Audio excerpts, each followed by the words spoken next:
I know some of this stuff, Mizore alluded as Naruto now looked intrigued with the girl. You do? I'd really appreciate the help. Mizore casually grabbed a random book. She began to walk toward the computer lab area with Naruto behind her. Yeah, I had a semester in a public school once before I came here, so check this out. We can listen to any type of music on this. Pull up all types of information. Photos. Mizore explained, going over to a computer. Right, this is that internet stuff Sukune was telling me about. Naruto took a seat next to Mizore as she typed away, showing Naruto every bit of information she herself knew. Yeah, I'll show you how to use it, Mizore hummed. The blonde shinobi soon heard giggling and peered over to see an upperclassman talking to a few girls. Naruto was quiet as he noticed Mizore didn't seem to care. She simply continued to scroll away on the computer. At first, Naruto wasn't too interested in any of that conversation, and the upperclassman seemed to be failing at keeping any of the girls interested in what he had to say. It almost reminded him of Jiraiya. Trust me, I know every crack and cranny of this school. I'll show you a good time in some of the more private areas if you catch my drift. The upperclassman trailed off with a seductive smirk. Now that did catch Naruto's attention. Every crack and cranny of this school, Naruto thought.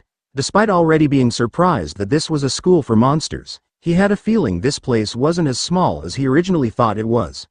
Naruto actually remembered hearing from Yuga that the school was several hundred years old.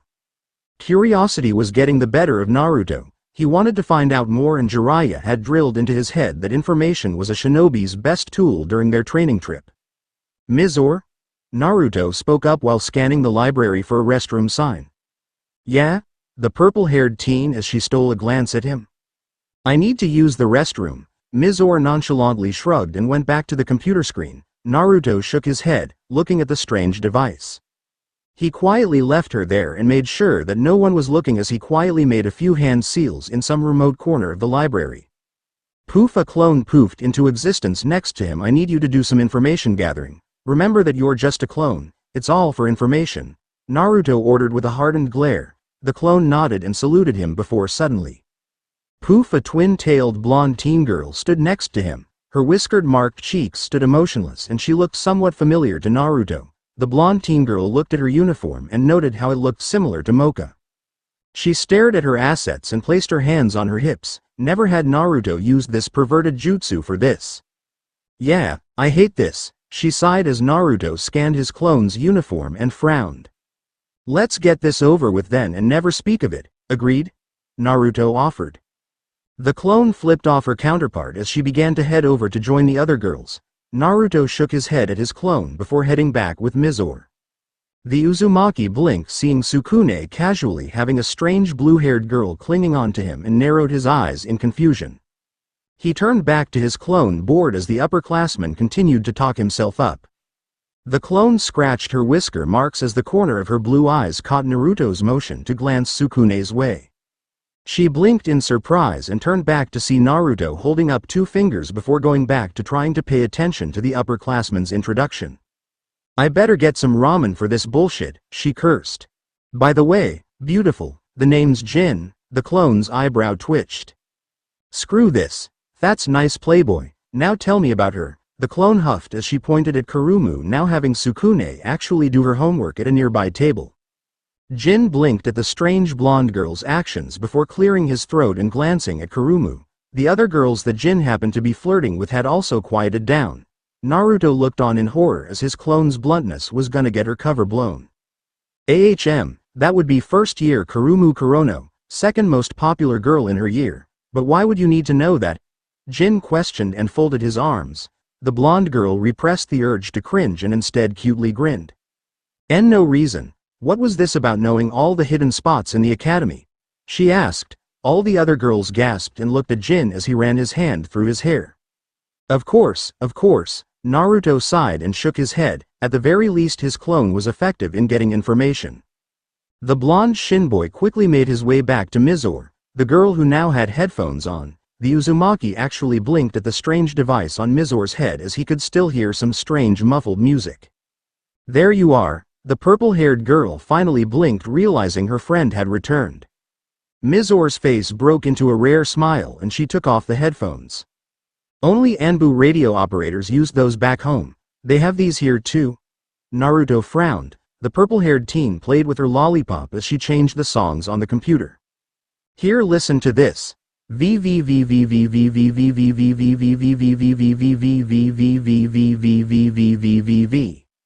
Moka continued to run until she was far away from any other student or staff. The pink-haired girl now sat on a rooftop of one of the academy buildings. She was hugging her knees while trying to make sense of what had happened with Sukune. Had she really been treating Sukune as just a snack this whole time? No, that couldn't be true, but why was Sukune acting so strange and cold? Because he's under her charm, isn't it obvious enough? Moka perked up at the sudden voice and looked around. Down here, Moka looked down to see her Rosario glowing red. Why, you can talk? Moka stuttered out, of course I can. I am you. The real you, that is. Now listen to me, because I am only going to say this once. That girl is a succubus and the human is under her charm. Once he's kissed by a succubus, he will be placed under an eternal and unbreakable charm, eh? You mean Sukune-kun will be under her spell forever? Moka anxiously interrupted. Yes, now don't interrupt me again, the Rosario warned, while Moka sheepishly nodded. As I was saying, succubus also usually suck the life force out of their slaves, so if you want to save him, do it quickly. The Rosarios soon fell silent after this. Do you know where I can find them then? Moka asked as the mental image of Sukune dying in such a way burrowed deep into her mind. Unfortunately, Moka received no response. She was about to go look for Sukune and Kurumu when she heard another voice. Nay, Moka. Why are you talking to yourself? The pink-haired vampiress turned to find Naruto sitting right next to her. Wah! Moka let out a surprised yell and backed away from the shinobi. She took a deep breath to recover. How did you do that? Moka asked, demanding to know how someone could sneak up on her. Naruto gave her a sly grin and the vampiress gave him a pout. And where have you been? She added. Naruto smiled at her before digging into his bag and pulling out a map. So, I got curious about what other stuff was in this school and talked to a few people. Then I found this map. It's not like the one the teachers gave us. Check this out, Naruto said as he showed it to her, a beaten-down notebook. It turns out this place is way bigger than I first thought. There are some places inside the school barrier that are just completely abandoned and far away from the actual academy buildings, Naruto said before he pointed to a picture of a rundown building that was quite a bit of distance from academy grounds. This school actually had 2 libraries, but one of those is closed down now and fenced off, and the one that's left is the one that they show us on the Yokai Academy pamphlets. There is also an old infirmary and cafeteria section not too far from the abandoned library, and that's just some of the few spots here. Isn't that so cool? Naruto said with an excited grin, while Moka was looking at the map. And Naruto, this is pretty nice I guess, but how did you actually find this? She asked. Naruto then perked up and blinked, avoiding eye contact with the girl. Oh well, that's easy. So I wanted to know more about the human world and stuff, so Sukune and I made plans to go to the library after class, but he never showed up. Then there was this upperclassman guy that kept trying to flirt with these girls and he gave me this map. Said he had always had a few more. The guy was really weird too. Naruto explained casually before he blinked, remembering exactly what he saw in the library. Speaking of which, Sukune. What's up with him and that Kurumu girl? Naruto questioned while Moka's eyes widened again. She couldn't believe she almost forgot. Why yeah, right. Naruto-kun. You have to help me save Sukune-kun. I'll explain on the way, but we really need to find him right now. Moka anxiously stood up. The Uzumaki blinked at his friend's sudden outburst but did as she said and began to follow her as she ran down the stairs. For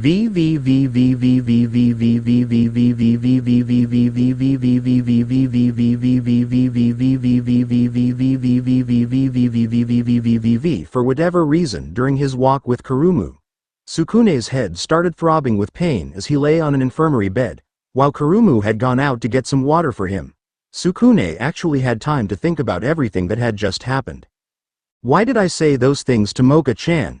It felt like I wasn't even in control when it happened. I just did it, Sukune thought to himself. After a few seconds it seemed like his headache was almost gone. I should apologize and then help her look for Naruto. Maybe I could find some way to make it up to her. Sukune was already thinking up ways he could do it. Kami, I feel horrible. Sukune began to sulk slightly before noticing Kurumu finally came back with a cup of water. Sukune-kun. Darling. Are you feeling better? Kurumu asked as she sat down the cup next to him. Yes, a bit actually, thank you, Sukune answered. Didn't I also take her to the infirmary today as well? But I almost don't remember anything after that, Sukune mused while Kurumu had a frown on her face. I almost feel a bit bad that Sukune really got caught up in this. He's a pretty alright guy, she mused with a small smile. But this is for the plan. I just have to kiss him and hell be under my spell forever. I know what'll make you feel better, Kurumu said before she got on the infirmary bed with him. Kurumu began to stare into Sukune's eyes as she drew her face closer to his. Is she really going to? Sukune thought as Kurumu's lips almost touched his own before he suddenly reacted and pulled her into a hug instead. I am sorry. I can't. Am I not good enough for you? She yelled into the human's ear as Sukune cringed. And no. You're a very sweet girl and pretty too. But I just can't do this. I love someone else. Sukune proclaimed, managing to release the hug and slip away from the stunned succubus. He broke out of my spell that easily. How? Kurumu mentally yelled until she remembered a certain pink-haired teen. It's her. It always comes back to her, even when she isn't here she gets in my way. Kurumu angrily thought while she grits her teeth. Before Kurumu could do anything, Moka barged into the room. Sukune-kun. Moka shouted. You, Kurumu yelled as she shot a hateful glare at Moka. You just insist on getting in my way no matter what, Kurumu shouted while Moka glared right back at her. I don't know what you plan to do with Sukune-kun, but I refuse to allow it, Moka said with defiance while Sukune looked confused at what was happening. What's going on? Sukune questioned. She's a succubus, Sukune-kun. She had you under her charm and was about to make you her eternal slave. Moka explained while Sukune looked shocked and a little hurt. Kurumu snorted. So that's why I said those awful things to Moka-chan, Sukune thought to himself as he shot Moka a look of guilt. Before Sukune could say anything, Kurumu spoke up. Whatever, I am going to deal with both of you right now and I'll make sure you never get in my way again, Akashiya, Kurumu said as wings sprouted from her back and a devilish-looking tail. She pounced on Sukune and wrapped her tail around his throat. Kurumu tried to drag Sukune out of the room, through an open window, but Moka wouldn't let that happen and she latched onto her human friend. Kurumu could not carry both Moka and Sukune. The two tumbled to the ground outside. The succubus wasn't going to give them the chance to recover, and using her long and deadly fingernails she slashed through the dead trees, cutting them down with ease as she began to slowly walk towards the two. Sukune-kun, you need to take off my Rosario. I know it didn't work last time, but right now we have no other choice, Moka urged as Sukune nodded and quickly tugged on the Rosario. It's not coming off, Sukune said. Moka watched in fear as Kurumu took a step closer to them and the Rosario still wasn't coming off. She looked over to Sukune one last time as she bit her lower lip. If it's me that you want, then please go ahead and kill me, but let Sukune-kun go. He has nothing to do with this. Moka pleaded. Sukune's eyes widened at this. Even after everything I said, she's still willing to go so far for me, Sukune thought as he looked at the Rosario again. I think it'll pass, Kurumu said in a mocking tone just as Sukune tugged at the Rosario with all of his strength. Plink asterisk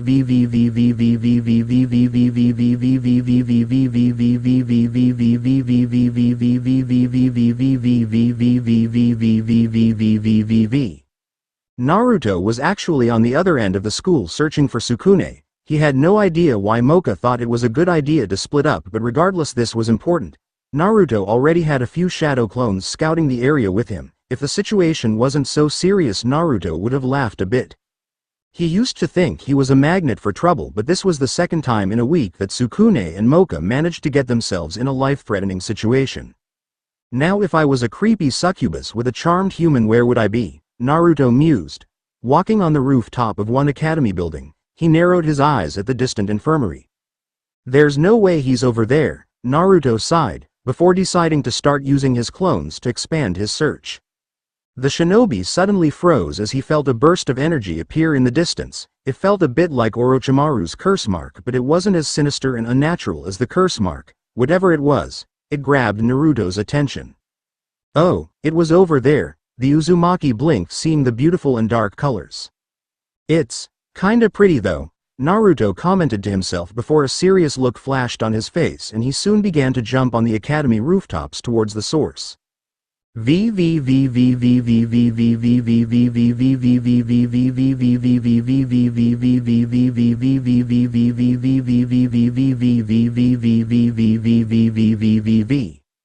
Sukune could only watch in fear and awe as Moka's body began to change.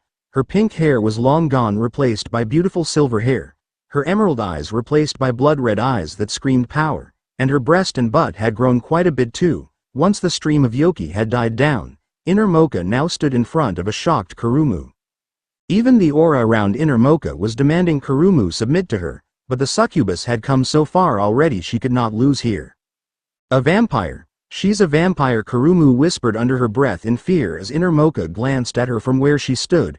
Kurumu was already showing weakness to her. Does that frighten you, succubus? You were so confident not too long ago, the silver-haired beauty said with a fanged smirk. Moka took a step forward while Kurumu unconsciously took a step back. I don't care if you're an S-rank vampire, Akashiya, I refuse to let you get in the way of my plans again. Kurumu shouted while inner Moka raised an eyebrow. You've spoken quite a bit about your plans but never actually told me what they were. You have my interest, succubus. What kind of plans would call for you to attack my weaker self and wake me from my slumber? Moka spoke with a hint of interest as Kurumu suddenly charged at the silver-haired vampire. Kurumu tried to land any hit she could on Moka but the vampiress was able to dodge them with ease. Moka suddenly roundhouse kicked Kurumu, completely sending the busty blue-haired girl into a nearby dead tree that snapped on impact as Kurumu let out a sharp cry of pain. And here I was hoping this warm-up would last a bit longer, Moka mocked while Kurumu held her side in pain. Sukune watched from the sidelines. She dealt with Kurumu so easily and fast. Is this the power of a vampire? Sukune fearfully thought to himself. My plan was to charm as many male students so I could find my destined one, Kurumu said through clenched teeth. Trying to get on her feet, Kurumu leveled her heated glare at inner Moka. Destined one? Moka asked with an amused smirk as Kurumu took a deep breath. It was a numbers game to me. My species are a dying breed. We can only reproduce with our destined one, so we, succubus, make it our lifelong mission to search for him. I was going to search through every male student here but, Kurumu started as she grits her teeth. You kept getting in my way. Every guy just wanted to look at you and some even started outright ignoring me. So I had to deal with you. Kurumu finished while Moka suddenly frowned, her bleeding red eyes examining the blue-haired girl. I've heard your reasoning and it's petty. You were really going to kill my weaker self and I am not going to just let you go, inner Moka said. Kurumu looked terrified but she could barely move because of the pain she was in, so there was no use in escaping. Inner Moka began to make her way to Kurumu while Sukune shot glances at both Moka and the downed form of Kurumu before quickly running over and blocking her. The silver-haired vampiress glared at Sukune, who was trembling in fear but still refused to let her through. You ungrateful, you do realize she was going to make you her slave? Moka pointed out as Sukune let out a nervous laugh, while Kurumu looked shocked that Sukune came to her defense. Haha. I know that but Kurumu-chan isn't a bad person. She was trying to revive her species even if her plan wasn't smart. I don't think you should kill her for it. She really doesn't have to die. No one does. Sukune proclaimed while trying not to make eye contact with the vampiress, while Moka snarled at him. You won't get out of my way then? Fine.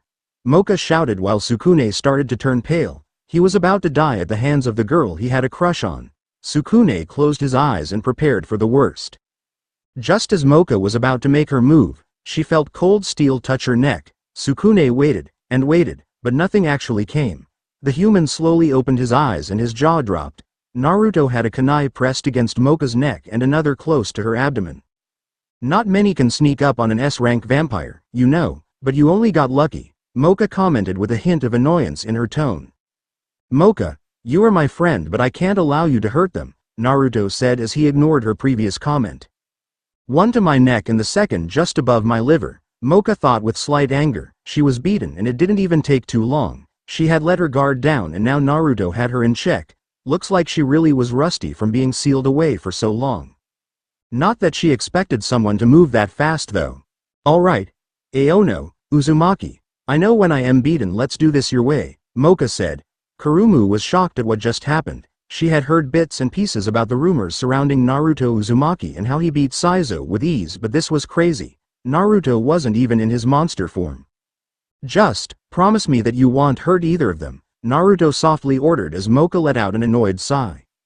It was an insult to her pride that she was in this position and had to promise that she wouldn't hurt someone who tried to kill her, but she had no other choice at the moment. You make it sound like I am going to kill them. I was just going to rough her up and make sure she doesn't try anything. Moka scoffed. A fanged grin on her caused Naruto to readjust his grip on his weapons. Moka finally sighed. Fine. I promise I won't hurt them. Naruto set the kunais down and Moka walked over to Sukune with her hand out. My Rosario, she demanded. Sukune handed the jewelry to her without a second thought. But, I would like to make one last thing clear, Aono, you and Uzumaki are not my friends, and you. Succubus Moka started as turned over to Kurumu. Make sure you don't forget this day. Moka finished and shot one last glare at Naruto.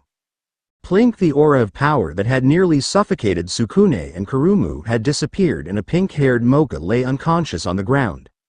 Naruto suddenly let out a sigh of relief that the standoff was over while Sukune fell on the ground. He hesitated to look at Moka's unconscious form but was just thankful that it was over. Lastly, Kurumu still held her ribs in pain while she processed everything that had happened. You guys, help me. Kurumu glanced at both Naruto and Sukune. The former blinked at the girl, while the latter was thankful the pink-haired girl had returned. Of course.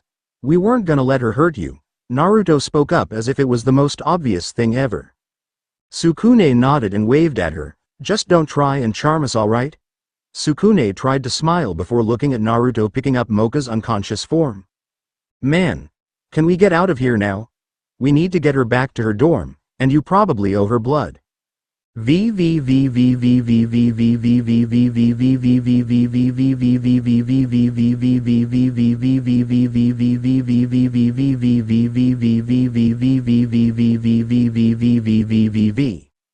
Naruto Uzumaki was now peacefully resting on his couch since Yuga took the bedroom from Naruto. He didn't even have a futon for the floor yet, so it was a couch or the cold hard ground, but surprisingly Naruto made it work. If someone could look closely they could see a gentle smile on the blonde's face despite the events that had happened today with inner Moka.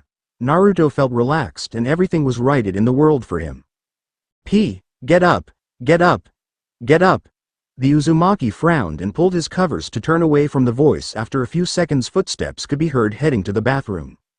Naruto smiled to himself and was glad he could sleep in, just a bit longer before he had to get up for class. He almost could feel himself drifting back into slumber. Splash ah. Cold. Cold.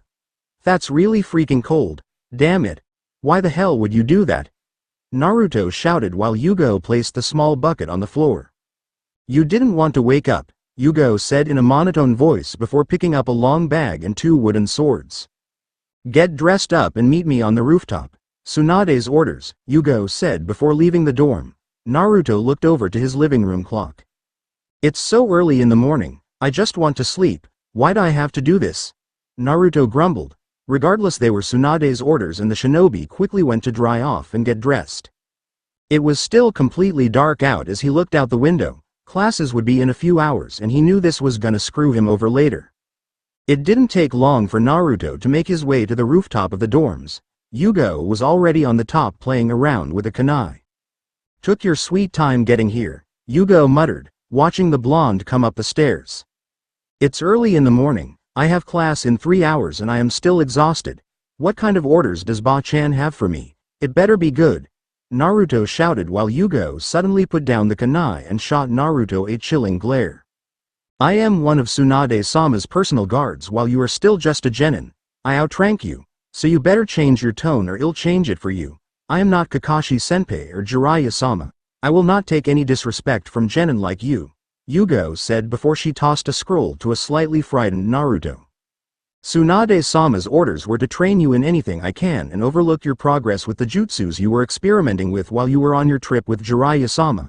I was already given a rundown on your skill set, your grades back in the academy and your mission record file. I don't really understand why she chose me for this. You and I fight nothing alike and I have no experience with teaching, but these were Tsunade's orders, Yuga explained while she let out a sigh. For the first 3 days, I had no idea what I wanted to even teach you. As I said before, I have no experience with teaching. Most of my arsenal revolves around Kenjutsu. Even my ninjutsu and taijutsu really only exist to complement my Kenjutsu. Yuga said. She took a deep breath before taking out 2 wooden practice swords and tossing one over to Naruto. So then I just decided to start giving you Kenjutsu lessons. We'll have just a practice run. Yuga spoke as she got into a stance. Naruto held the wooden sword while trying to comprehend what he had just heard.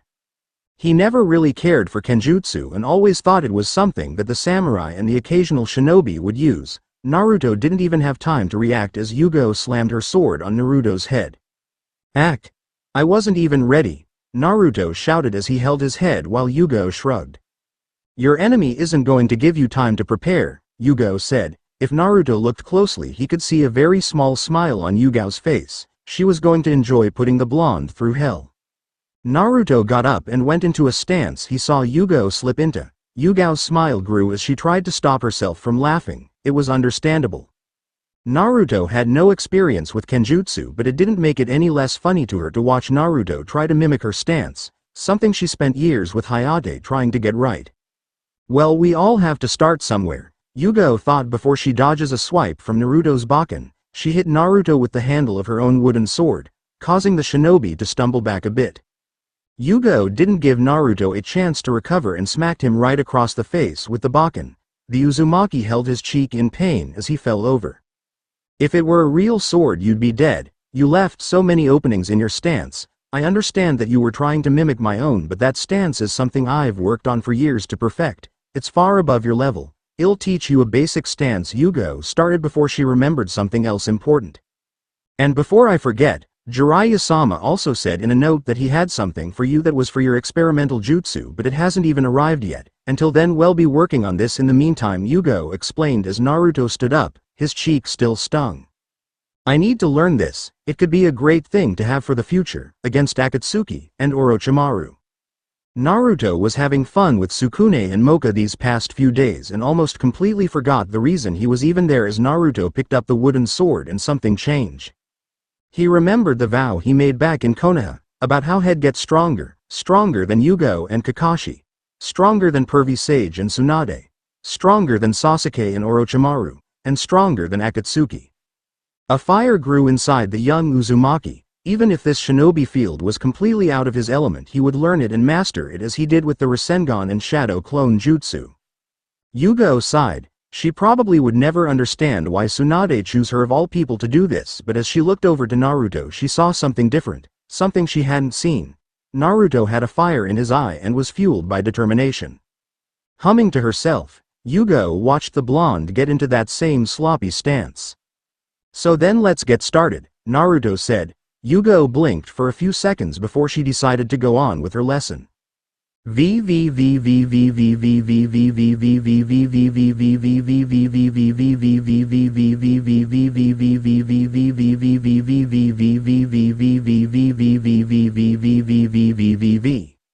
Naruto let out a yawn as he was still exhausted from his training.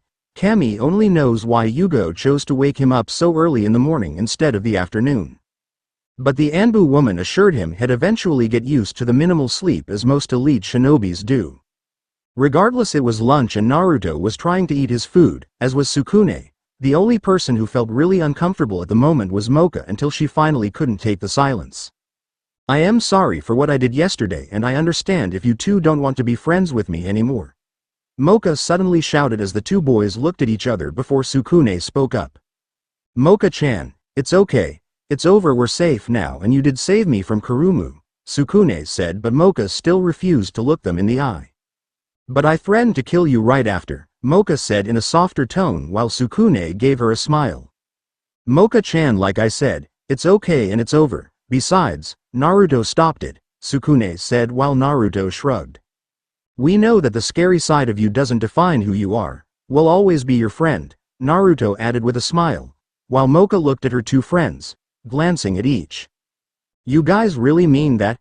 Moka asked as she returned their smile. "Of course, Sukune-kun, there you are." Sukune turned to hear the source of the voice.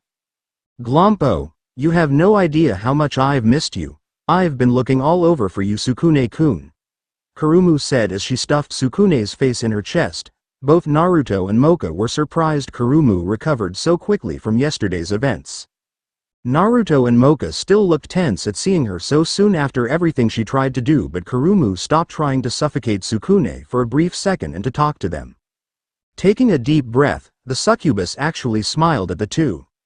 "I'd just like to say that I am sorry for everything I did yesterday. I really am," Kurumu started before she pulled out a container. "And I baked you all cookies to make up for it," Kurumu said. Naruto gasped quickly, going for one as Moka didn't look convinced.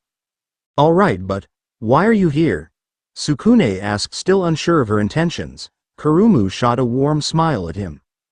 "That's because I've decided. My destined one is you, Sukune-kun," Kurumu declared as she hugged the shocked human again. "You stood up to a scary vampire for me even if it meant you could die. How could I not fall for you?" she continued while Moka looked just as shocked and Naruto's eyebrow went up, but he wasn't too concerned with it. But Naruto helped too," Moka pointed out. Naruto casually went for another cookie as Kurumu raised an eyebrow and stopped smothering Sukune. The succubus actually eyed up the shinobi. "That's true, and he's not bad looking." She placed a finger on her chin and thought about it for a few seconds, eventually shrugging and smiling at the Uzumaki. "You can have the cookies I guess, but Sukune-kun is the one for me," Kurumu proclaimed before going back to smothering Sukune with her chest. Naruto shot Moka a victorious smirk as the vampiress growled, watching her blonde friend eat some more of Kurumu's cookies. Her attention was caught when Sukune began to turn slightly purple. "Hey! Let go of him. I don't think he can breathe," Moka shouted as she got up and started a tug-of-war with Kurumu over Sukune. Naruto watched the interactions with mild amusement before letting out a sigh. "Man, this academy is pretty alright. Just hope it doesn't get too crazy," Naruto thought to himself. Still, he was glad a new friend decided to join them. Almost a month had gone by since Kurumu had joined their little group and things had fallen back into a routine for Naruto. Wake up and get dressed. Watch Kurumu and Moka fight over Sukune again. Endure the hell that is algebra. If Mizore actually shows up to class, spend some time with her. Go to the library with Moka and Sukune while they try to show him stuff in the human world. Sleep for 7 hours. Wake up. Train with Yuga, and repeat. Yuga wouldn't be home yet since whatever job the headmaster decided to give her actually kept her in the school after hours, so for now Naruto was alone. It was getting somewhat boring for the shinobi, but now at least something interesting had finally happened. Jiraiya's gift had arrived in the form of a scroll. The shinobi channeled some chakra into the scroll, and to his surprise, when a single book appeared in a puff of smoke, along with a cardboard box labeled weapons, another box labeled surprise, and finally a small note attached to one of the books. Naruto decided to start with the note before moving on with the other things. "Alright brat, let me start by saying most of this stuff is for training. I had to pull in some favors to get this stuff for you, so I hope you appreciate that. The blue book is about wind chakra control. Most of it was written by Asuma Sarutobi and myself. It should be extremely helpful for that Rasengan variant you're working on. Kid, I never said this, but if you actually finish this jutsu, you would very much surpass me and maybe even surpassed for the 4th Hokage.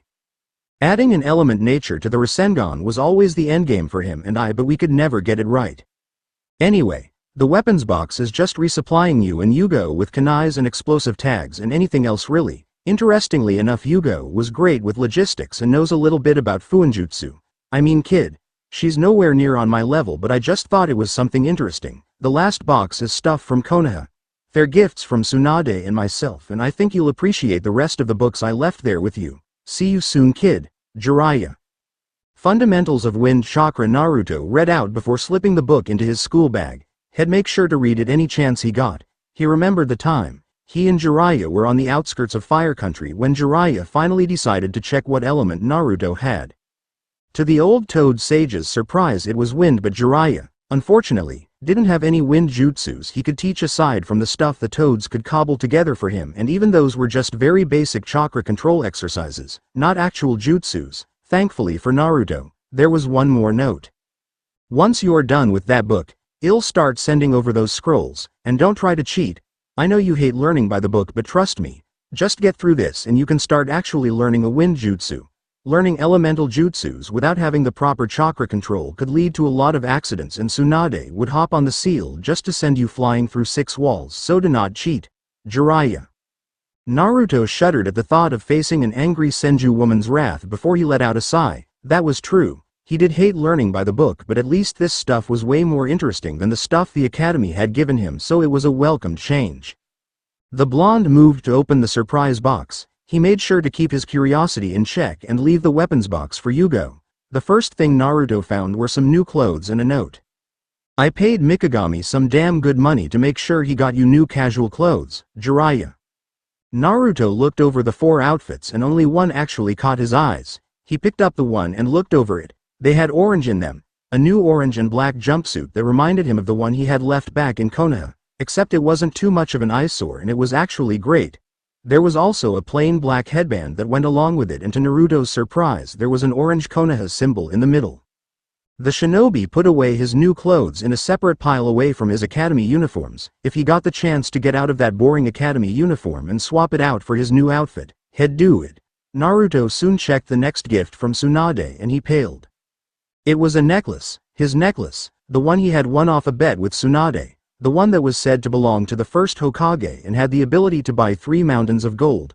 Naruto scrambled to read the note attached to it. You left this back in Konoha, you ungrateful brat. You do know how precious this is to me, right? In any case, take better care of it, or so help me I'll put you through the meat grinder hell that is D-rank missions, Tsunade.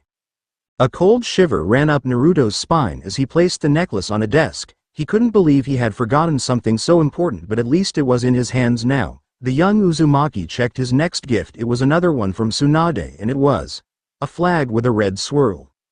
Naruto obviously knew this was the red swirl that most Jonins and Chunins would have on their flak jackets, but he still decided to read the small note that came with it. You'll know what this actually is when the time is right. You know I personally paid for that mission to retrieve it. You better take good care of it, brat. It was hard to get my hands on the original ones. Tsunade. The blonde shinobi was a bit confused at what the note said, but whatever it represented, Naruto liked it since it reminded him of Konoha. He put it away, thinking about where in his dorm he could put this in. Naruto looked at the last box from Jiraiya as he undid the packaging. He stared at the contents for several seconds before a tick mark appeared on his head and read the note attached. Make me proud out there, kid. Why didn't I expect anything less from that pervert? Naruto thought as he looked at a small box of condoms and a set of Jiraiya's greatest works, the Icha Icha series. Naruto let out a sigh as he rubbed his eyes. He was still tired and he did have school and training tomorrow morning.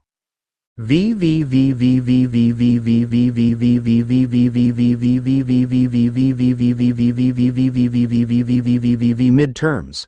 Oh, how Sukune hated the midterms. They were a stressful time for the human, but finally that had passed. The test results were in, and Sukune, along with Moka, was trying to push his way through some students to check his placement, and after a few attempts, he finally got the center and quickly looked for his name. 128th, he thought to himself in disappointment. It was just below average. It's alright.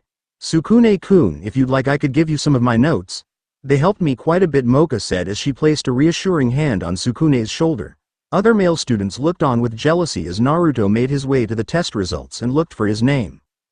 Moka looked over to Naruto and helped him look for his spot. She finally found him nearly all the way at the bottom. 272nd? Naruto-kun, that's awful. Moka said while the shinobi shrugged his shoulders. I told you, I don't really know anything about this place or the subjects. I was never even good with schoolwork. Naruto casually dismissed while Moka gave him a pout. She made a mental note to get around to tutoring both Naruto and Sukune before a voice caught Moka and Naruto's attention. I wouldn't push your luck if I were you. Sendo the pink-haired vampiress turned over to the source, while Naruto made sure to listen carefully. I don't care if my outfit is against school rules, we've been through this 100 times. And despite those hundreds of times you still haven't gotten it through your head, you filthy half-breed. Moka finally found the source and she watched as a younger girl no older than 11 was being confronted by 3 older students, one of whom she recognized as the class president. Naruto grew a small frown as he looked over to where Moka was looking and decided to walk over to the scene. Moka looked a bit surprised at this but followed Naruto, while Sukune shot them a curious look and wondered where they were off to. Hi. What's going on over here? Naruto asked with a goofy grin on his face. The upperclassman looked over at him. Nothing you need to concern yourself with, Uzumaki, the student said as Naruto leaned over with a friendly smile and tilted his head slightly. I don't need to concern myself, but I think I want to, Naruto replied while Moka looked over to the stunned young girl as she watched the exchange. Uzumaki, you don't know what you are getting yourself into, the class president said while his two friends looked over at the blonde, who stared him down without any fear in his eye. After a few seconds of staring each other down, the class president backed off and diffused the situation. He knew the rumors surrounding what happened to Saizo and he wasn't about to press his luck like that. Fine, have it your way, Uzumaki, but people like her, they don't belong in this school, he said before he left in the other direction while Moka let out a sigh of relief. At least that was over with. You helped me, the girl muttered before looking up at Naruto. Why did you help me? She asked as Moka gave her a warm smile. Well, we couldn't just stand by and let them treat you like that, the pink-haired girl answered. Yukari smiled. Both Moka and Naruto returned her smile. So what's your name? Naruto asked as Yukari kept her gaze on solely Moka. Yukari Sendo and thank you Moka-chan. I also have a confession to make, Yukari answered as Moka looked curious. I love you so much, Yukari shouted. The small girl somehow got a hold of Moka and started to grope her chest. Stop that, Moka shouted as Naruto quickly intervened. Oh, that's enough. Yukari jumped off her and waved her wand. Naruto barely had time to react as a washtub was nearly dropped on his head. The hell was that for? I helped you, Naruto shouted as other students looked over to him and shot glares at Yukari. The small witch however glared straight back at Naruto. Don't worry Moka-chan. I'll be back and I'll get those two idiots away from you. Then we'll be together, Yukari shouted as she ran off. Naruto looked over to Moka while she shrugged her shoulders and gave him a sheepish laugh. What did I miss? Sukune walked over to his two friends. Naruto shot a glance at him before shaking his head while Moka sighed and looked over to her human friend. Well anyway, Sukune-kun, what do you think about studying with me today after school? Moka asked. She perked right back up while Sukune blushed for a second. Alone time with Moka was something he hardly had anymore due to Naruto and Kurumu. Why yeah, that sounds great actually, Sukune accepted as Moka gave him a fanged smile. She turned over to Naruto. What about you, Naruto-kun? The pink-haired vampiress asked. Sukune hung his head at this. So much for spending time with Moka alone. Naruto, on the other hand, was lost in his own thoughts, finally able to process everything. People like her don't belong in this school. Naruto repeated those words he heard from the class president in his head. It left a really bitter taste in his mouth as it reminded him too much of his own childhood. The shinobi also noticed the glares and stares that the other students were giving Yukari as she ran off. That didn't sit right with him, Naruto-kun. Moka repeated. Naruto snapped out of his thoughts. Sorry, did you say something? Naruto asked with a grin as Moka gave him a frown. I asked if you'd like to study with Sukune and me after school, Moka said while Naruto pretended to think about the question. I'd like to, but I am gonna be very busy later today. Maybe another time, Naruto lied as he quickly exited the hallway. Moka frowned at his retreating form while Sukune made a mental note to thank Naruto in some way for giving him a chance to have some alone time with Moka.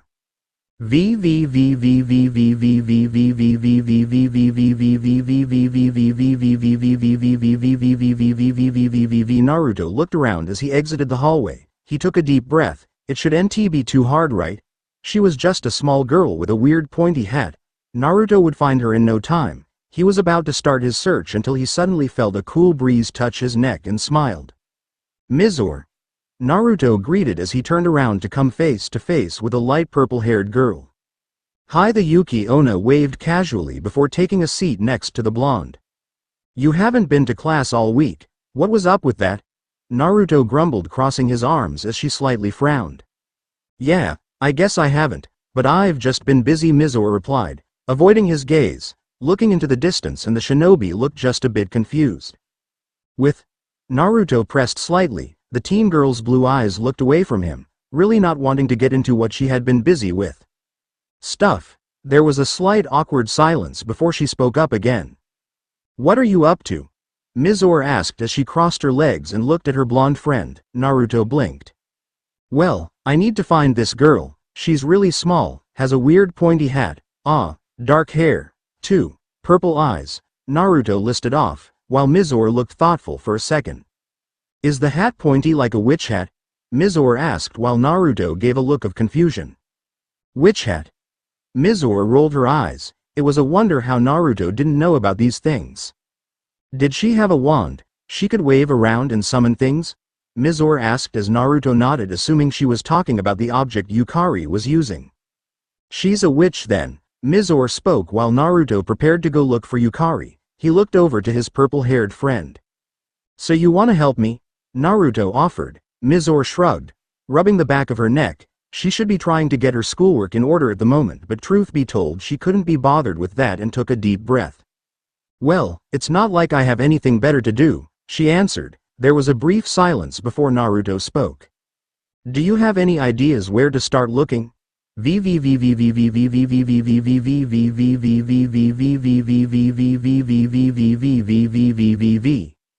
Sukune was happily walking to Moka's dorm with said pink-haired girl by his side. It was amazing. He was finally going to have some alone time with Moka and then he'd have the chance to pop the question soon. So, well, work on Ms. Ririko's homework first. I wish Naruto-kun could join us. He really needs to pay attention to his classes more. Moka pouted, snapping the human out of his thoughts as he perked. Why yeah, but we can't really help him if he doesn't care about his grades in the first place, Sukune replied, briefly wondering where his friend ran off to. But he's also, an interdimensional shinobi, Sukune added with a low voice, turning over to the pinkette. He's probably not gonna need this for the future. Moka shifted slightly as she walked. It's still weird that he's from someplace like that, but he's still our friend, the emerald-eyed girl muttered, while Sukune huffed. Man, I just hope he sticks around till we graduate at least, Sukune thought to himself, really glad Naruto was a good friend of his at this point. He couldn't really see himself being safe without the blonde shinobi backing him up when needed. The human's mind wandered off once again to dreams of finally holding Moka in his arms as he asked her out on a date, while the pink-haired vampiress was stunned but accepted the offer. Sadly for Sukune, he was going to be rudely interrupted from his fantasies. Bong Sukune-kun. Moka's cry was the last thing the human heard before everything went black. A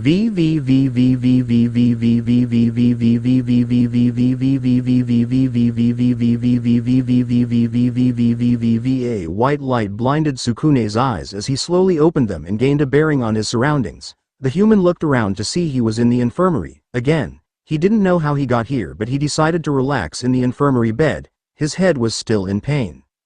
Sukune-kun. Sukune turned to see a familiar blue-haired girl walk into the infirmary and quickly took a seat next to him. Kurumu-chan, Sukune greeted as she shot him a look of worry, resisting the urge to smother him. Is your head okay? She asked. Sukune rubbed his head and felt a small bump. Yeah, I think so. Do you know what happened? Sukune asked Kurumu to let out a sigh. From what I heard with Moka, you got hit with a washtub. I think it was that Yukari girl that did this, Kurumu said, crossing her arms under her chest. But why me? I haven't done anything to her. Hell, I haven't even spoken 3 words to her.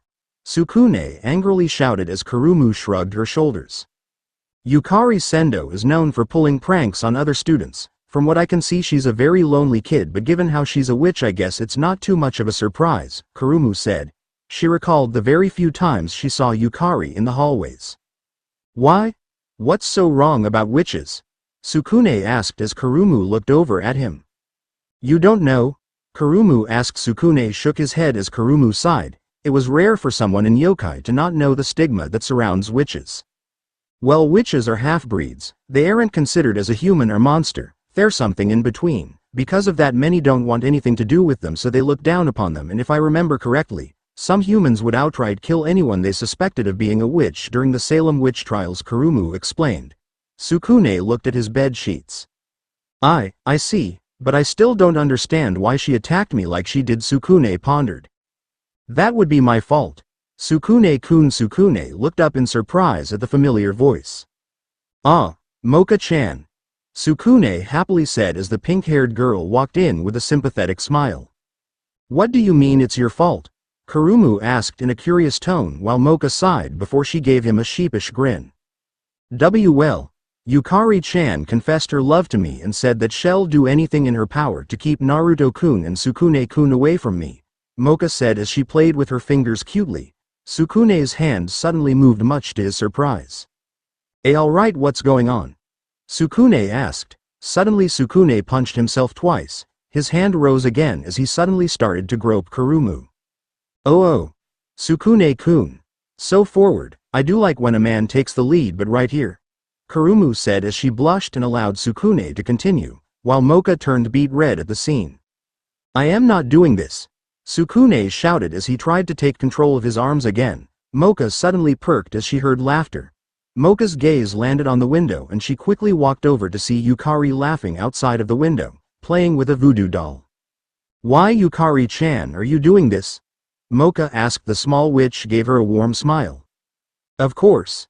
Someone like Sukune or Naruto should even come close to you. I made a promise that I'll keep those two away from us and our love, and I intend to keep it. Yukari shouted with a bright smile.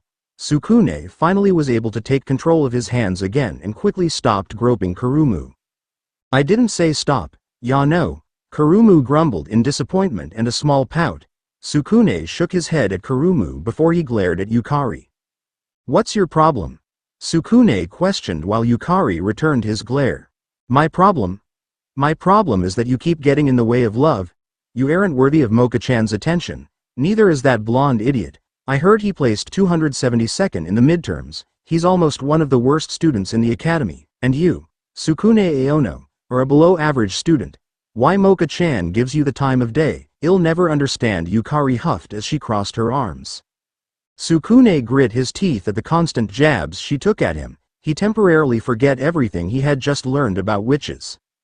You know, I can see why everyone thinks you're a bother, Sukune said in a cold tone as both Moka and Kurumu's eyes widened at what he just said, while Yukari suddenly flinched at this. Sukune soon realized what he had just said. That's okay.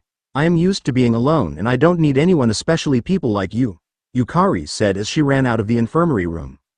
Yukari. Wait. Sukune shouted. Yukari turned back with teary eyes as she waved her wand and another washtub fell on Sukune's head. Sukune-kun. Kurumu shouted as she quickly went over to check on him with Moka right behind her. It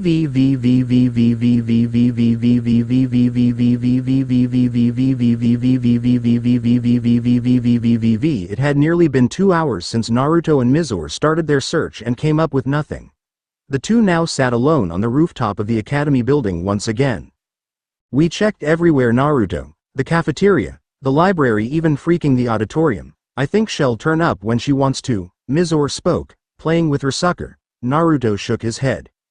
I really need to talk to her, so I can't give up yet, sorry, Naruto said as Mizore gazed at the academy woods that was visible from the rooftop. Why do you need to talk to her so badly anyway? Mizore brought up while Naruto let out a tired laugh from the day and looked at the nearly clear sky as the sun was already setting on the academy. I noticed when I saw her that people were giving her stares and such. I just wanted to know what that was about, Naruto said, closing his eyes. Mizore frowned. Well, she's a witch, it's kind of expected, especially here, Mizore responded in a flat tone. Naruto looked over to her in confusion as Mizore sighed, but at this point, she was used to explaining stuff to him. How doesn't he know these things?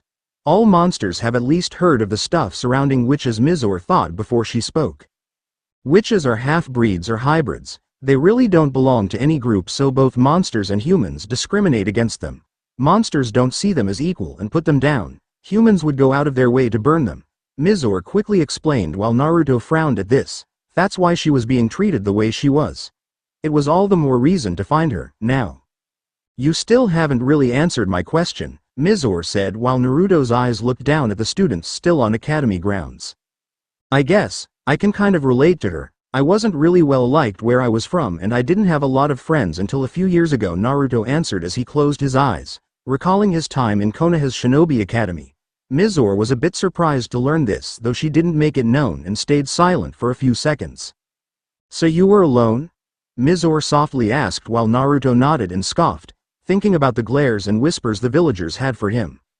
All the time, it sucks, it's not a good feeling and it just feels so empty, that's why I promised myself I wouldn't allow someone to go through that if I could help it, Naruto answered. Mizore looked to be lost in her own thoughts before she stood up and Naruto turned over to her. Hey, thanks for your help, Mizore, even if we didn't find her, I do appreciate it, Naruto said with a bright smile. The purple-haired girl nodded as she placed her hands in her pockets and started walking away. I'll see you in Katsubo-sensei's class. Naruto let out a sigh as he felt Mizore's presence leave. He still couldn't wrap his head around that girl and how easily she could come and go, though Naruto wasn't going to question it as he looked down at the students from the rooftop, and after a few minutes Naruto noticed a small girl with a pointy hat running out of the building. The shinobi's eyes widened at his luck and he was about to jump down from the rooftop before he remembered something important. Oh right, can't show too much shinobi stuff, Naruto remembered as he decided to take the stairs instead. Unfortunately for Naruto, he didn't notice three older students following right behind Yukari.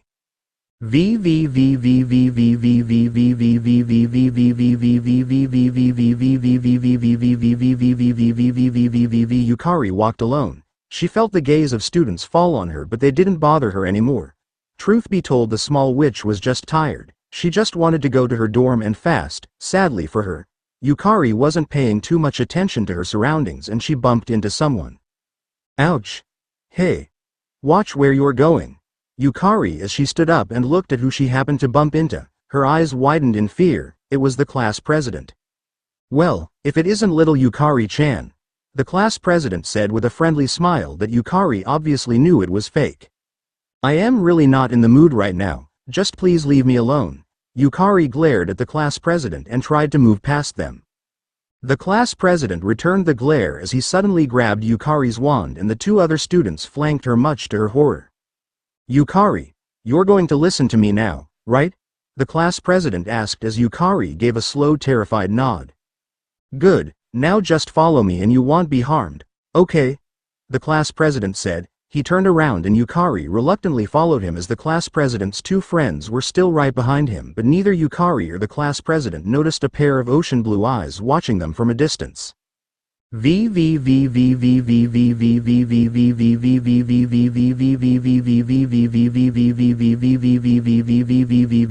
It didn't take long for the class president's group to reach a small pond. It was actually a somewhat peaceful place, away from all of the students and staff, a perfect place to get some privacy. Yukari didn't know why they had dragged her here, but she was absolutely terrified. She was already disarmed and at their complete mercy. Now then, let's begin, the class president said as his skin began to turn into scales. The two students that came along with them soon started to transform as well. Yukari backed up onto a tree as she began to cower. She couldn't defend herself. What are you going to do? Yukari asked in fear as the class president chuckled. My friends and I are going to have lunch, he said. The class president inched closer and closer to Yukari as she started shaking uncontrollably, but before any of them could get a hold of her, Naruto jumped in front of the lizardmen and made a familiar hand seal. Kage Bunshin no Jutsu. Naruto shouted as 6 clones suddenly appeared and tackled each lizardman to the point where they couldn't move at all on the ground. What the hell is this? One of them shouted as Naruto moved towards the class president and grabbed Yukari's wand. The 3 students tried to break free, but Naruto's clones made sure to keep their grip tight until their boss was done. I am taking this back, Naruto spoke with a face devoid of emotion. He turned around and faced Yukari. Naruto Uzumaki. Yukari stuttered. She almost paid him no mind the first time she met him in Moka, but the blonde she had written off as an idiot had just saved her from being eaten. Naruto made his way over to the tree that Yukari was cowering by and handed back her wand. I know we got off on the wrong foot earlier, but here, how about you summon those wash tubs on these bastards, the shinobi said with a friendly smile. It was a smile that Yukari couldn't detect a lie in. It was a genuinely friendly smile, and it was something she didn't see often. Yukari slightly hesitated, grabbed her wand and stood up. She made her way to where Naruto's clones still had the lizardmen immobilized and glared at all 3 of them. I hope this hurts as much as it looks like it does, Yukari said as she dropped 3 washtubs all bigger than the ones she had dropped on Sukune. Bong! The lizardmen, with one hit to their head, were all knocked out. Naruto poked their face with his finger. Wow, they're really out cold, Naruto thought as he turned over to Yukari and silently dispelled his clones. The small witch was looking down at her feet. I tried to hit you with one of those in the hallway when I met Moka-chan. Yukari started. Naruto let out a small laugh. Why yeah, I'd appreciate it if you didn't try to do that again though. Naruto said as Yukari fell on the grass and took a deep breath. The stress of the day finally got to her. Naruto-san, why did you help me? She asked. Naruto sat next to her, still looking at the unconscious lizardmen. Naruto paused for a second as he thought about what he was gonna to say. I guess I can see that you're hiding behind a mask too. Naruto started as Yukari made eye contact with him with vague curiosity and Naruto continued. You're lonely and you're resentful towards your classmates for treating you unfairly, so you pull pranks on them because it's what they deserve, right? Naruto finished as he recalled his own childhood and when he pulled pranks on the civilians. Yukari's eyes started to water. I know what that is like all too well, so let me ask you this, Yukari, Naruto said as he stood up. Do you still want to feel that way? Naruto asked. The shinobi extended his hand to her. Yukari stood up and tears started to fall on the ground. She suddenly latched onto the blonde and began crying. Naruto was surprised but he returned the hug. It's alright. You're not gonna be alone anymore. Me, Moka, and Sukune. We'll be your friends, Naruto proclaimed. Yukari pulled away from him and wiped her tears away as she gave Naruto a smile. Thank you so much, Naruto, Yukari said as Naruto waved her off. Hey, don't worry about it, Naruto said. Yukari finally processed everything that had happened and remembered what technique Naruto had used to immobilize the lizard men. But Naruto, what was that clone thing you did? Yukari asked. She had never seen anything like it and could tell Naruto wasn't anything like her, though he didn't even transform either. Oh, it's my favorite technique. I'll tell you about it later. Naruto waved off as he turned his attention to the unconscious lizardman and a mischievous smile made its way on Naruto's face. Hey, Yukari, I have an idea, Naruto said as the small witch sniffled and looked over at him. Which is? Yukari asked. Naruto summoned 3 clones and picked up the lizardmen. The shinobi suddenly took out some rope. Oh, it's nothing too big. Just help me tie them up. We're going to make sure these guys never mess with you again, Naruto said as Yukari gave the knocked out lizardmen an evil grin. You got it. Once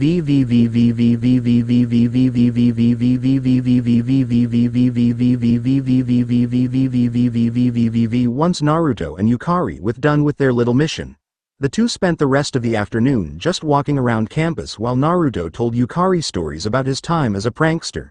Naruto was now actually helping Yukari take her textbooks to her dorm since she still couldn't carry all of them by herself. Wait, so you actually painted the whole mountainside? Yukari shouted as Naruto nodded. Just the monument, and I almost got away with it too until my teacher showed up and caught me, Naruto finished. The two shared a laugh as they put away some school supplies in Yukari's locker. Do you think we're going to get in trouble for doing this? Yukari asked. Naruto scoffed. Doubt it, Naruto answered as Yukari frowned. We left them tied to a flagpole with nothing but their underwear and doodled on their face, Yukari said. Naruto smiled. I know, isn't it great? Naruto said as he tried to hold back his laughter. Yukari sighed before a smile did appear on her face. Naruto's face suddenly got serious and he leaned over to her. Yukari-chan, I want you to do something for me, Naruto said as the small witch looked over at him. Yeah? Yukari said, wondering what the blonde wanted. I want you to apologize to your classmates and promise to not pull those pranks anymore, Naruto said as Yukari bit her lower lip.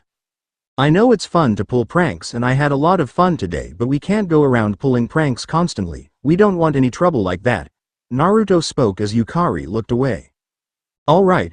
I won't prank anyone anymore, Yukari promised as a smirk suddenly appeared on Naruto's face. Now, I didn't say we should completely stop. Well, just pick our targets and make sure it's people that deserve it, Naruto said as Yukari returned his smirk. You got it, Naruto-Nisan, she said. Naruto actually gave her a double take at this. Nisan?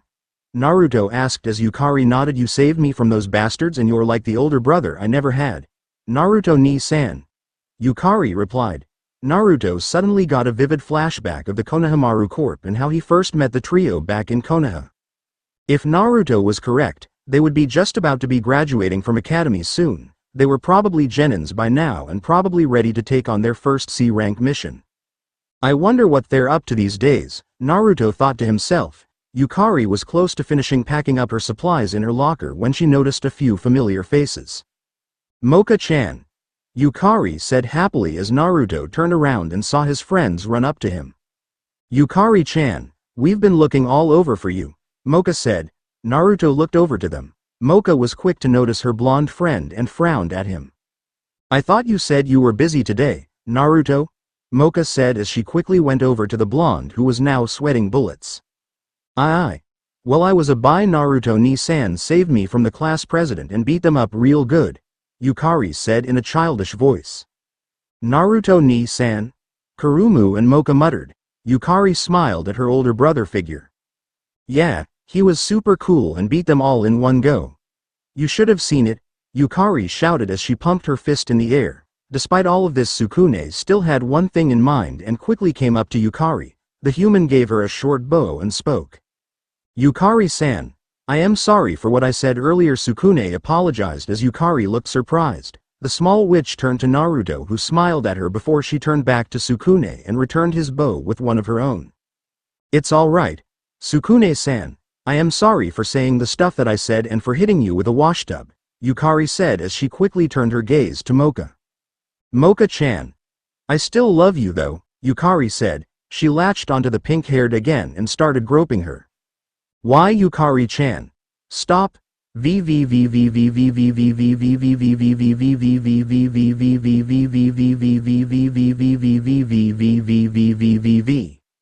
The full moon was beautifully lit in the sky over Konoha, more specifically the Hokage Tower, as Tsunade and Jiraiya had a discussion about what their next move would be.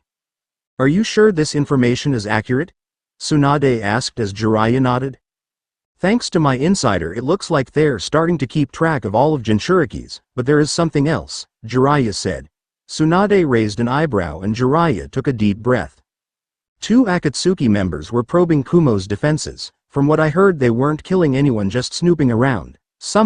However, they somehow ran into the Nibi Jinchuriki's unit a few miles away from the village itself. They decided to grab her and make a run for it, but fortunately for her, a couple of Anbu patrols showed up and held them off while she got away. The Raikage had Kumo go on complete lockdown after this, Jiraiya explained.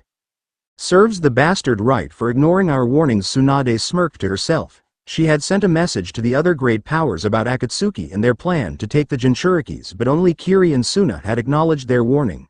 Jiraiya looked at his old teammate and frowned. Now's not the time for petty victories, Tsunade Jiraiya scolded as he knew why the blonde Kage was smirking. Yeah, Tsunade waved him off before getting serious again and looked to be in deep thought. Well, I guess I am going to send another message to Kumo, Tsunade started. She paused for a moment before continuing. No, not just Kumo. I am going to send another message to the other villages. It's a long shot, but I am hoping after this blunder Akatsuki had well be able to get Kumo and Iwa to see how dangerous Akatsuki is. I am not expecting an alliance of any kind, but I just want to make sure they're on their guard when the time comes. Tsunade finished before she turned to the Toad Sage. I want all information you have on Akatsuki. We're going to share some of our intel with Suna and Kiri so they can vouch for us. If pressed, we'll even show some to Kumo, but only intel related to Akatsuki, Tsunade ordered as Jiraiya looked a bit surprised at Tsunade's boldness of the situation. I'll have it ready by tomorrow, Jiraiya said as he composed himself. Tsunade nodded before she took out a map of the elemental nations. There is something else too, Tsunade started. She pointed to Takigakure. I looked over the records, and when grandfather called the first Kage Summit, he gifted the other villages the 9 Biju. He gave Takigakure the Nanabi. I know we have an alliance with Takigakure, but Tsunade trailed off. You're worried that because it's a minor village, it has a far less chance to fight off an attack from Akatsuki, Jiraiya said as Tsunade nodded.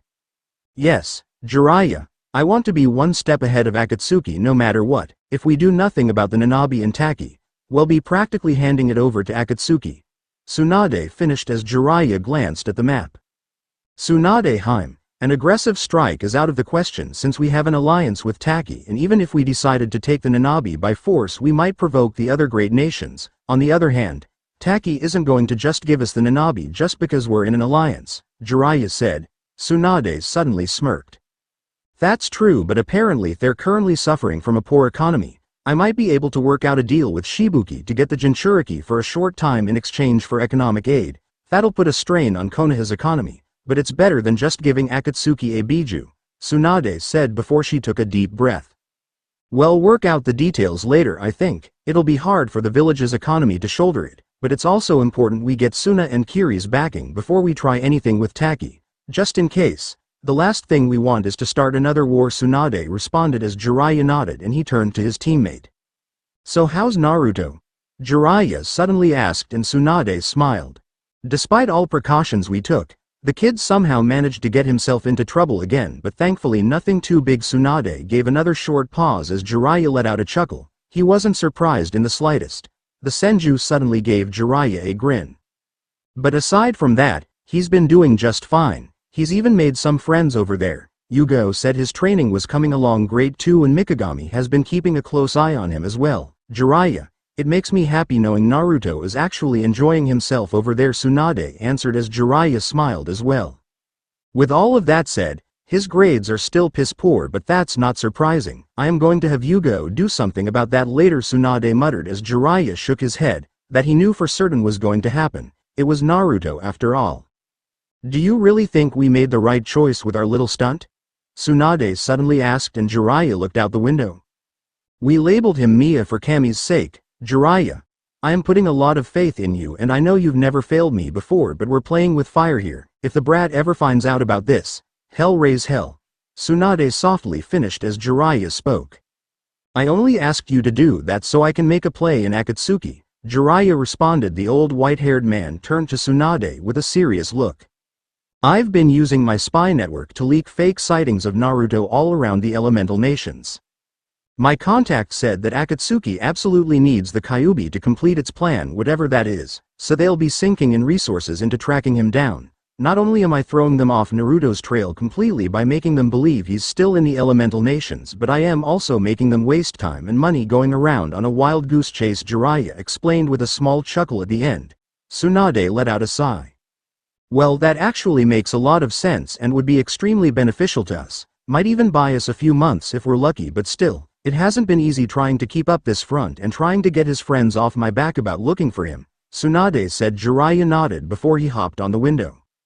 Whatever happens, Tsunade-heim, I swear on my life that Akatsuki won't touch Konoha or Naruto. I'll make damn sure of it, Jiraiya said before he left her office through the window, leaving the Senju princess alone. I hope so, muttered Tsunade as she turned away to face the village. Naruto reluctantly got up as his alarm went off. It was barely 4 in the morning and the blonde groaned in frustration. He always hated waking up so early, but regardless, Yuga was probably already waiting for him at the dorm's rooftop and the last thing he needed was cold water being thrown at him again. The shinobi locked his dorm door and slipped his key in his pocket. He wouldn't forget it this time, as a few weeks ago Naruto recalled actually locking himself out of his own dorm and Yuga had scolded him for being so careless, but luckily for Naruto, Yuga actually had the second key. Naruto let out an exhausted laugh at the memory and slowly but surely the blonde made his way to the rooftop, even if he was dragging his feet. Once he had got there, Yuga, without a word, tossed Naruto a wooden practice sword as he grimaced. This again? Naruto asked as Yuga raised an eyebrow. Is that a problem? She asked. I just thought I could start learning wind ninjutsu now. I got all of the exercises down and Pervy Sage said you would have something for me when I finished, Naruto said with an excited smile. Did you finish reading the book? Yuga asked. Naruto nodded. He powered through it despite how bored he was and made sure to read everything he needed to learn his first wind ninjutsu. Fine, but not here. We'll need to find a clearing in the woods for that, Yuga said. The Anbu let out a sigh as she scanned the woods that surrounded the dorms. Oh, I already know of a place. My friends and I found it a few days back, Naruto said as Yuga glanced at him. Naruto quickly hopped down from the building while Yuga blinked for a few seconds before following after him.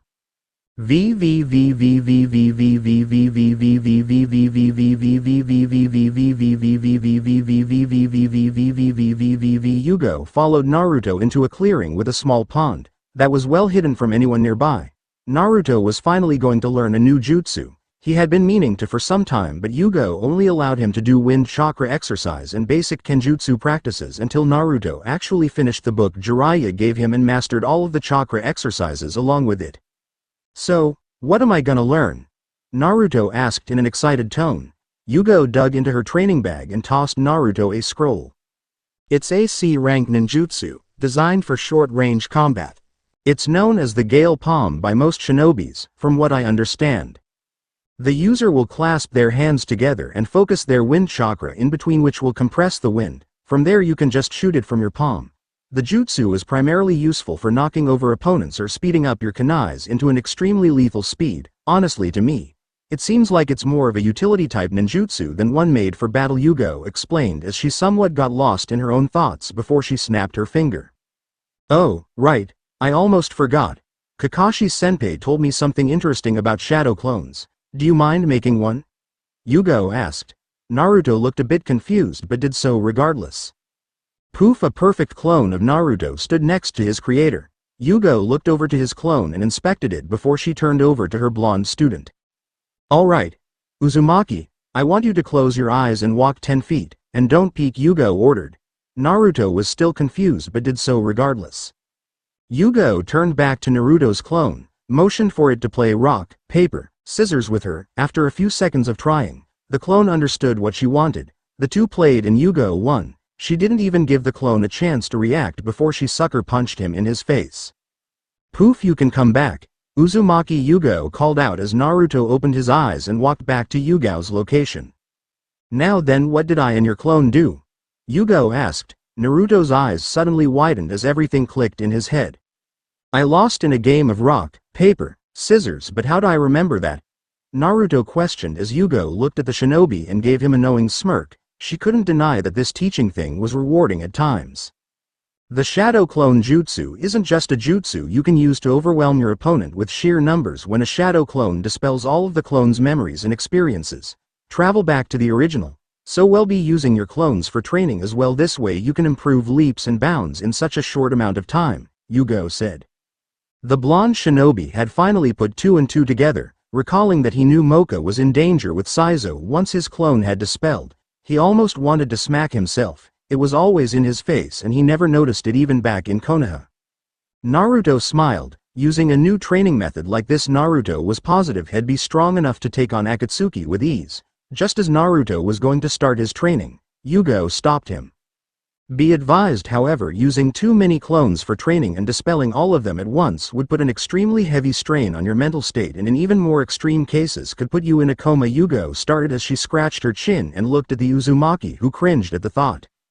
So, start off small. I think around 20 clones would do just fine as long as you dispel them slowly and not all at once, Yuga finished. Naruto gave her a nod and smiled. Let's begin then.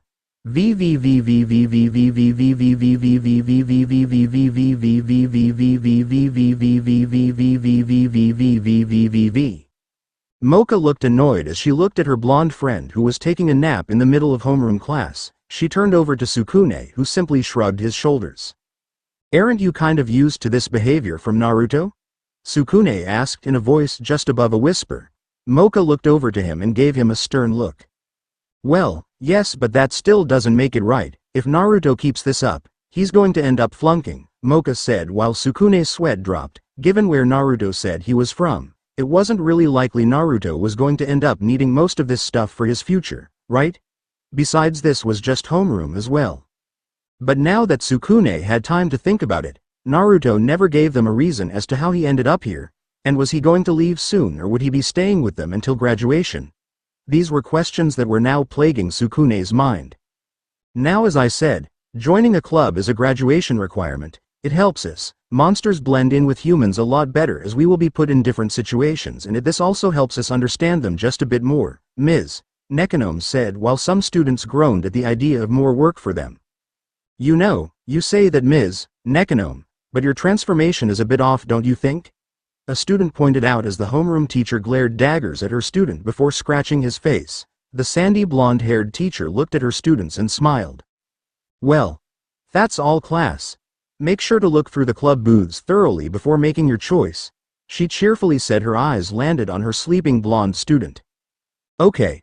Everyone but Naruto can go, Ms. Nekonomiya dismissed with a cheerful grin. Moka tugged on Naruto's shoulder for him to wake up. What? Wah. Oh, is it time for us to go? Naruto asked, still in a daze from being woken up. Moka shook her head and shot him a small glare. No, it's time for Sukune-kun and me to go. You're staying here, Moka responded with a small huff. All of his homeroom class left, leaving only Naruto and Ms.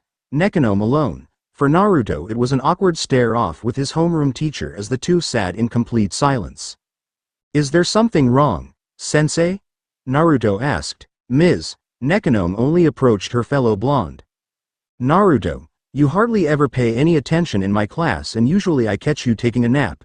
I am a very lenient teacher but I need something in return or else I have to put my foot down this time, Ms. Nekonomiya said. She bit her lip. Naruto tilted his head in confusion at his homeroom teacher. What do you need? Naruto asked. The tension hung in the air for a while before. I need you to join the newspaper club, Ms. Nekonomiya shouted as Naruto blinked. Huh? Was the only word Naruto could say. I need you to join the newspaper club. We only have one other member. If we don't pick up some new ones we'll get shut down, Ms. Nekonomiya repeated herself. Naruto once again blinked before she continued. If you join the newspaper club, it'll let you sleep during class, Ms. Nekonomiya offered as Naruto looked like he was considering her offer. Do I have to do it? Naruto asked. His homeroom teacher nodded.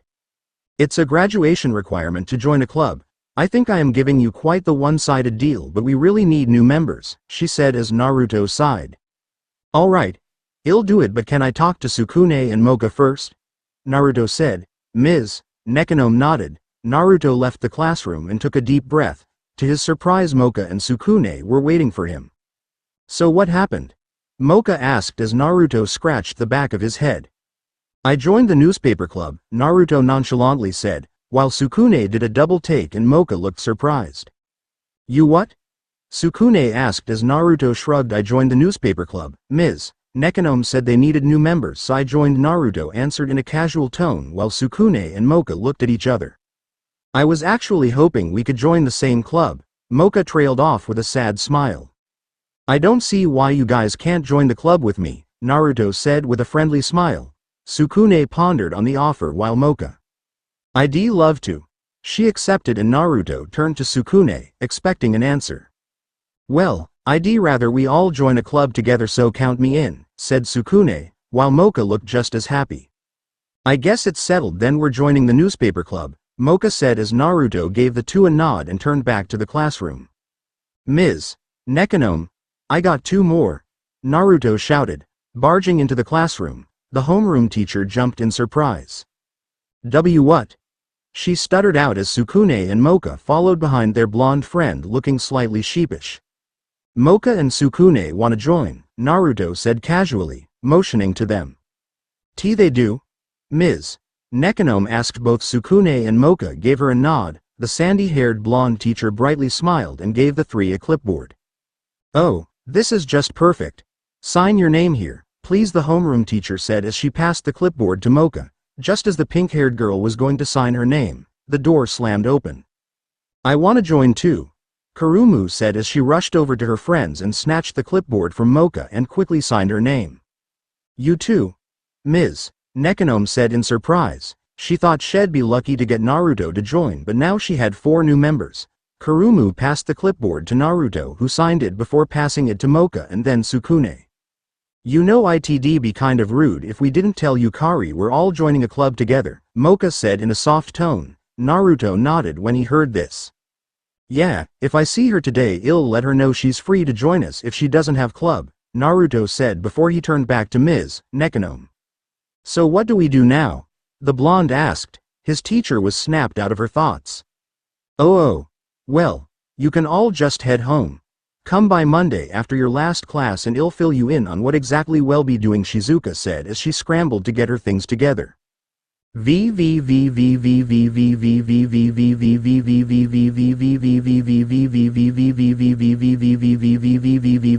It was early in the morning as Naruto stood in the small clearing. In the background were his clones trying to get the Gale Palm Jutsu right, while was watching him from a distance.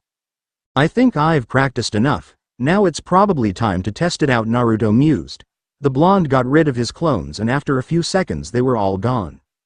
Focus the wind chakra on your palms, Naruto thought as he did just that. It was a light glow but it was there. He grabbed a kunai with his left hand to test the jutsu. Next compress it. Naruto had a bit of trouble actually compressing the chakra but little by little he made it work. The blonde went into a stance and his gaze fell on a dead tree in the distance.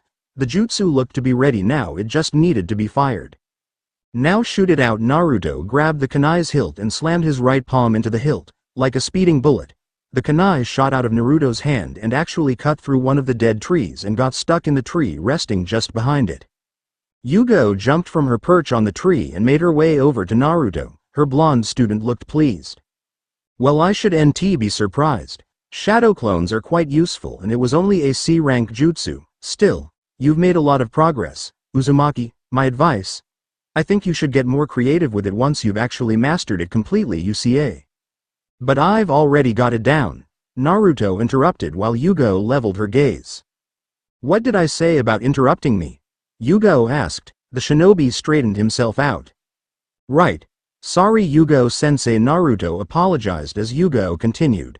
What I mean by the master the technique is trying to make it useful in more situations than just for what it was intended by its creator, kind of like your little project with the Rasengan. But moving on from that, I have something else to show you, Yuga said. Naruto frowned. More Kenjutsu?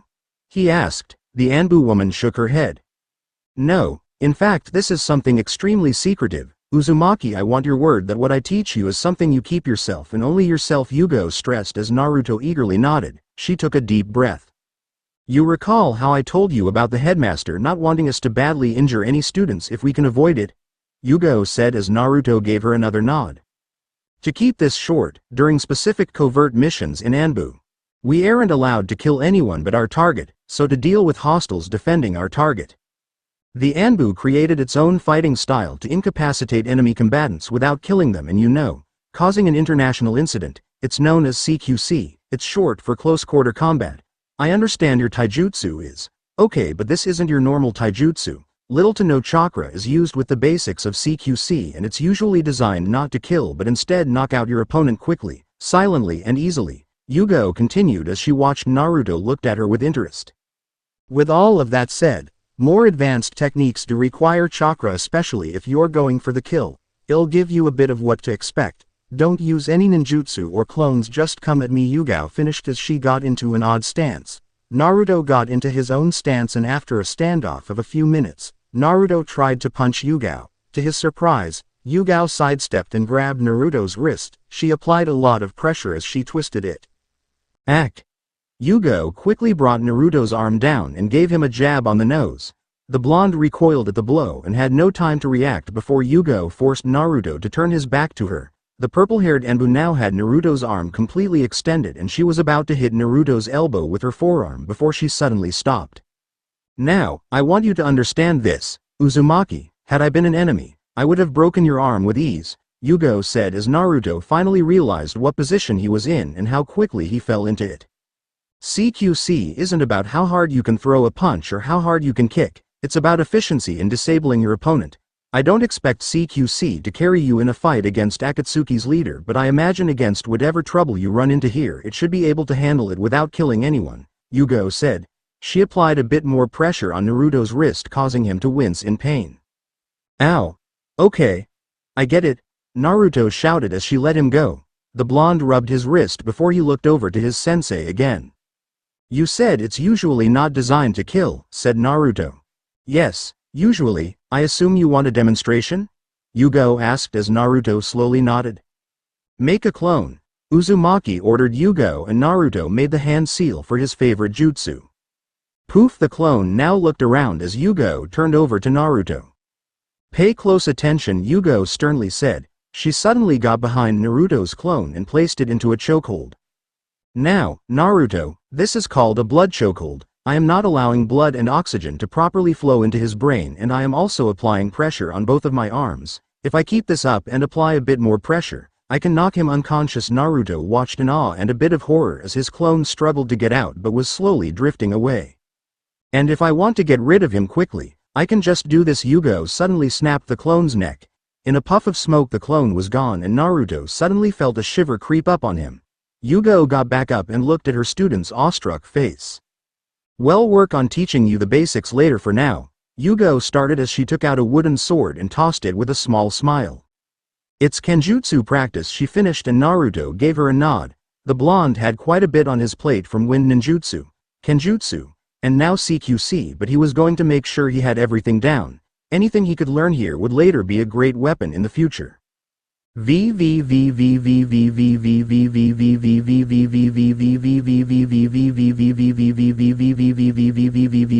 week came and went for Naruto, and aside from learning a few basic CQC moves and honing his Gale Palm Jutsu, nothing out of the ordinary. Naruto along with Sukune and Moka both made their way to the newspaper clubroom. The human looked a bit lost in his thoughts and glanced at Moka. The vampiress glanced at him and nodded. Hey, Naruto?" Sukune almost hesitated to speak as his friend shot a look at him. "Yeah?" The blonde stopped walking just as they were nearing the main entrance of another academy building. "So, your job, the shinobi world stuff," Sukune spoke in a low voice while Moka scanned the area making sure no one was overhearing. "What about it?" Naruto's mouth formed a line. His two friends both squirmed slightly under his gaze. They knew it was probably a bad idea to ask about it now, but the two just had to know at least. It would hurt if Naruto just suddenly left. Sukune then worked up the courage for his next words. Naruto was their friend, he wouldn't mind, right? Why did you come here to the academy? I mean, Sukune asked. The Uzumaki sighed. "I don't know," he lied as Sukune's demeanor flattered and Moka stepped up, not wanting to press that side of her questions anymore. "But you're at least graduating with us, right?" Moka said with hope in her voice. Naruto gulped slightly before he smiled and nodded. "Why, yeah, I have to," the Uzumaki lied. Moka and Sukune looked both a little relieved. Though Naruto was a little anxious about these sudden questions, thankfully for him they had reached the newspaper clubroom and the subject changed. "You did tell Yukari that we were going to be here today, right?" Moka asked as Naruto nodded. "Yep. She said she'd swing by when she got the chance, but she was dealing with something important," Naruto answered and Moka gave him a smile. "I am really proud of how far she's come," Moka said. Naruto returned her smile. "Yeah, me too," replied Naruto as he recalled how Yukari apologized to her classmates for her pranks and how little by little she became integrated into their group before the two could continue with their conversation. Ms. Nekonomiya finally came running over to the group. "I am so sorry I am late. I got caught up with a meeting, and, she said as she fiddled with the keys trying to find the right one. "Anyway, here we are," Ms. Nekonomiya said as she opened the clubroom, and it was dusty, very dusty. The group looked around the place before looking at each other. It wasn't too big or too small, but it would need some cleaning before they could get it up and running. "Hey, sensei, you said there was another member but we're the only ones here?" Naruto asked. His homeroom teacher was already quickly sweeping up the place. "Oh right, I guess he's running a little late," Ms. Nekonomiya said before writing something on the chalkboard. "I know this might seem strange, but has anyone here heard any rumors around school lately?" Ms. Nekonomiya asked her students, who all shook their heads no, except for Kurumu. "Well, I heard Masumi actually stuffs her bra and that Naomi is secretly dating Hideki." Her friends all looked at her with a deadpan expression as she rambled on while Ms. Nekonomiya let out a nervous chuckle. "Kurumu-chan, I was hoping something more newsworthy and not just gossip," she said while Kurumu sighed and waved her hand. "Fine then, I also heard there was a peeper around that's been spying on the girls' locker room, but apparently he's too fast for anyone to catch a glimpse of who he really is," Kurumu said. An image of Jiraiya doing his research almost immediately popped in Naruto's head as Moka muttered something inaudible to her friends. The door suddenly opened and Naruto felt his heart stop for a brief second when his eyes fell on the newcomer. It was the same guy. "Oh, you're finally here." Gaine-kun, the homeroom teacher, greeted with a smile. The tall black-haired student walked with a friendly smile on his face and 2 flowers bouquets. "Of course, sensei. I wouldn't miss an opportunity to meet my new club members after all," the newcomer said as he approached the group. The black-haired student ignored Sukune and Naruto and made his way over to the 2 girls. He handed Moka and Kurumu a bouquet each and gave them a charming smile. "Gaine Morioka, but please, call me Jin," he said as Moka and Kurumu took the bouquet of flowers. Gaine-kun here is the club president and is our only second-year member. Now I have to actually head out to another meeting. Are you all going to be okay? Ms. Nekonom asked. Jin gave her a nod. Yes, we'll be just fine, he politely said. Ms. Nekonom gave him a smile and exited the room. Okami, I've got to get out of here. Naruto mentally yelled as he avoided eye contact with Jin. Just his luck that he managed to get into this guy again. I really don't like this guy, Sukune thought as he glanced over to Moka, who looked confused. So what were you all discussing? Jin asked. Kurumu spoke up. Well, I think we should use the paper to find out who the secret peeper really is. Do some justice for this school, Kurumu said as she set the bouquet of flowers on a desk. Jin gave her a nod and a warm smile. A great idea. We should start by getting informants. Any ideas? Jin asked. Kurumu suddenly raised her hand. I know a few girls who are in the tennis team. I could start by asking them. If that doesn't work, I also know other people to start my search, Kurumu offered. The black-haired student smiled. Perfect. You should get going right away, Kurumu-chan. Jin beamed as Kurumu gave him a weak smile and made her way out the door. I'll go with you, Naruto suddenly shouted before exiting the newspaper club room with a surprised Kurumu. Jin watched his two underclassmen leave. I'll deal with Uzumaki later, Jin thought before he turned his attention to Sukune and Moka, before clapping his hands. Now, I have an idea, you two. How about we all start putting up filers asking everyone for information about the peeper, Jin proposed. Moka and Sukune looked at each other before shrugging.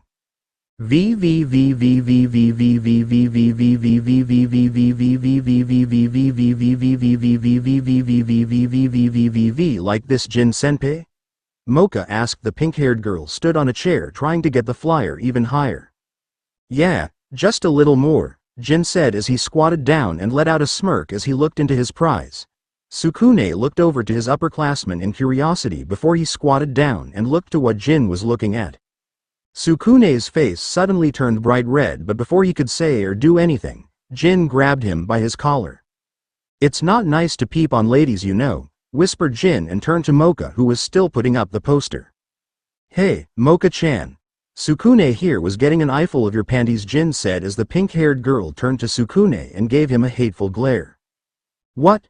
Moka shouted and got closer to the human no eye.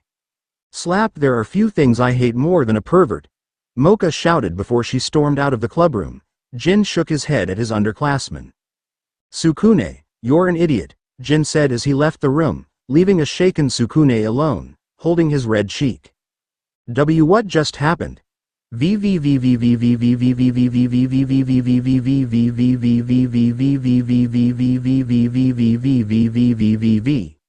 So, Naruto, what made you want to tag along? Kurumu asked. The blonde shrugged his shoulders. The two were making their way to the tennis club. I just felt like coming, hee, Naruto answered, quickly trying to change the subject and avoid that conversation altogether. Whatever. Oh hey, Haruka. Over here, Kurumu shouted as she waved her hand. A dark green-haired girl perked up. Oh, hey, Kurumu-chan, she said as the two approached her. You're still part of the tennis team, right? Kurumu asked. The green-haired girl nodded. Yeah, why? The girl answered. She gave the two a friendly smile. Perfect. Well, I actually joined the newspaper club. We're looking for information about that peeper in the girls' locker room. You know who I am talking about, right? Kurumu asked. The green-haired girl nodded again. Why yeah, though I know just as much as anyone else. He's too fast for anyone to catch, but I heard Kaori was actually in the locker rooms when he struck.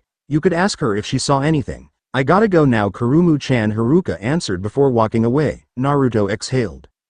I guess we got some sort of lead, the blonde commented as he turned to Kurumu, who looked displeased. Any idea where we could find this Kaori?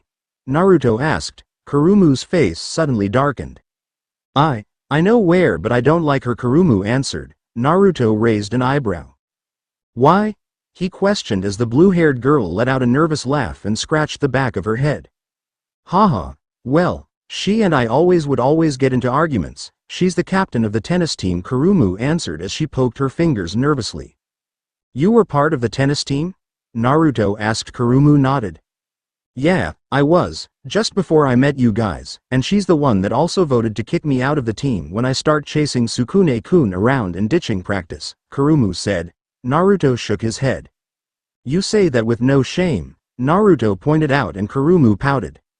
Hey, in fairness, the team was pretty disorganized in general, half of us wouldn't even show up to practice.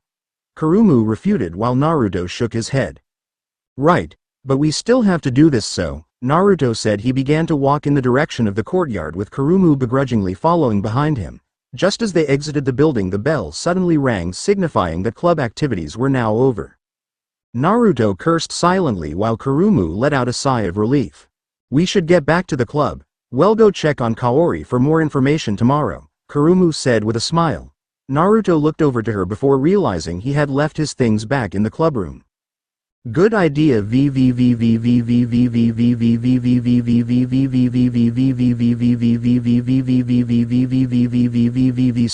looked out of the window of the Hokage tower while musing to herself. She watched as the civilians went about their lives. A knock on her door suddenly pulled her out of her thoughts. Come in, she said as a tall, black-haired man with a Junin vest and 2 scars on his face walked in. You called for me, Tsunade-sama? The man said. Tsunade gave him a smirk. I did, Shikaku, but before we can start, Tsunade suddenly stomped on the floor. Oi, pervert! Get over here, Tsunade shouted. Shikaku looked at his cage confused until Jiraiya appeared and jumped through the window. Tsunade-hime, you don't have to yell, I was just on the roof, Jiraiya said as Tsunade signaled for her Anbu to leave the office. Whatever, just set up the privacy seals, Tsunade said. Jiraiya's face suddenly turned serious and he walked over to the door. Tsunade-sama? Shikaku asked, wondering what exactly was going on as he watched Jiraiya place several tags on the door and walls. Shikaku, I am going to let you in on an important secret, Tsunade started as she took a deep breath. Jiraiya and I have been shifting our focus more on Akatsuki due to a factor that Jiraiya and I would like to keep to ourselves for now. With that said, we cannot proceed with our plans without first getting rid of an internal problem, Tsunade explained. Shikaku raised an eyebrow. An internal problem? Shikaku asked. The Nara clan head had a feeling he knew who Tsunade was referring to. Danzo, we can't keep going on with our operations without dealing with Danzo first. Depending on how we handle this, we'll come out stronger and more unified than ever, or we might have a bigger problem on our hands, Tsunade bluntly stated. Troublesome. I am assuming you've brought me here in order to help you come up with a plan to finally take care of him, Shikaku said with a sigh as Tsunade nodded and spoke. Danzo has been a thorn in our side since the early days of the Sandaime. I am sure you know the rumors surrounding him. They're all mostly true, but that's not all. He was in collusion with Orochimaru at one point, and while I would want nothing more than to toss him in a cell for that alone, I found something else that made me reconsider that option. Tsunade took out a small black book and placed it on her desk. Shikaku picked it up and flipped through the pages of the book with a calculating eye. This is, Shikaku couldn't get the words out as Tsunade leaned back in her chair. The pictures in front of him showed weapon stashes, root banners, and orphans being trained in the field already. Root is not only still active but it's still flourishing. That's why I wanted to be extra careful when dealing with this. If our estimates are correct, we outnumber Root 5-1, but despite that, Root and Anbu are tough as nails for our forces. So going head-to-head with them is out of the question. I don't want to weaken Konoha's forces if I can avoid it, Tsunade explained. The Slug Princess bit her lip as she wanted to choose her next words carefully. And ideally, I'd like to take control of Root myself, Tsunade said. Jiraiya let out a frown but said nothing while Shikaku shifted uncomfortably. May I ask why, Tsunade-sama? He asked as Tsunade stood up and gave her subordinate a stern look. As I said before, recent developments with Akatsuki have caused us to take them as a more serious threat. I won't tell you everything, but the leader of Akatsuki has aim under his rule. This implies he killed Hanzo of the Salamander. That alone moved them up our threat list, she started before taking a deep breath. There was also an incident in Kumo recently which I am sure you've no doubt heard about. I don't like the idea of having a bunch of mindless drones in my ranks, and believe me, if there was another way I'd take it. But I am the Hokage. It's my duty to ensure the village is prepared for the coming storm, even if it means I have to get my hands dirty. Having Root Anbu to bolster our ranks would greatly benefit Konoha greatly for upcoming operations, but this is a delicate situation, Tsunade explained while Shikaku looked more at ease when he heard this. She wasn't doing this out of a lust for power at least. And after some consideration, Shikaku could see the value of having such fanatic shinobi in their own units. I see, the Nara clan head said before looking to be lost in his thoughts. After a minute or so the man spoke again. I have a couple of ideas. As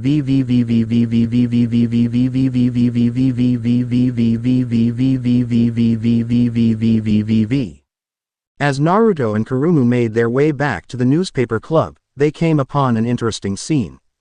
Moka-chan. Please just let me explain, Sukune frantically said. Moka simply ignored him and kept walking. She refused to even make eye contact with him. Just please leave me alone, Moka softly spoke as she left the hallway, leaving a confused Naruto and Kurumu on the side. Did something happen? Kurumu whispered over to Naruto, who simply shrugged and watched a dejected Sukune walk straight past them. An idea then passed through the blonde's head and he frowned. I don't know, you go check on Sukune. I'll go look for Moka. Whatever it is, I am sure we could fix it. Usually we can, Naruto said as Kurumu gave him a slow nod, not wanting problems with her new friend group. Jin watched the scene from a distance and a frown appeared on his face when he saw Kurumu run off after Sukune and Naruto run off for Moka. Right now getting rid of Sukune was his priority. Getting rid of Naruto would be a bonus if the next phase of his plan came together. Jin suddenly noticed two girls gossiping not too far from him. Excuse me, ladies, I was wondering if you could tell me anything about Sukune and Moka. Jin asked. The girls stole a glance at each other before shaking their heads. Only that they might be a couple. I mean, have you seen how she latches onto him? One of the girls said while the other nodded. Yeah, I heard some of the girls say they've seen Moka kiss Sukune's neck. There is definitely something going on, the second one mused. It's not fair. What's so special about him? Jin shouted as the two girls jumped. He's losing it. We need to get out of here. One of the girls yelled before running away. Jin looked around him as students were staring at him. I swear by the end of today I'll make Moka my woman and I'll smear Sukune's reputation through the mud. Jin let out a growl, composed himself before going off to look for Moka.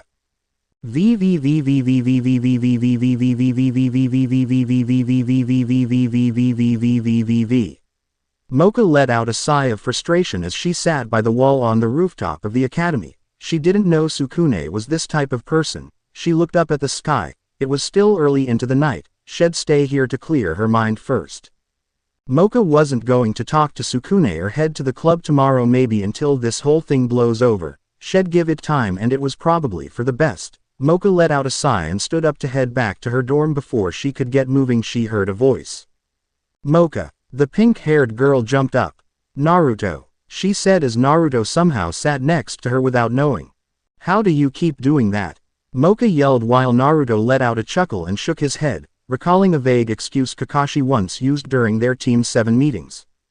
I am not sure, Naruto answered with a shrug. Moka gave him a pout before she sat back down with a huff. So what happened back there? Naruto asked as Moka stared into the distance. Jin-senpai caught Sukune-kun peeking up my skirt. Moka spoke softly. A frown appeared on Naruto's face. The blonde sat down with his pink-haired friend. And what did you do? Naruto said while Moka sighed.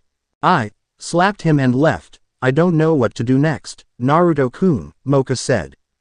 Naruto looked up and noticed that the moon was starting to rise. He was probably gonna regret this later. Moka, I wouldn't trust Jin, Naruto stated as Moka turned to him with a puzzled look. What do you mean? She questioned. I had a run-in with Jin a while back. He's actually a bit of a pervert then too. I don't think Sukune was looking up your skirt. I mean, he wasn't a pervert before, was he? Why would he start now? Naruto pointed out as Moka looked down. Sukune was still her first friend.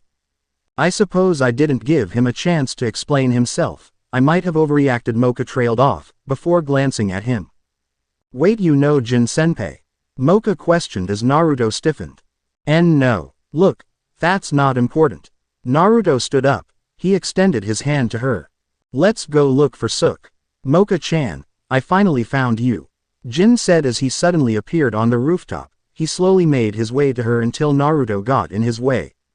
I would appreciate it if you got out of my way. This is between me and Moka-chan, Jin said. The upperclassman stared down the Uzumaki who returned his gaze. And I'd appreciate it if you'd keep your distance, Naruto shot back with a glare, Jin scoffed. Why is that, Uzumaki? Jin questioned. He narrowed his eyes at the blonde. Two still said nothing to each other and Naruto still maintained his glare until he spoke again. I don't know what you were planning, but I am gonna stop you right now. I know Sukune, he would never peek on Moka, mainly because he's a bit of a wimp to even think about it, but mostly because he has basic decency. Naruto shouted as he pointed to him. A frown suddenly appeared on Jin's face, his face twitched slightly and he took a deep breath. I was going to smear Sukune's reputation in the mud and take my time dealing with you, Naruto, but now it looks like I am going to take drastic measures, Jin said. He looked at the full moon before looking back at Naruto and Moka with a feral smile. I'll just make Moka Akashiya my woman by force. Jin's body began to morph into his monster form. A werewolf, he's a werewolf, Moka said. Fear was dripping in her tone. She subconsciously took a step back as she and Naruto both looked at Jin's new form. Werewolf or not, I won't let him get to you. Naruto never took his eyes off Jin. The werewolf took a step forward. I made sure that just in case my plan fell apart, I'd still have the upper hand here, Jin started before glancing at the rising full moon in the distance. With the full moon out, a werewolf can reach unimaginable speeds. You can't beat me, Uzumaki, Jin finished before he vanished. Naruto's eyes widened. Oh crap, he's almost as fast as bushy brows. Naruto barely had time to block a blow from Jin. The blonde jumped back and kept his gaze on Jin. This still surprised Jin as it wasn't every day someone could react to his full moon boosted speed, especially while staying in their human form. That could have been really bad, Naruto mused before motioning for Moka to get out of here. I need to find Sukune-kun, then I can come back and help Naruto-kun, Moka thought before she ran off to look for her human friend. Jin saw this and was about to go after her, when Naruto stopped him and tackled him to the ground. Oi, your fight is with me, Arrow Mutt, Naruto shouted as Jin's canine eyes focused on a smiling Naruto. Jin picked himself off the ground. Then why don't you transform and well get this over with? I still have my prize to catch up to, Jin said, while Naruto cracked his knuckles. I don't need to. If I am being honest, I think you'll give me the workout I need, Naruto replied as he took out a kunai and slipped into a basic CQC stance. Well, you're going to need more than a toothpick to stand against me, Jin taunted as he took notice of the kunai. I know he's fast enough to rush Junin, at least if bushy brows were anything to go by. Naruto and Jin's standoff came to an end when the blonde suddenly dodged a horizontal slash. Thank Kami for those reaction spars with Arrow Sennin. I only just learned CQC, so it might not help here. Naruto moved his head just in time to avoid getting hit by Jin's claw. The blonde saw an opening and shoved his kunai in Jin's shoulder. Jin let out a howl of pain as he tried to slash Naruto again. The Uzumaki jumped back and watched as Jin removed the kunai from his shoulder. I am not even sure you're allowed to have these on campus, Naruto, Jin said as he dropped the kunai on the floor. I keep them around just in case people like you show up, Naruto shot back. To his surprise, the stab wound on Jin's shoulder was already healing at an alarming rate. I guess he's far more durable now, honestly. Numbers just might work. Hopefully I don't really hurt him too bad, Naruto mused before making a hand seal. Kage Bunshin no Jutsu. At least 30 clones appeared and flanked Jin to make sure he couldn't escape. On the rooftop, the railing, everywhere. Doppelgangers, Jin muttered as Naruto smirked at Jin's shocked look. I still got a few tricks up my sleeve, you know. Naruto shouted before the clones began to attack Jin from different directions. Little by little Jin was getting overwhelmed. As for every clone he was lucky enough to get rid of, another one would take its place. The real Naruto created a Rasengan. If his estimates were correct, this wasn't going to kill Jin. Naruto snuck into the fight with the Rasengan in his hand. Using his clones as cover, Jin was getting rid of a handful of clones before the Uzumaki suddenly appeared behind Jin. Rasengan, Naruto shouted. Jin had no time to react as Naruto shoved the jutsu in the werewolf's back. Jin let out an ear-piercing scream as he fell on the ground. The pain was too much for Jin and he fell unconscious. However, his werewolf form was already healing the wound left from the Rasengan, something that fascinated Naruto. I'll have to ask Yukari about that. Pervert must have some crazy regeneration, Naruto thought before checking for the werewolf's pulse, and it was clearly still beating. The blonde sent one clone to go look for Moka and dispelled the rest of the clones. Naruto sat there and was trying to think of what to do with the unconscious Jin before an idea popped in his mind. The shinobi picked up Jin's body before jumping through the academy rooftops into the girls' dorm.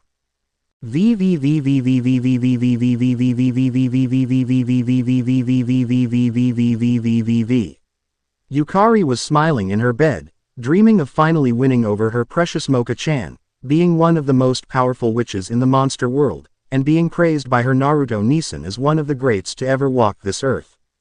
Thwack! A pebble tapped on her window and Yukari grumbled as she pulled her bucket and turned away from the window. Thwack! Another pebble tapped on her window. This time Yukari got up and looked out her window. What she saw was interesting. Naruto was outside, waving at her and holding an unconscious student. "Ni-san," Yukari whispered as she rubbed her eyes. Yukari blinked at what she was seeing before Naruto motioned for her to come down. Yukari was somewhat confused as to what was going on, but she made her way down. "Ni-san, it's really late, what's going on?" Yukari asked. Naruto pointed over to Jin.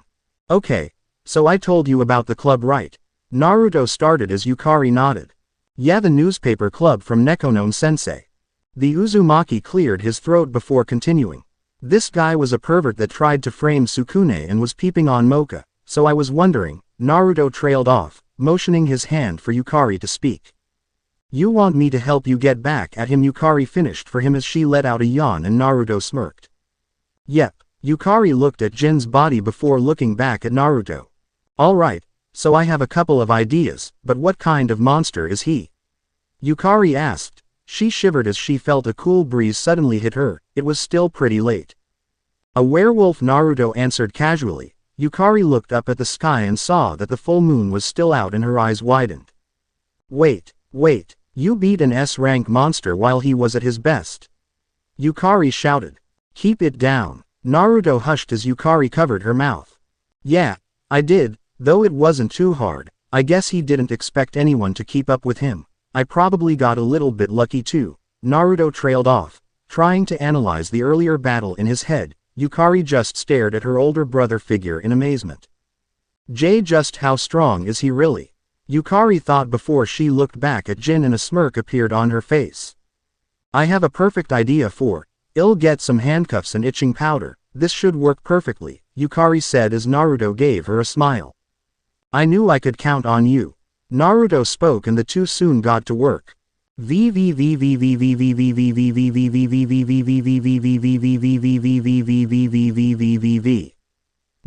and Yukari sat on a lunch table with Sukune and Moka. The two were stealing glances at each other while Naruto and Yukari were eating their lunch and ignoring the tension that was practically suffocating Sukune and Moka.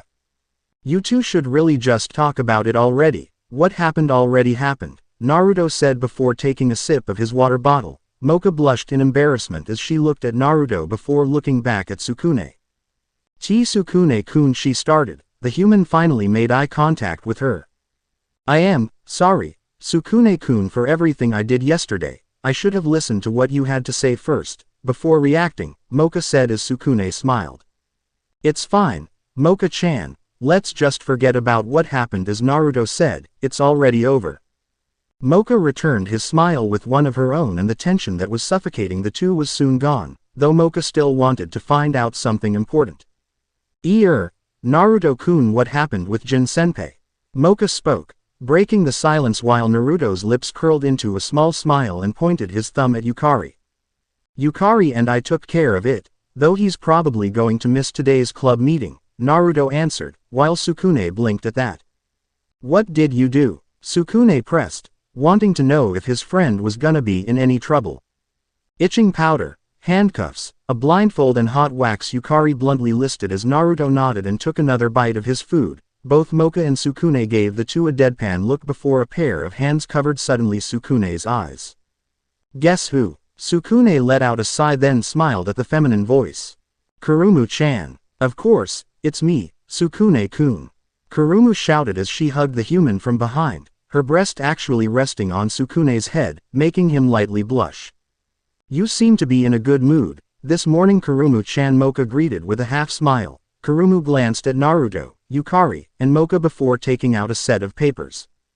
Why wouldn't I be? We're going to get the story out about Jin being the peeper later this week if it all goes well. I gotta say, I wasn't so sure if I was going to like this whole journalism thing, but it's actually pretty fun, Kurumu said, while Naruto held his breath.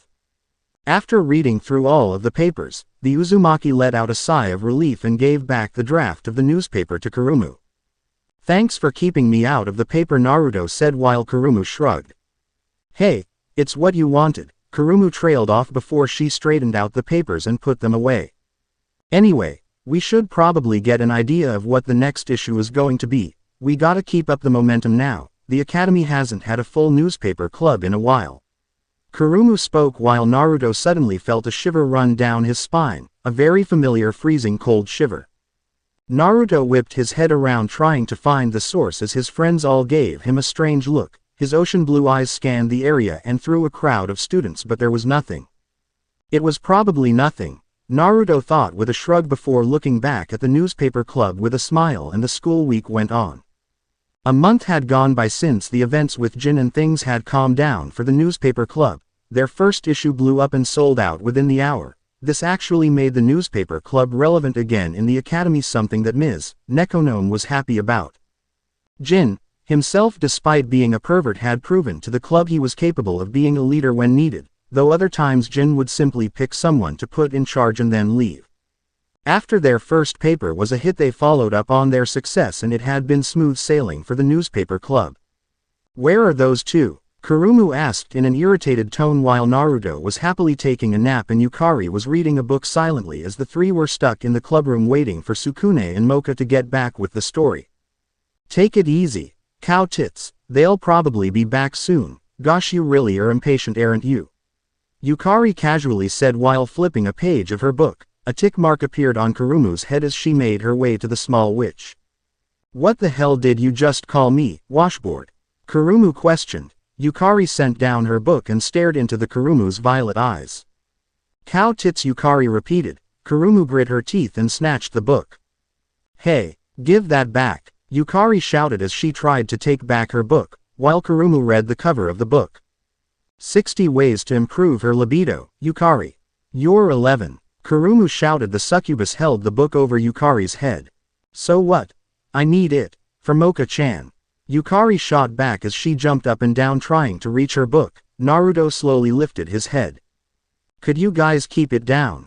The blonde yawned as Kurumu rushed over to him with Yukari's book in hand. Look at what she's reading. Kurumu passed Naruto the book. The shinobi rubbed his eyes, getting a hold of the book, and skimmed through a few pages. Naruto's cheeks turned pink. How did you even get this book?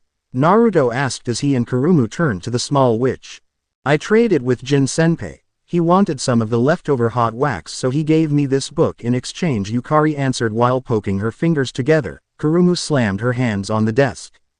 Oh, I just knew that he'd be wrapped up in this when I get my hands on that pervert, Kurumu said in a heated tone. Yukari used this distraction and took her book back before Kurumu or Naruto could do anything else. Moka and Sukune burst through the door. Okay, sorry, we're late, we lost track of time, Sukune said, holding several papers in his hands. I did get the story though. Naruto, you still have the notes I told you to finish, right? Moka asked as Naruto dug through his bag. After a few seconds, the Uzumaki passed her his notes. Moka beamed as she grabbed the papers and began to skim through them, however that smile she had on her face soon turned into a frown. Naruto-kun, is this your handwriting? Moka asked as Naruto nodded. Yeah, is something wrong? The blonde answered. Sukune walked over to Moka and looked at Naruto's notes with her. It looks more like chicken scratches than an actual written language, Sukune said as Naruto took offense to that. Hey, it's not that bad. Naruto defended himself while Yukari and Kurumu peeked over at it. It definitely looks like you could use some work there, Ni-san, Yukari said. What does that say? Kurumu asked Moka, who simply shrugged her shoulders. Naruto hung his head in shame. Moka suddenly swiped Naruto's notes away from Kurumu's gaze and put them in her bag. Well, it's fine. Next time we'll put you on the computer, Naruto-kun, Anyway, we still got to finish our issue for today, Moka said. Kurumu let out a groan. It'd be nice if our club president actually helped us, though. She whined and walked over to the copy machine. Naruto looked over to the pink-haired vampiress. What's this issue's main story again? Naruto asked while Moka began to get the supplies out. There was some drama in the tennis team that has made them disband. That's our big story anyway, but I am sure with the smaller stories sprinkled into it we can make it work, Moka explained as Naruto took out a cardboard box and Kurumu leaned on the machine with her arms folded under her chest. Can't say I am surprised to hear that they disbanded, Kurumu huffed while Sukune shrugged. If we're quick about this, we'll get the next issue out by tomorrow morning, Sukune said. The newspaper club soon got to work while Naruto tried to slowly type away on the computer. He was still new to this.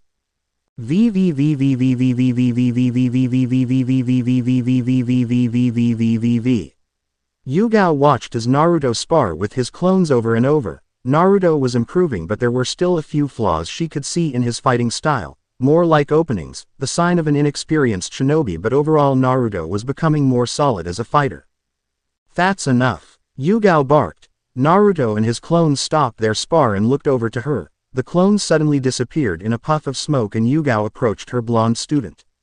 What's up, sensei? Naruto asked. You've been improving at an unimaginable rate and I believe it's time for an actual proper spar between us, Yuga said while Naruto nodded and backed up.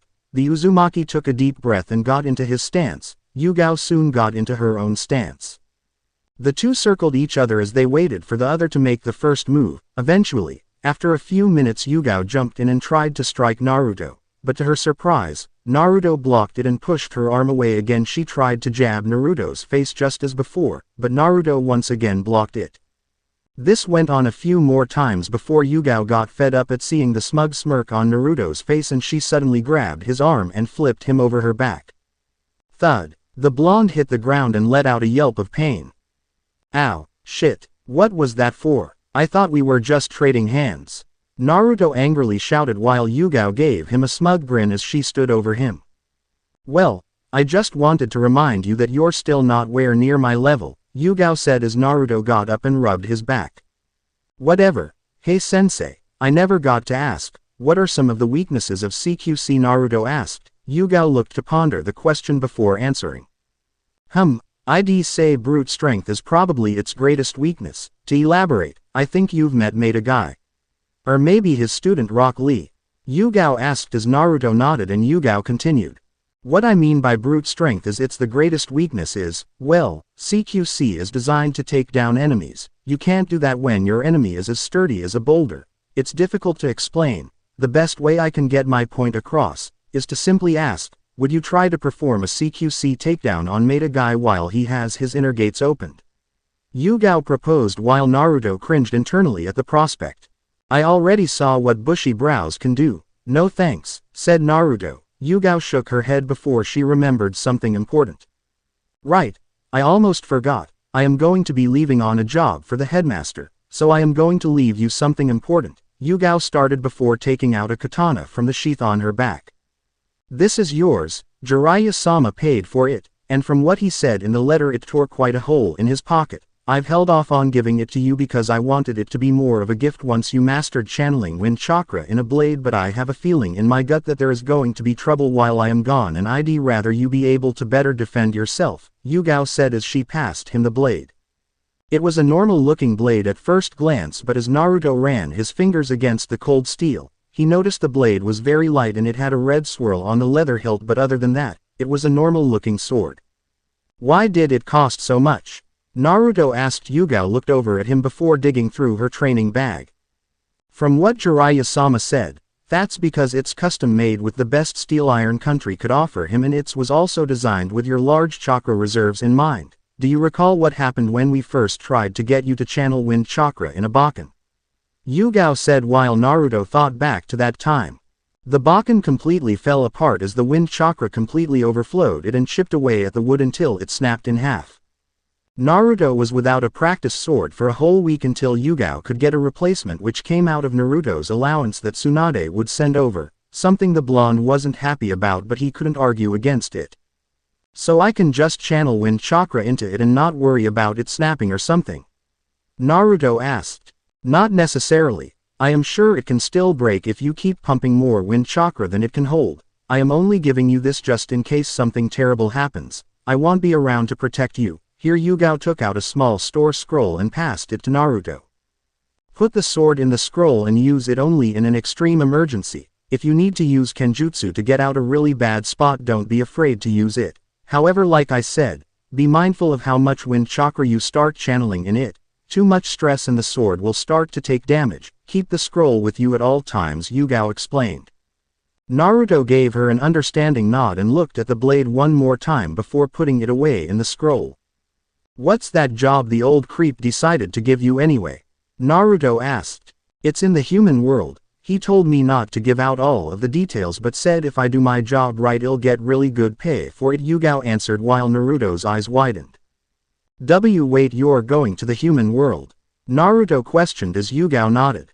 That is all I'll say about it. I won't be back for a week and I expect you to take care of the place while I am gone, and if I find out you went into my room, I will gut you, Yuga said in a casual tone, and Naruto nodded rapidly at the threat. I won't. I promise.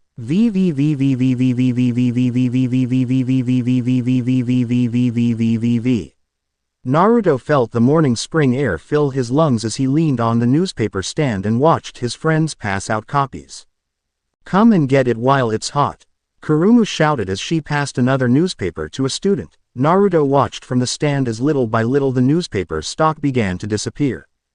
I guess we could say that this issue was pretty successful, Sukune said. He gave another newspaper to a student and turned to Moka. The pink-haired vampiress was checking the last newspaper box. We've handed out almost everything, Moka said as she handed a female student a copy of the newspaper. Yay, another popular edition, Kurumu said as she hugged a surprised Sukune. And I think this calls for a celebration, Yukari brought up while Naruto raised an eyebrow. A celebration? Naruto spoke as Yukari turned to him. Yep, I think we should treat ourselves for all of the hard work we've been doing the past few weeks, Yukari elaborated. That's a great idea, Yukari-chan. We could throw ourselves a celebration party, Moka added with a grin. A celebration party? Count me in, Kurumu chimed in, while Sukune wormed his way out of Kurumu's grasp and began packing up the few newspapers they didn't sell today. Sounds good. Naruto and I will get the snacks, you guys get everything set in the clubroom later, Sukune said as Naruto placed his arms behind his head. What about Jin-senpai? Should we tell him about this? Naruto asked. Kurumu scoffed. Hell no, the pervert didn't help us beyond just leaving one of us in charge before leaving to who knows where. Kurumu waved off as Naruto shrugged. It wasn't like she was wrong. You guys actually like each other? I don't understand, a voice said. The newspaper club turned to see a light purple-haired girl with a sucker in her mouth. Mizore. Naruto greeted her with a small grin. He didn't really see her around much the last few days and was happy to see her stop by. You know her? Yukari asked in surprise as she turned to him. Hey, how come she doesn't have to wear a uniform? Kurumu pointed out, but Mizore simply ignored the two and made her way to Naruto of all people until she was only inches away from his face. Naruto-kun, I can't believe I haven't noticed you were this cute before, Mizore said as Naruto shifted uncomfortably and gave a weak smile. Hee, right, what brings you here, Mizore? Naruto asked. Mizore backed away and picked a newspaper. I am just here to pick up a paper. See you around, Naruto-kun, Mizore said as she walked away with a newspaper in hand, leaving the confused group behind them. Kurumu and Moka watched the retreating form of Mizore while Sukune and Yukari looked over to Naruto with a curious expression. What was that about? Moka asked while Naruto had to repress a sigh. He put up a smile for his friends and Kurumu spoke up. Meh, who knows, anyway we should start planning for our party, Kurumu said as she threw her hands in the air.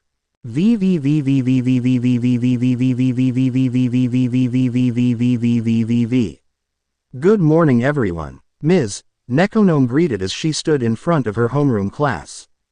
I'd like to remind you that today is going to be the day we'll be choosing our class officers. We'll need one class president, one vice president, and two secretaries, so any nominations? The homeroom teacher said as she scanned her students who continued to avoid her gaze until her eyes fell on her blonde student. Thank Kami, this isn't something I have to worry about, Naruto thought as he leaned back in his chair. Sukune looked to be daydreaming and Moka was too busy writing in her journal to even be paying attention to class. I think Naruto Uzumaki would be a great class president, a voice said. Naruto nearly fell out of his chair when he turned around to see Mizore standing right behind him with her hand raised. Wait, you actually came to class. And why did you nominate me? Naruto shouted. Moka and Sukune jumped in surprise when they saw the girl from this morning. Mizore said nothing as she sat back down and smiled at Naruto. Ah, Shirayuki-san, I forgot she was even in this class. She's almost never here. I've tried to still keep her updated on what's going on in the academy, but this is the first time she's been here in weeks, Ms. Nekognome thought before she wrote Naruto's name on the chalkboard. Okay, we have our first nomination. Anyone else? She asked her class. What? No, I never agreed to this. Naruto shouted as he stood up and glared at the woman, but Ms. Nekognome ignored him. Then Moka stood up. I nominate Sukune Aono for class president. Moka said as Sukune's jaw dropped. Moka sat back in her chair and shot Sukune a thumbs up while Sukune gave her a horrified look. What have you done? He mouthed over while Moka cutely looked confused with her friend's actions. All right, we have 2 nominations. Anyone else? Ms. Nekognome spoke as she wrote those down. A few more names went around before the bell suddenly rang and the class was dismissed.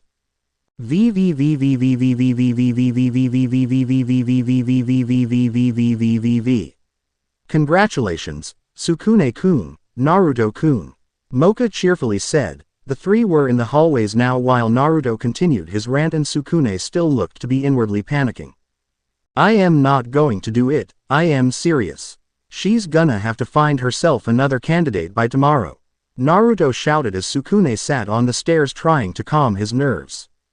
Class president, me, why? I don't want that responsibility. I am human. I can't be class president. Okay, just take it easy. Sukune, they probably won't even pick you. Yeah, they're way more likely to pick Naruto than you, Sukune rationalized in his head. But I think you or Sukune-kun could be a great class president, Moka cluelessly said, while Naruto hung his head before taking a deep breath and placing his hands on Moka's shoulders. Moka, aren't you forgetting something really important? Something very important about Sukune and I. Naruto spoke as he gave her a forced grin. The vampiress pondered the question. She returned his grin with one of her own and shook her head. Nope, not at all, she answered. Naruto groaned in frustration. Fine, whatever, I give up, Naruto said. The Uzumaki stormed off while Sukune watched his blonde friend leave. I think we should let him cool off. We should probably go get the snacks for the party, Sukune said before standing up. Moka slowly nodded and the 2 quickly made their way to the cafeteria.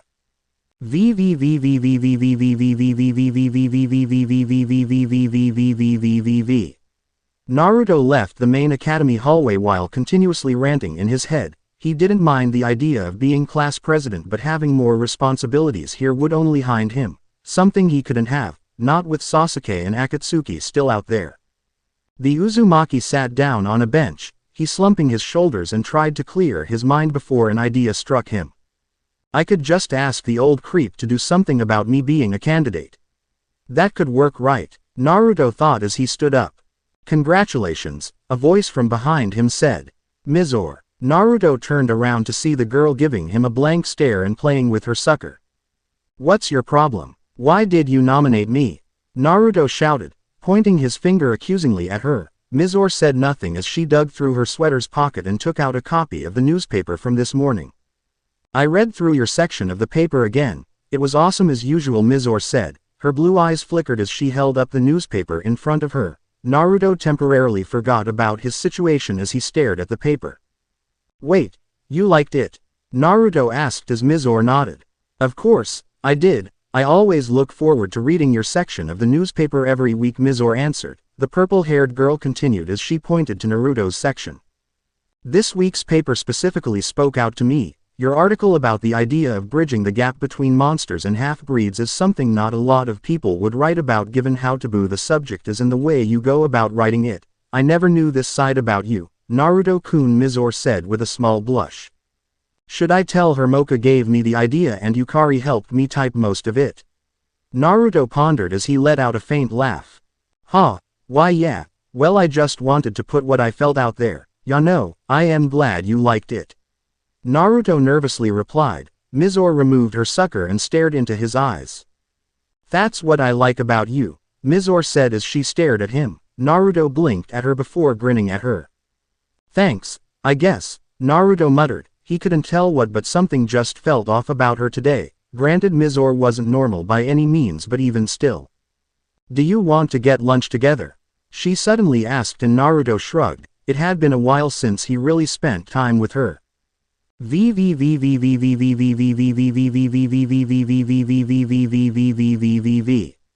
I wonder why Naruto-kun was so upset earlier, Moka mused as she and Sukune were making their way to the campus store.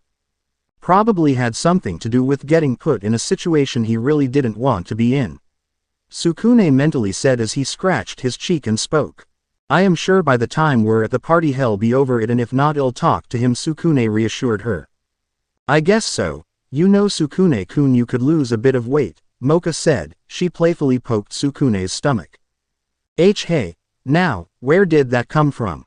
Sukune said. He backed up and Moka let out a giggle. I am just kidding, Sukune-kun, you know, you're really easy to tease, Moka said. Sukune shook his head but the human caught something out of the corner of his eye and he turned. His eyes widened at what he saw and he turned back to Moka. Moka-chan, check this out, Sukune said as Moka turned to him and saw him motioning toward the direction he was looking in. Naruto was there with that girl from earlier clinging onto his arm. I've told you this before, Naruto-kun, I don't like spending time with a group, people make me nervous, Mizore started. Naruto browsed through the rows and rows of snacks for something that could catch his eye. He turned back to Mizore when she spoke again.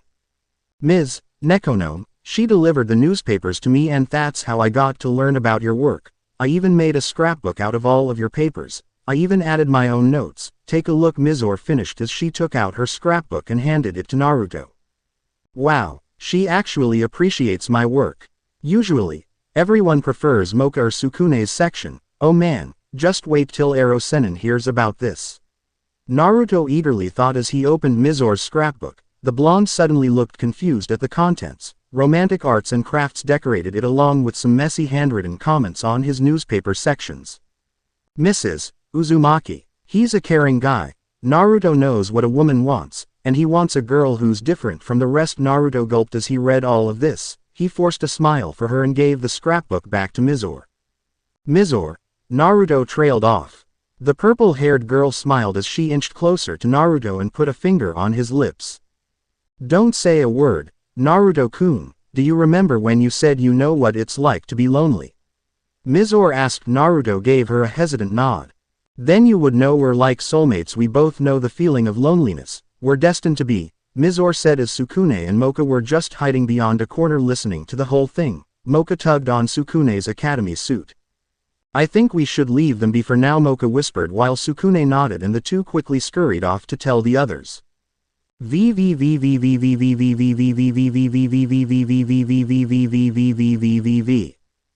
Naruto has a stalker? Kurumu asked. The succubus was carrying a plate of cookies and Yukari shrugged. That's what Moka-chan said. She's the same weird girl from this morning too, the small witch answered, and Kurumu hummed. Well, I think it's nice Naruto got himself a girlfriend. Kami knows he could use one. I honestly thought I'd never see the day, Kurumu said with a huff. Yukari shook her head. Stalkers are actually pretty scary though. I heard that during the beginning of the school year, there was this girl who had a crush on a teacher. Naturally, he rejected her, then she froze him in ice. Yukari spoke while Kurumu's eyes widened slightly. In ice? That's pretty cold, she commented while Yukari shrugged once again. Meh, who cares, we got way more important stuff to do right now, Yukari said as Kurumu giggled. Like these wonderful cookies I made for the party. They're laced with a love potion so that when Sukune-kun eats them, hell be all mine. Kurumu said with a triumphant grin. Wow, somehow you're even more creepy than the stalker.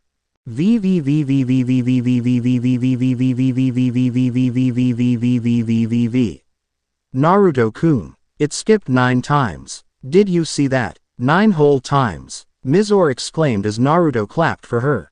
The two were standing by the same pond Naruto would use for training, much to the blonde's pleasant surprise, and if Mizore paid closer attention to her surroundings she'd notice the kunai marks on a few of the dead trees around her. That's great, Mizore, Naruto complimented with a grin. I probably should have sent a clone to go tell the others where I am, Naruto pondered before he saw Mizore grinning at him. It's your turn, Naruto-kun. She cheerfully handed him another flat pebble as Naruto gently took it. Mizore, Naruto started before tossing the stone across the pond, using some chakra to send it further. Have you been alright? We haven't really talked so much since you started ditching gym class too, Naruto asked softly. Mizore stiffened ever so slightly. She ignored his question instead, looking at the stone. Whoa, you actually managed to hit 16, I counted it. Mizore exclaimed before turning to the blonde with a small blush. Naruto was quiet for a second. You know, I am so glad we met, Naruto-kun, Mizore suddenly spoke up. I was really lonely before I met you. I don't think I could have really gone on if you didn't come into my life, she added. Naruto's eyes widened slightly as she soon tried to hug him, though the shinobi reluctantly pulled away from her. Alright, Mizore, I really did enjoy spending time with you again. I know we haven't done anything like this in a while, but I actually have somewhere to be, so I'll catch you later, Naruto spoke, but just as he started walking away, Mizore hugged him from behind. But you can't go, Naruto-kun. It's your turn. Mizore increased her grip on the blonde. Yeah, but the party already started. I gotta go, you know. Naruto said. He finally managed to get out of her hold, and just as he did, I wouldn't recommend you go. The earlier warmness in Mizore's tone was suddenly gone as Naruto turned to her and tilted his head in confusion. Why's that? He said while Mizore's cold blue eyes flickered. It might not be good for them if you did, she said. Naruto narrowed his eyes at the girl. What are you talking about? Naruto questioned as he felt the temperature begin to decrease. He could even see his own breath in the cold now. We're destined to be together, Naruto-kun. I am doing this for us, you know, Mizore spoke, her hair now shadowing her eyes as she continued to approach him ever so slightly. Naruto looked down and noticed some frost beginning to form on the grass. I am a Yuki Onna, a snow maiden. As long as I control the ice I won't let you leave me, so please don't make this any harder, Mizore said. The Uzumaki gave her a hardened glare, now understanding her intentions. Mizore, what did you do? Naruto shouted, but Mizore said nothing as her purple hair turned into ice crystals. Please, Naruto-kun, just stay with me, Mizore said in a monotone voice. She was only a few feet away from him until Naruto suddenly rushed her with blinding speed.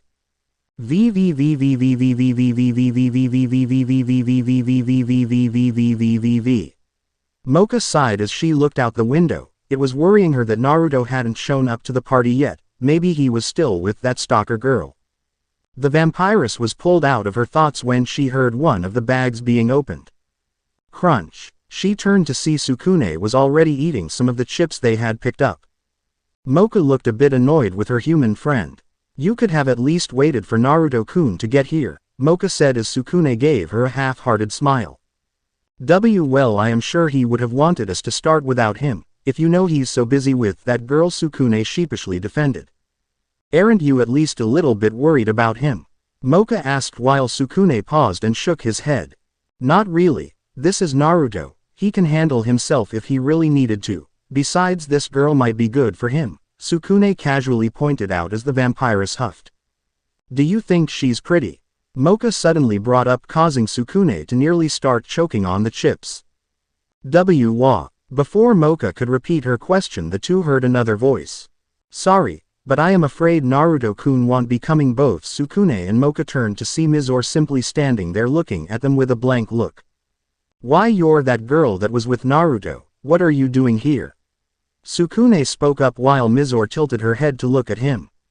So I was right, you were following us, back there, Mizore said. The Yuki Onna quickly spoke again. I am still with Naruto at the moment. This body is just an ice doll. The real me is still with Naruto, she casually said. A silence briefly fell as the clone stared at the two. I have to wonder, what is Naruto to you too? Mizore asked. Breaking the silence, Sukune let out a nervous chuckle.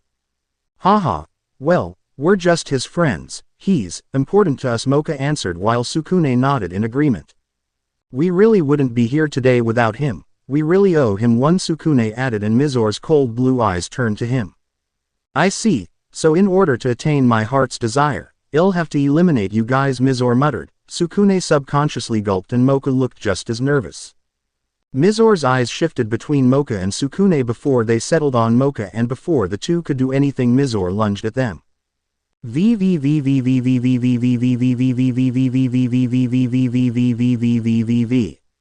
Quick, strong, and fast, like Sensei said. Naruto thought this was going to be the first time he'd ever perform an actual takedown on someone that wasn't his shadow clone. Mizore made a grab for Naruto only for him to take a hold of Mizore's wrist. The Yuki Onna gasped in surprise, but Naruto gave her no chance to recover. Using forearm and placing his leg behind hers, Naruto knocked her over, and in a blink of an eye Naruto had pinned her on the ground.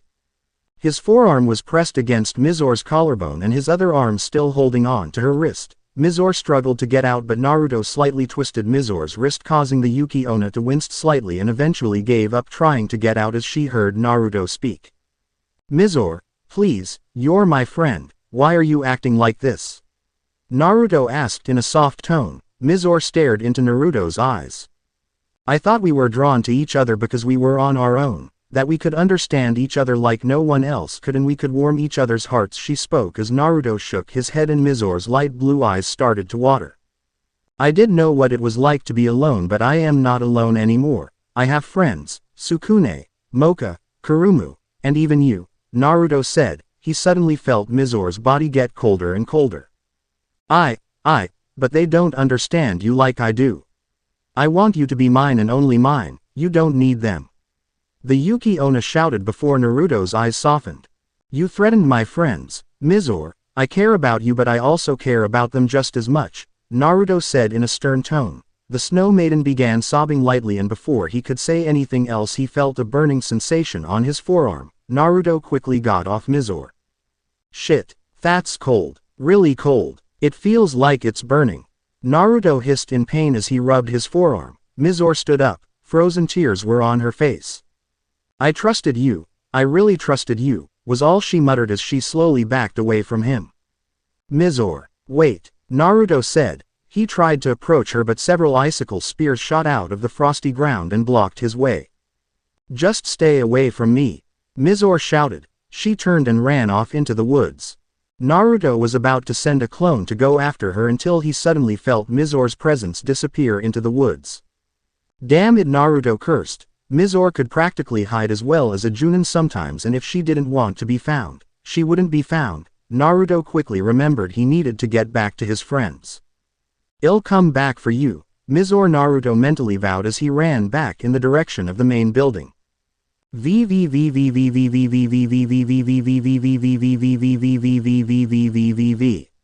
Moka-chan, Sukune shouted as Mizore had the vampiress by her throat. Her hands, they're so sea cold, Moka thought. She looked over to Sukune, who was standing there still shaken. What do I do? What do I do? Sukune mentally yelled as he watched Moka struggle to break free of Mizore's ice claws. Sukune-kun, help me, please, Moka gasped. That was enough to break the human out of his panicked state. Sukune charged straight at the Yuki Onna. Maybe it was stupidity or bravery, Sukune really didn't know, but Moka was in danger and that was enough for him. Sukune slammed straight into the ice clone. Moka fell on the floor as Mizore's clone took the hit. Thud. Sukune hit the floor, breathing heavily as he looked at the chunks of the clone's body, though most of it broke into shards of ice on the floor. Holding his bruised shoulder, Sukune picked himself up and ran over to the coughing vampiress Moka. Moka-chan, he shouted as he extended his hand to help her up. Thank you, Sukune-kun, I am fine, are you okay? Moka asked. Sukune nodded, but before he could say anything else, Naruto suddenly bolted through the door and let out a sigh of relief once his eyes fell on Sukune and Moka. You two are okay, cool, where's Yukari and Kurumu? Naruto asked as he soon took notice of the mess in the classroom. And, what happened here? Naruto asked. Moka took Sukune's hand and stumbled slightly as she got on her feet.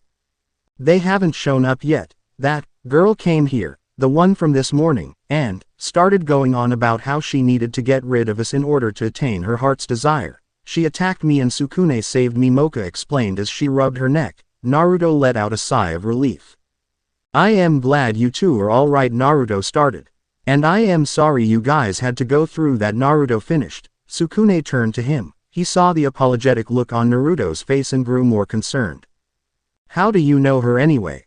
Sukune asked while Naruto sighed. In the homeroom, during the first day here, she sits behind me. But she'd almost never show up to Ms. Nekonome's class after that. The only other time I'd see her around would be in Katsubo-sensei's class, but even then. Naruto trailed off as he clenched his fists, recalling his time spent with the Yuki Onna before all of this. She was never like this before. Mizore's my friend and I don't know what started this, but I promise I'll get to the bottom of it, Naruto spoke before running out of the classroom.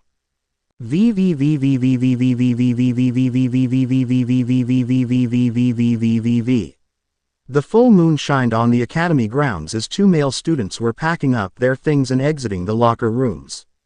So you really think she's into you? The student asked his friend while he simply shrugged. Maybe. It's hard to tell with the way she acts. One minute she wants me there, the next she says she needs some space. Girls are weird, the other answered. You said it. Anyway, we should hurry, Ba. The student stopped mid-sentence as he heard something strange. Hey, dude, do you hear that? He said as the other student fell silent. He listened in and soon heard someone crying in the distance. He actually hates me. Naruto rejected me and I ruined our friendship. The two teens looked over to see Mizore crouched down and sobbing. Oi, are you okay? Do you need help? One of the students called out. Mizore slowly turned her head in their direction. Dude, she's pretty cute, the other student said as the two got closer. Suddenly, a crazed look appeared on Mizore's face as she looked at the boys. Shut up, you don't know anything, Yuki Onna yelled. She entombed them in ice. Mizore crouched once again and continued sobbing as a snowstorm suddenly engulfed the area. Naruto, why?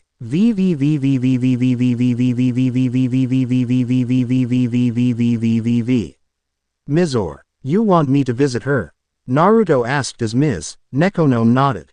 I heard from a few students you were seen talking to her yesterday. She never really shows up to class, and if she doesn't start showing up soon, the other teachers are going to start dropping her from their classes, she said in a sad tone before writing a note and passing it to Naruto.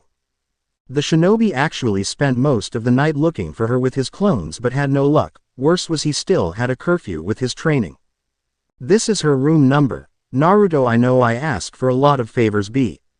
She's my friend. Sensei, it's fine. I've been meaning to talk to her myself too. This is just the chance. Naruto interrupted her as the homeroom teacher gave him a smile. She was glad to have a student like Naruto around.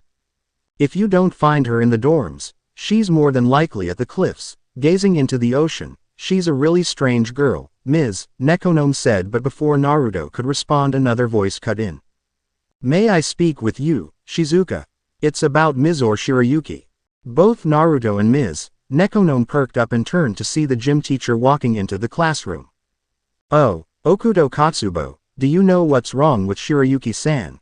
She asked. You haven't heard. Something is quite wrong. Last night Shirayuki attacked two of my boys from the football team. She left them near death. They are gravely wounded. Not only that, she froze them in ice. If they had been found even moments later, they would both be dead as it stands. They are in critical condition and haven't woken up, Mr. Katsubo said as Naruto stiffened when he heard this and simply stared at Mr. Katsubo. This is the second time that Ms. Shirayuki's behavior has led to such consequences. In addition, I am sure you know about she's chronically truant. I believe she's becoming a problem student and the school doesn't have the resources to handle her, so I say our only option is to expel her, he stated. Naruto opened his mouth to protest until another voice called out to him.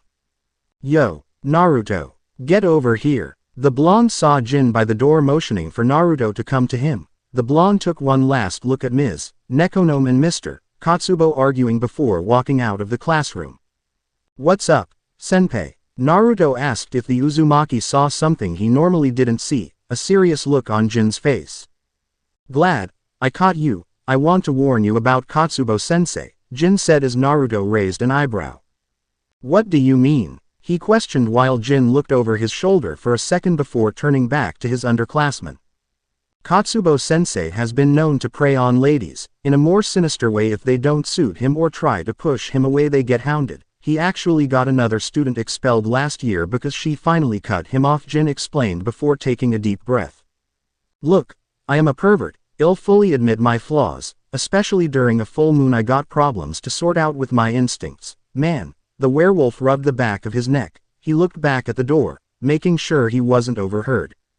But Katsubo-sensei is just something else. Dude, not all teachers are as nice as Ms. Nekonome. I don't know what you got yourself into, but tread lightly around him, alright? Jin gave the blonde a small grin as he lightly tapped Naruto's shoulder.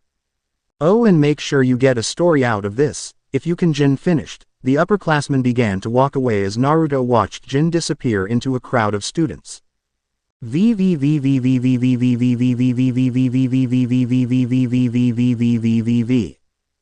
almost killed 2 students. Kurumu shouted as Moka and Sukune nodded. The 4 now sat together in their clubroom with 2 members missing, their club leader and a blonde Uzumaki. Yes, they are even talking about how they might expel her, Moka said. Kurumu shook her head. No way, but why the hell would she do a thing like that? Kurumu questioned. Yukari shrugged.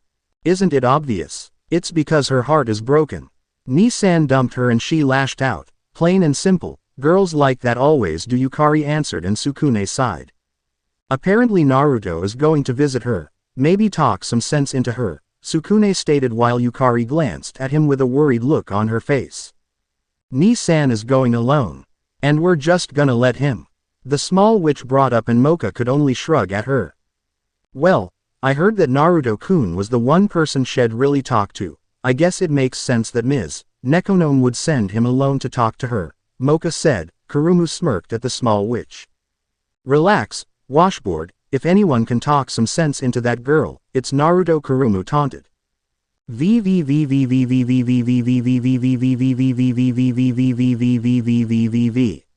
104, 105, and there it is.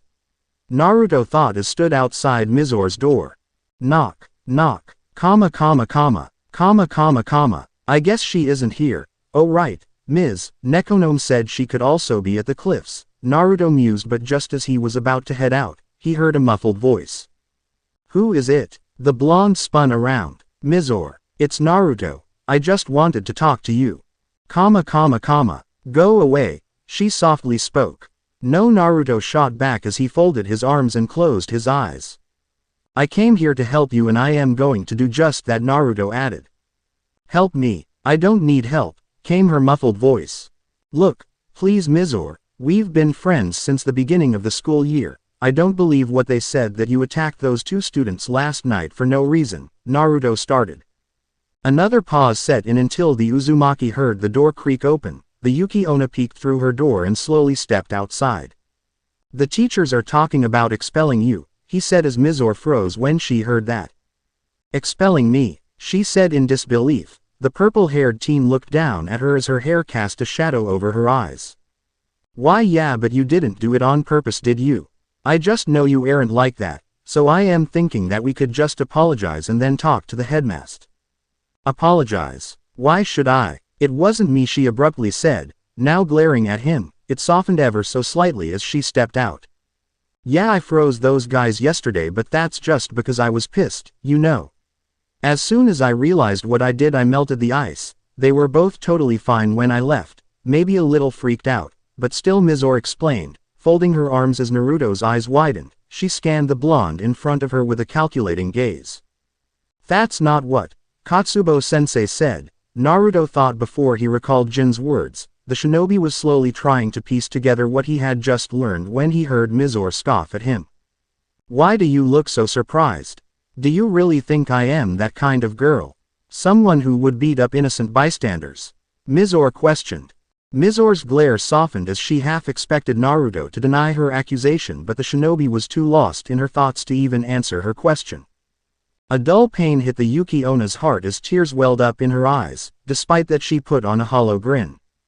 I am disappointed in you, Naruto. I really thought my only friend would understand me, but it looks like I really am all alone again, she muttered with tears in her eyes before a sudden snowstorm appeared and Mizore simply vanished, leaving a now stunned and shivering Naruto alone. No, wait, Mizore, Naruto shouted, but once the storm cleared, but she was long gone. The cliffs, Naruto realized as he ran into the woods and started jumping through the tree lines.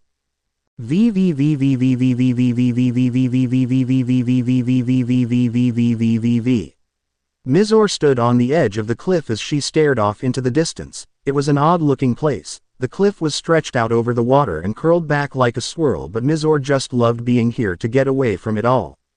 You never change, Shirayuki. Whenever you're depressed, I know this is where you go. Mizore stiffened in fear as she heard the familiar voice.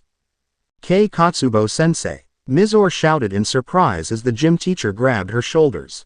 Careful now. Watch your step, Shirayuki. The winds are strong here and a melancholy girl out here, all alone. She might just take a misstep and fall right off the cliff. No one would even ask questions or even care, he said with a sadistic smirk. Mizore started to struggle to get out of his grip. Not far from them, Naruto stumbled through the tree lines and managed to silently crash land himself against the base of a dead tree. He leaned upon it and looked on at the scene. He gritted his teeth as he saw this from the tree lines. Jin was right, this was the real Katsubo. To his shock though, just as he was going to move, Mizore actually pushed the gym teacher off her and the man slipped off the cliff, but as Mizore tried to get on her feet, a tentacle appeared and wrapped itself around her ankle. Shirayuki, do you realize what you just tried to do? You tried to push me off this cliff. I'd be dead if I weren't me. Here I was just going to scare you a little and now I have to drag you down into the depths with me. Kotobso said. Mizore screamed when she saw a glimpse of his true form. Mizore tried to grab onto anything to prevent herself from being dragged away, but it was hopeless as another tentacle gripped her other leg and began to pull her down. Just as she neared the edge, Naruto suddenly appeared in a blur. With a sword in his right hand, he was impaling the tentacles that were dragging Mizore away. Naruto, Mizore whispered in shock. The Uzumaki stepped on the limb and pulled out his blade before slicing it. Phew, just in time too, Naruto huffed out as Mizore snapped out of her shock and unwrapped the limb off her leg. Gah, what the hell was that? It fucking hurt. You'll pay for that, you little bitch. Kotobso hissed out. Naruto suddenly took Mizore's hand and led her closer to the tree line. The shinobi's eyes widened when he saw his true form. Kotobso looked like a huge black octopus coming out of the back of his head with emotionless golden eyes, and its tentacles waved in the air. What are you? Naruto asked in shock. I am a kraken, a creature of the sea. You two will make for some good fish food, Kotobso said as he inched closer to the two students. Uzumaki, I don't understand why you're getting involved in this. Shirayuki is only getting what she deserves. She tried to freeze me once. She attacked two students and now she tried to kill me by throwing me off this cliff. She's not getting away with this, Kotobso continued. Mizore's eyes began to water. I had to protect myself back then. You were trying to the Yuki. Onna tried to get the words. She hugged her shoulders as the memory of what the teacher did flash in her mind. You said you loved me, didn't you? Then you shouldn't complain about what I tried to do to you. I was just going to have some fun. But then you had to go all prudish on me, the gym teacher taunted as he turned over to the slightly concerned shinobi. He stole a glance at her, then the kraken. It's a real shame you got caught up in this, Uzumaki. You were a good student unlike Shirayuki here. Unfortunately, I can't have you spreading rumors about me. Kotobso finished as he put on a sinister smirk. Naruto put on a frown. If he was pissed, he was doing a great job of hiding it. You were taking advantage of her feelings, but she denied you, so to expel her you were trying to frame her by hurting your own students and pinning the blame on her, Naruto said in a low voice. Kotobso chuckled at this and Mizore flinched. It took a while for someone to figure it out. Doesn't matter, I'll get rid of you right now and just tell them Mizore killed you when I get back, the kraken said as he brought down one of his tentacles on Naruto. The shinobi dodged it easy. Don't go overboard. Don't go overboard. Don't go overboard, Naruto mentally repeated as he started to pour chakra into the blade. The shinobi saw a light blue aura around the sword and looked back at the tentacle. Naruto spun his blade in his other hand before using all of his force to stab through the tentacle and into the ground. The shinobi knew his weapon was sharp enough to pierce the limb, but the hard ground was something else. Thankfully for Naruto, he pumped just enough wind chakra that the blade was able to stab the ground as well, essentially pinning the tentacle to the ground. Uzumaki, I am going to take pleasure in squeezing the life out of you. The Kraken roared as another tentacle tried to slam into the shinobi and Yuki Onna. Naruto grabbed Mizore and threw her onto the ground just in time to dodge the tentacle. As he got on his feet, the shinobi made a hand seal. Kage Bunshin no Jutsu. Poof. 10 battle-ready clones appeared, surprising Mizore and Kotobso. 2 of them held down the hilt of the blade as Kotobso attempted to remove the blade from his limb. The rest simply charged at the gym teacher. The real Naruto grabbed the surprised Mizore and shook her to snap her out of it. Mizore, I have a plan, but I need your help, Naruto said while the Yuki Onna nodded. Why yeah, she stuttered out, still stunned at what was happening. Naruto glanced at his clones distracting Kotobso before turning back to Mizore. I need you to get close enough so that you can freeze him until he can't move, can you do that? Mizore nodded and Naruto gave her a thumbs up. Great, I'll be right behind you, I promise, Naruto said, before running back to his clones. Damn, they're just like cockroaches, and just like cockroaches they need to be stomped out, the Kraken said as a tentacle slammed into one of the clones holding down the hilt of Naruto's sword. Shit, boss, watch out, it called out before the second clone was hit by another tentacle. In a poof of smoke 2 of the clones were gone. Kotobso freed his limb and Naruto's sword flew in the air before touching the ground some distance away. One of the other clones quickly ran over to pick up it as the gym teacher eyed the blade. I hope you know it's illegal to have weapons like this on school grounds, Uzumaki, Kotobso said. The real Naruto grabbed his sword from the clone. I am going to make you pay for what you did, Naruto growled as he started pumping chakra into his blade while Kotobso sneered. Is that so? He mocked. From the corner of Naruto's eye, he saw Mizore slowly sneak up on the Kraken. The tentacle lunged at the real Naruto, but the shinobi simply sidestepped and cut the limb clean off. Ah, you bastard, that's the third one today. Do you have any idea just how long it's going to take for me to grow those back? The Kraken cursed just as Kotobso lifted another tentacle but was soon stopped as a glacier began to form from under him. What the hell? Kotobso said. Turning around he saw Mizore was the source. The gym teacher stumbled before ice overtook most of his tentacles and upper body. He was immobilized but his human head was still perfectly exposed. Mizore panted heavily as she looked at her handiwork and gave a thumbs up. Naruto grinned when he saw this. The Uzumaki dropped his sword and opened his palm. A Rasengan formed on his hand. One of Naruto's clones ran over to him and began swirling his hands around the chakra ball. Little by little, its size increased until it was the size of a boulder. Mizore's eyes sparkled as she looked at the Rasengan. She had never seen anything like it. The way the sunset's light complemented its blue, swirling beauty, but the way Naruto was holding it clearly told her it was dangerous. Kotobso was now shaking in fear and attempted to worm his way out of the ice prison until Naruto suddenly dashed forward. Odama Rasengan! Naruto yelled as he slammed the Rasengan into Kotobso. The ice covering his human-like body completely shattered under its pressure and the chakra orb soon dug into Kotobso's flesh. The Kraken let out a wail from the pain before being sent back flying into the distant ocean with a small splash. Mizore watched all of this in complete shock as Naruto's clones one by one disappeared and only she and Naruto stood there. Naruto, that was Mizore struggled to get her words out as Naruto smiled at her expression and awesome, cool, amazing, unreal, Naruto listed off before Mizore composed herself. Just what kind of monster are you? I didn't even see you transform, Mizore asked and Naruto's smile fell slightly.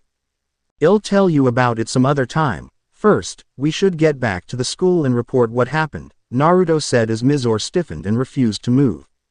But, they're going to expel me, she brought up while Naruto shook his head and grabbed her hand.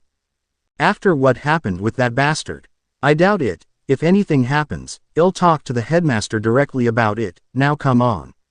Naruto started walking in the direction of the school. Mizore was hesitant to follow him. I don't know if that's a good idea. I mean, what's the point?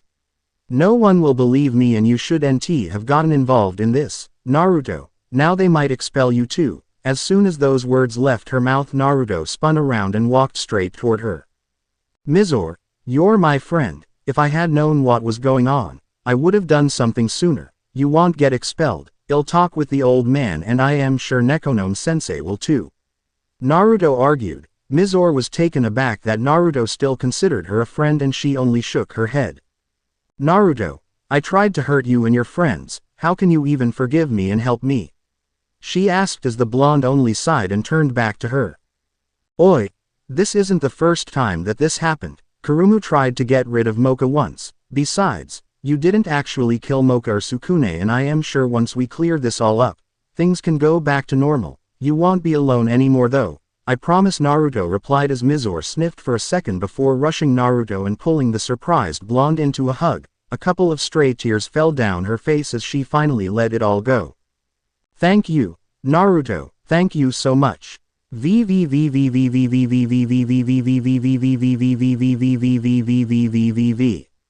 Within the next few days, things seemed to have died down once more. It was hard for Naruto to prove Mizore's innocence. The other teachers had almost seemed to be completely against her aside from Ms. Nekonomiya. Even with Naruto's testimony, and the newspaper club supporting him, it had seemed like Mizore was still going to be expelled. That was until the students, whom Mizore had frozen, finally woke up. They outright stated that while Mizore had frozen them, she had unfrozen them right and apologized before leaving. Then they said they were attacked by Mr. Katsubo and beaten until they were near death. The final nail to the coffin was Jin getting a hold of Katsubo's personal journal and exposing him for falsely getting another student expelled last year after she had rejected him, and with that Katsubo was kicked out of yokai and forbidden to ever return under the threat of death.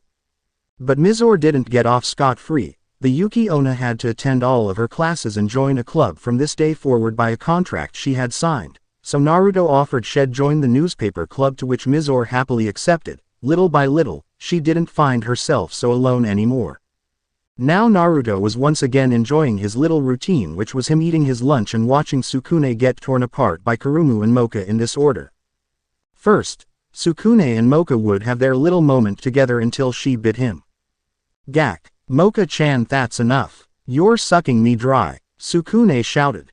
Then, Kurumu would get involved. Get off my man, you bloodsucker, Kurumu said as she pulled Moka off him. Next, Yukari would step in. Hey, cow tits, get your hands off Moka-chan, Yukari yelled. Kurumu let go of Moka and turned to meet the young girl's gaze. Finally, the two will go back and forth for the rest of the break. This again. You're just jealous you'll never get a chest like mine, Kurumu shot back while puffing out her breasts. Naruto shook his head at the scene in front of him. The same thing every damn day. It was getting a little dull. A shiver suddenly went down Naruto's spine as he peeked behind his shoulder. Not too far from where he was sitting, Naruto saw a mop of light purple hair through the bushes. Mizore, you don't have to hide over there. You can join me, Naruto said as Mizore stood up from the bushes and walked right over to him. She sat down on the lunch bench. Sorry. She twirled her hair as if expecting the blonde to say something, but Naruto went back to his food. Do you notice anything different? Mizore finally asked while Naruto took a sip from his water bottle. Naruto hummed as his eyes scanned over Mizore's upper body, then it finally hit him. Oh, you cut your hair, Naruto said. Mizore blinked. Yeah, I really wanted to try something new, what do you think? Mizore asked as Naruto gave a bright grin. I think it looks nice, he complimented. Mizore blushed lightly before returning his smile. Thank you, Naruto-kun, Mizore said. In the distance, Yukari and Kurumu stopped fighting for just a second to notice Mizore's presence. How come she's always hiding and never just normally hangs out with us? She always just watches Naruto from a distance, Kurumu questioned. Yukari shook her head. Well, Ni-san said she's a Yuki Onna, a snow woman. I heard they are typically really shy and prefer to stalk their object of affection from a distance rather than speaking to them face to face, Yukari answered while Kurumu turned over to her. Object of affection? Does that mean Naruto is? Kurumu trailed off as the small witch nodded. Yep, Ni-san is still her object of affection, Yukari said with a small grin while Kurumu also smiled, thankful she only had to worry about Moka for competition. Things were gonna get interesting for the newspaper club. The left this time. Or maybe the right, he could always come from above or maybe even below, Yuga mused. She closed her eyes and the only thing she could hear was the frogs croaking by the pond and the insects flying just above the water. Yuga suddenly heard a twig snap and she repressed the urge to turn over to the location where the sound was heard. Instead, she waited for a few seconds and the Anbu could hear dead leaves being stomped on, however it was on the opposite side of where she heard the twig snap. So that's his game. Yuga gave a knowing smirk as a blonde blur flew by her. Uzumaki, come on now, this is getting tiresome, don't you think? Yuga taunted. The Anbu slipped into a stance. Naruto jumped in front of her and the two quickly exchanged quick blows with Yuga easily dodging them. The blonde then did something Yuga didn't expect. The young Uzumaki went for her lower body and tried to sweep her off her feet with a low kick. Yuga barely had enough time to back up and avoid it. Naruto quickly threw a jab for Yuga's head. The purple-haired Anbu moved her head out of the way before she grabbed Naruto's arm. Yuga landed a clear punch on Naruto's face, but to her shock, Naruto disappeared in a poof of smoke. She had no time to react before two Narutos suddenly became visible to her and lunged at her. Her eyes widened at how Naruto suddenly could reappear the way he did. It looked way too familiar to not be the jutsu she was thinking of. Yuga swiftly pulled herself out of her thoughts, when one of the clones tried to land a chop on her head. The Anbu easily blocked it with one hand and once again grabbed onto the blonde's arm. Yuga tossed his body to the ground and Naruto had no time to react before Yuga twisted his arm all the way. Snap, pop, ga. Naruto shrieked in pain as Yuga then realized that was not a clone but the real Naruto, and she had just dislocated his shoulder. Naruto's other clone stood not too far from them and watched in horror before dispelling. I can't even move it. Naruto inwardly began to panic as he tried to even slightly move his arm. Well, that's not good, Yuga thought before she looked at her panicking student. Naruto threw his head back and held his dislocated shoulder. Hey, it's alright. If anything, this is a good way to teach you something else that's important for any shinobi, Yuga said as Naruto gave her a heated glare. I can't move my arm. How is this a good way to teach me anything? Naruto yelled, but Yuga ignored him. Let me just fix this really quick, Yuga spoke and she wrapped her hands around Naruto's arm. Oh, Kami, this is Naruto kept muttering, but Yuga ignored him as she laid down on the grass holding onto her student's arm. Alright, Uzumaki, I am gonna pop this back into place, but I won't lie and say it's not going to hurt, so just be prepared, Yuga said. She pulled on Naruto's arm. The shinobi bit his lower lip and nodded. Just a little to the north and, Yuga thought as she pushed back. Pop, you're fine, Yuga said while she got up. Naruto laid on the grass for few seconds. The Uzumaki moved his arm just a bit and felt it was okay for the most part. I apologize, I wasn't thinking clearly and I had just assumed you were a clone, Yuga said in a softer tone, one that Naruto didn't hear often. The shinobi simply shook his head to dismiss her concern. It's fine, sensei. What was it that you wanted to teach me anyway? Naruto sniffed as still looked over his arm. It was odd, could already feel the Kyuubi's chakra moving in to numb the strange sensation. Ah, yes, give me a second, Yuga spoke as she went over to her training bag and took out 2 books. She ran back over to Naruto and handed it over. The Human Skeleton Structure and the Basics of OSTE. Naruto squinted his eyes. That says osteopathy, Uzumaki, she said. I knew that, Naruto replied before looking at the books again. What's so important about this stuff? Naruto asked while Yuga smiled. Konoha emphasizes teamwork above all, but Tsunade-sama insisted that you're a special case due to your little friend and abnormally large chakra reserves. When we get back to Konoha, you might be on solo missions sometimes. During these solo missions, you'll have to be your own medic and cook during your time in the field. It's common for shinobis to dislocate or break a bone. This is going to help you learn how to pop your own bones back into place just in case, Yuga started. Naruto shivered. Just thinking about doing that himself gave him the creeps. Something about that just wasn't right. Do I really need to know this stuff? I already heal fast thanks to, well, you know, Naruto said. Yuga let out a sigh. I know, but a broken bone and a dislocated one are 2 different things. Bones fragments can be repaired with your friend while you'd have to physically pop your own bones back into place. Trust me, Tsunade-sama told me all about this. It's also helpful to know this stuff along with CQC. Being able to disable your enemy's ability to fight far more efficiently than just takedowns is a lifesaver. Yuga trailed off as Naruto turned over to her with a raised eyebrow. What do you mean? Naruto questioned. Imagine you're on a capture mission, which means no killing the target. Now you happen to be fighting the target that just so happens to also be amazing with Kenjutsu or Taijutsu, but you just dislocated one of their shoulders like how I did with you. They're not going to be able to fight back as effectively and it'll make your mission easier, Yuga explained. The blonde looked back at the books. It wasn't something he looked forward to. Anyway, just leave all of this for when you have time. We still have a lot of other things to work on. Which reminds me, where did you learn that camouflage jutsu, Uzumaki? Yuga asked as Naruto scratched the back of his head. Oh, the transparent escape jutsu. Rasengan told me about it but said he couldn't teach it to me, so during our 2-month stay with the Toads, I asked them if they knew anything about it and if they could teach it to me. They did, but I am not perfect with it, Naruto explained. Yuga raised an eyebrow. Why is that? She questioned, and Naruto stood up. I never got the time to completely master it before the trip was called off. I can only hold the jutsu if I stay completely still. I can't even sneeze, talk, or do anything. Naruto spoke as he stepped away from her and formed a ram seal. It almost looked as if Naruto simply faded out of existence, but Yuga squinted her eyes at where her student had just been. She could see his transparent silhouette standing there almost completely still. The Anbu suddenly saw Naruto's hand flicker in the air as the blonde shinobi waved it. I've seen Rasengan run circles around people with this jutsu and remain completely undetected, but I can't do any of that. The Uzumaki let out a sad sigh as he dispelled the jutsu and suddenly appeared in front of his purple-haired teacher. So it's just like his, Yuga thought, before putting on a blank expression and turning over to him. I see. Anyway, we'll work on that once we get to utility jutsu, Yuga said as Naruto nodded. So what's next? The shinobi asked while looking up at her.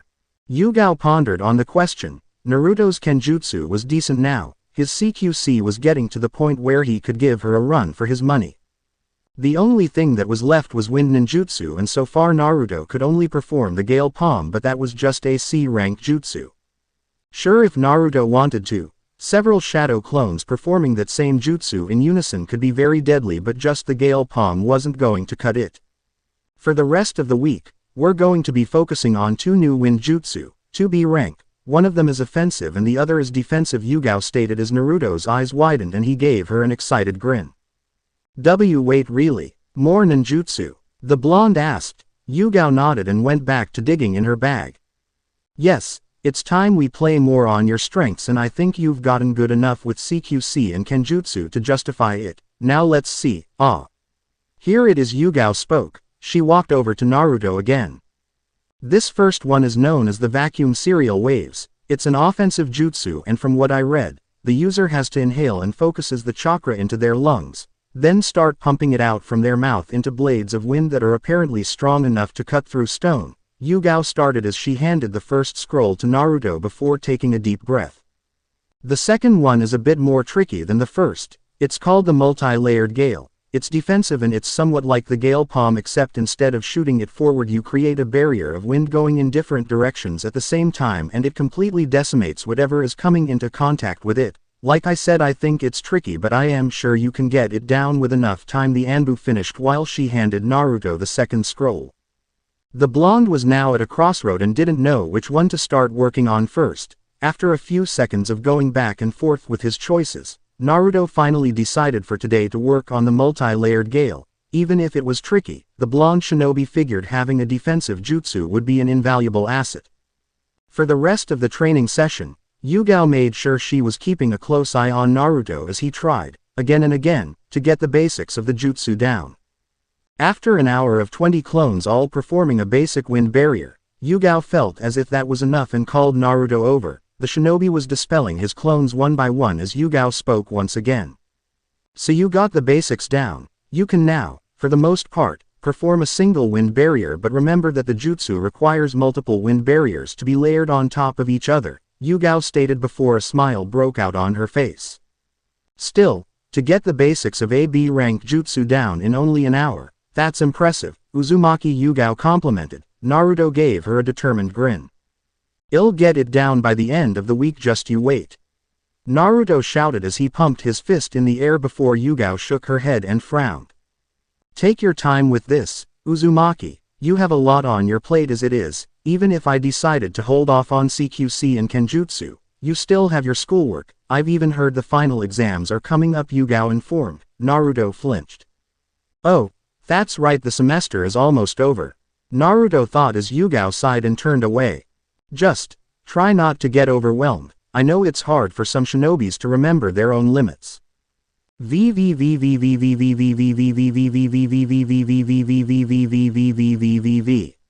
Okay, everyone. Today is the day we find out who's going to be our class president.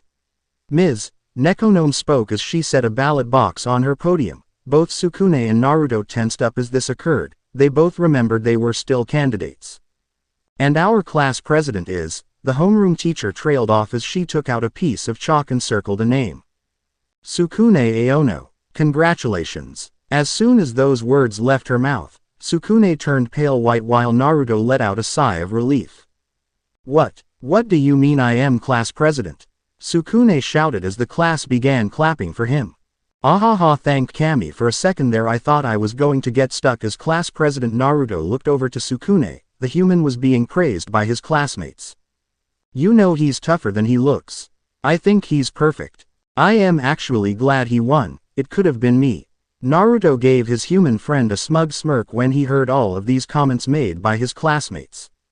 Tough luck, Sukune, the shinobi said while Mizore sat just behind Naruto and looked disappointed that her favorite blonde didn't win. Sukune jumped out of his seat and pointed his finger at Ms. Nekonome. Wait, this isn't fair. How come I don't get a say in any of this? Sukune yelled as the class practically ignored him. Sukune-kun, you can't complain about a fair election, Moka spoke, and the human fell back in his chair as he inwardly began to panic. I am human. How can I be the damn class president? Why does this always happen to me? Sukune mentally ranted.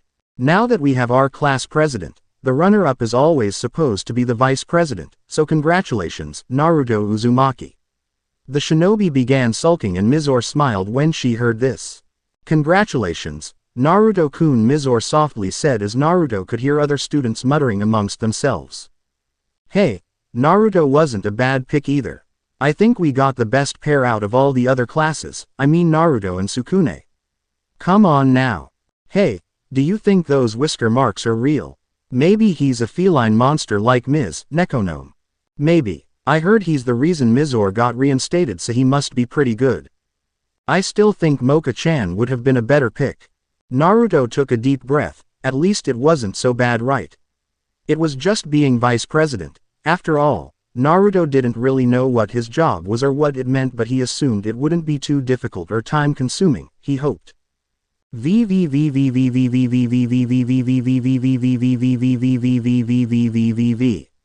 Kakashi Hatake had earned himself many names during his career as a shinobi, especially during his time in the Third Great Shinobi War. He was arguably just as famous as the three legendary Sannin and had earned himself just as many enemies as the Sannin had. But now, here he was, on the border with Suna, as apparently their target would be heading this way. I am in position. Are you sure this is the target's predicted route? Kakashi asked before getting a transmission from his radio. Several Anbu stood behind him, each in different hiding locations, ready to jump at a moment's notice. The target should be approaching your location soon, Kakashi. Remember that Jiraiya and I are riding a lot on this gamble. We hope it pays off. Don't fail us. A feminine voice came from the radio piece. Kakashi turned over to an Anbu with a bird mask. Do you sense anything approaching? The copycat ninja asked as the Anbu stood still before speaking. It's faint, but the target is about 10 minutes from our position. I think he's approaching us, Kakashi-senpai, the Anbu answered. Kakashi sighed. You do know this is just a temporary thing, right? You don't have to call me senpai, Kakashi spoke as the Anbu with the bird mask nodded. Sorry, it's just a force of habit, the Anbu said, and Kakashi rested on a tree trunk. After few seconds of silence, the Anbu with the bird mask spoke again. Don't you think it's a little bit weird that Tsunade-sama would send a whole Anbu squad and even you for one shinobi? I think it's a bit overkill, she asked as Kakashi looked over to his subordinate. Orders are orders, just don't question it, Kakashi spoke, and another silence fell. Several minutes went by and sure enough, an Anbu with a black cloak and blank mask was jumping from tree to tree when he suddenly stopped. The Anbu with his black cloak took out a kunai. Kakashi and two Anbu jumped in front of him. 3 Anbu landed just behind the Anbu with a blank mask, all with their own weapons drawn. Now come peacefully and we assure you that you will not be harmed, the white-haired man stated. The blank-masked Anbu said nothing before he suddenly ran at Kakashi. Not like I didn't warn him, the son of the White Fang thought as he lifted his headband revealing his Sharingan. Remember the mission. Failure isn't an option.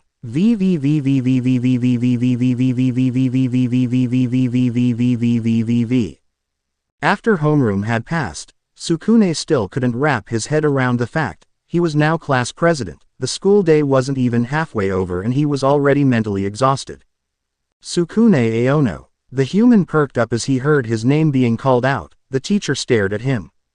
Why yes. Ririko-sensei, Sukune weakly responded as the teacher's glare only intensified. I called on you to solve this problem for us. Sukune. Ririko spoke. She pushed up her circular glasses. Sukune looked at his notes and put on a dumbfounded expression. Okay, I am lost. When did we even get this far? Sukune thought as he flipped through his notebook. Not too far from him, Moka looked concerned at the human's actions. I don't understand any of this anymore, Sukune grimly thought before meeting his teacher's gaze. I don't know how to, Sukune truthfully answered as Ririko glared at him. Were you even listening to my lecture? Or were you just daydreaming? Ririko questioned while Sukune stays silent. Moka noticed the class snickering at the human's embarrassment, much to her sadness. And it's not just you, Ririko said. Her gaze soon fell on Naruto, who was happily sleeping in her class. Uzumaki, wake up right this instant. Ririko barked and Naruto shot right up from his desk. Hi, the Uzumaki answered while Ririko simply glared at Naruto and Sukune. You two should be ashamed of yourselves, dozing off while we're so close to our finals. This simply won't do. If you two don't get your acts together soon, you'll end up repeating my class, Ririko scolded.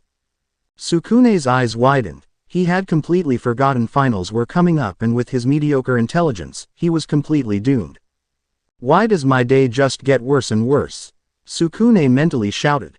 Naruto's breath hitched. On one hand, he really didn't care about this class and figured he'd probably never need this later on in life. On the other, Tsunade was still keeping track of his grades, and who knows what Yuga would do if Naruto had to repeat this class. We're sorry, Ririko-sensei. It won't happen again, both Naruto and Sukune said in unison. The homeroom teacher's glare softened before she went back to her lecture, and the two students let out a sigh of relief. You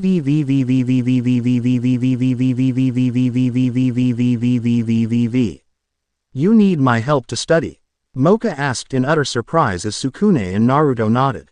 Hey, well, we've been getting mixed up in all sorts of things. I guess I just forgot to study. Now we're close to the end of the semester and I completely suck at math. I really need your help, Moka-chan. Sukune confessed as he gave her a short bow. Moka frowned before turning to Naruto. What about you? Moka questioned as the blonde shrugged. I've never seen anything like it back home. I don't know why there is a letter with numbers or why there is a tiny number just above another big number, Naruto truthfully replied. The pink-haired vampiress simply shook her head. She technically couldn't blame him, but still. So, could you please help us study? Sukune asked. Moka's frown was soon replaced with a smile. Okay, I'll help you too if I can. Moka started before she held up a finger. But, I want payment from you. Sukune-kun, the vampiress ended. A light blush crept up on her face as she inched closer to the human. Payment, he stuttered out. Moka stopped once she was only a few inches from his face. Why your blood? Sukune-kun, I'll help you and Naruto-kun study if you'll let me have some of your blood. I haven't had any in a while, so. Moka said in a low voice, but Sukune was unable to protest as Moka gently sunk her fang into Sukune's neck. Wait, Moka-chan, at least give. Hold it right there. What were you two doing? A voice cut the human off. Sukune, Moka, and Naruto all stiffened at the familiar voice as they turned to see Ms. Ririko staring them down. The pink-haired vampiress took her fangs out of Sukune's neck and looked over to the math teacher with a light blush on her face. Ririko-sensei, Moka said in surprise as Ms. Ririko glared at her before her sharp gaze made its way over to Sukune. I cannot believe you, Sukune Aono. How can you think about girls during a time like this? The math teacher started as her glare softened. You've been having trouble keeping up with my class, haven't I urged you to study? Ms. Ririko scolded before she turned over to Naruto. And you, Uzumaki, you're just as bad if not worse than Sukune, you're barely passing my class. You stood there and did nothing. You as a fellow classmate should be encouraging Sukune to further his studies. Ms. Ririko took a deep breath before continuing. This is unbecoming of a class president and his vice president. I am disappointed. I held you two in high regard because of your homeroom teacher's praise, but this won't do. Ms. Ririko stated, but before she could go on, Moka stepped away from Sukune and tried to defend her two friends. But they were just asking me. Ririko quickly cut her off and shot her a glare. Moka Akashiya, so you're behind this. I completely understand the situation here. Honestly Moka, I can't believe this. To think that it's your fault that Sukune and Naruto are falling behind in math, Ririko accused, and the pink-haired vampiress took a step back. My fault, Moka stammered out. Naruto soon had enough of this and intervened. But that's not true. We asked Moka if she could tutor us for the finals. The blonde refuted. Sukune nodded in agreement with his fellow human, and Ms. Ririko scoffed. You two are hopeless. If you study with her now, there is no doubt in my mind you will fail the exam and have to repeat my class. The math teacher quickly walked up to Sukune and held his cheek. Tell you what, I'll tutor you and Naruto. Come to my classroom after school and you'll learn a lot more from a teacher than you could ever learn from her. Ms. Ririko spoke as she rubbed the human's cheek. A light blush appeared on Sukune's face while Moka looked visibly uncomfortable, as did Naruto. Sukune gave her a dumbfounded nod and Ms. Ririko smirked as she took out a small piece of paper. Perfect, take this, I'll be waiting for you two at the study hall, the math teacher said.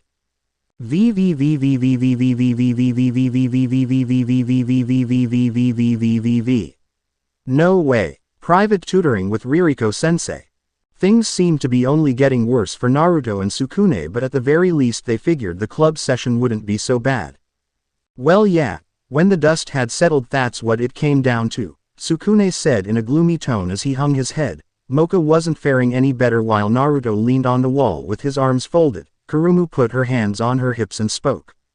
They always say she does this. Kurumu passively spoke. Naruto turned over to her. Does what? The shinobi questioned while Kurumu turned over to him and put her hands up.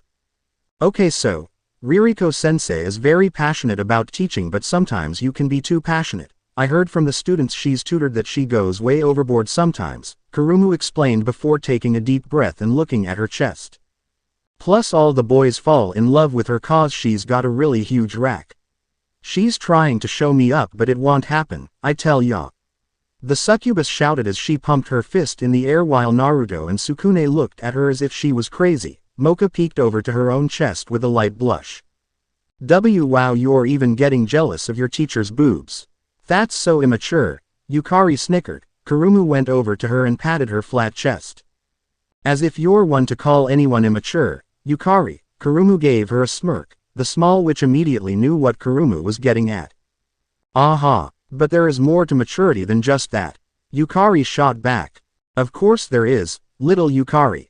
And maybe, just maybe you'll someday see that, and when you do, how about you give me a call? Kurumu mocked and Yukari returned her smirk.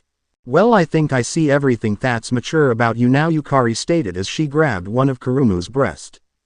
This isn't the time, Sukune suddenly yelled as he startled both Kurumu and Yukari. The small witch cleared her throat and went over to the chalkboard.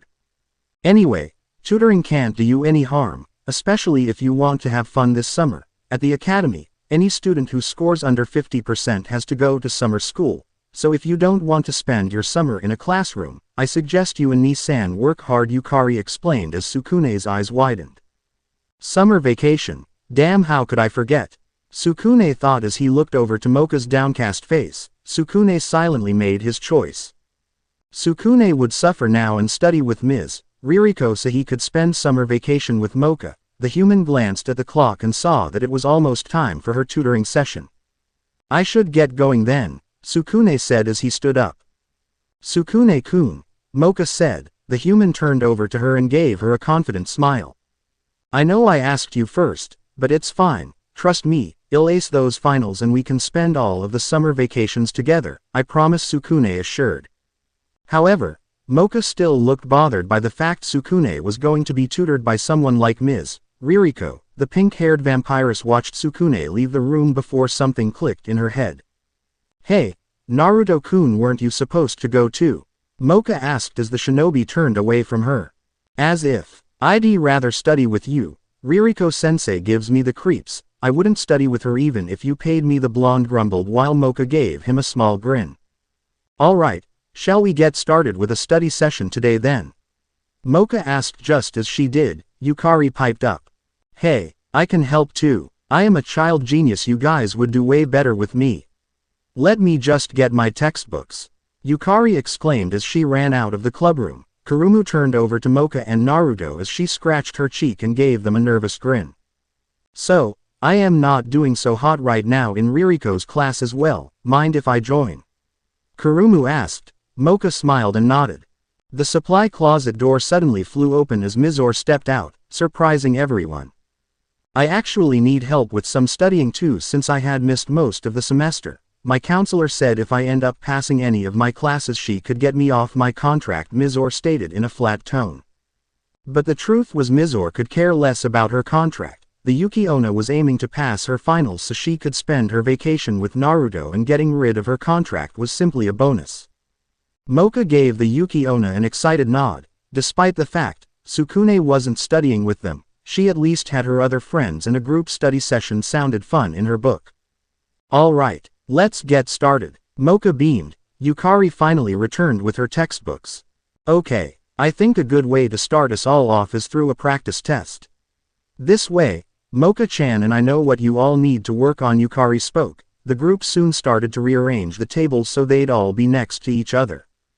The session first started. Mizore, Naruto, and Kurumu were just completely lost throughout the entire test, and it was only when Yukari received back her practice test did she realize how bad the situation was.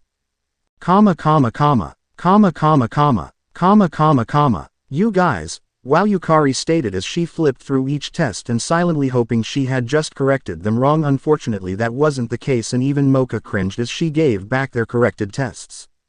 "Hey, 15 out of 32 isn't so bad," Kurumu spoke as she waved her test in the air while Mizore looked over to Yukari. "Yukari, is there a difference between those positives things in addition?" Mizore questioned as Yukari froze when she heard this. "Hold on, there's supposed to be a difference?" Naruto asked. Yukari turned pale white as she turned over to him and flaunted her arms in the air. "They taught this stuff in middle school. How do you guys not know this?" Yukari shouted as Moka let out a frustrated sigh. They were going to have their work cut out for them. The pink-haired vampiress pondered for a second. Maybe Sukune wouldn't mind having some copies of her notes too.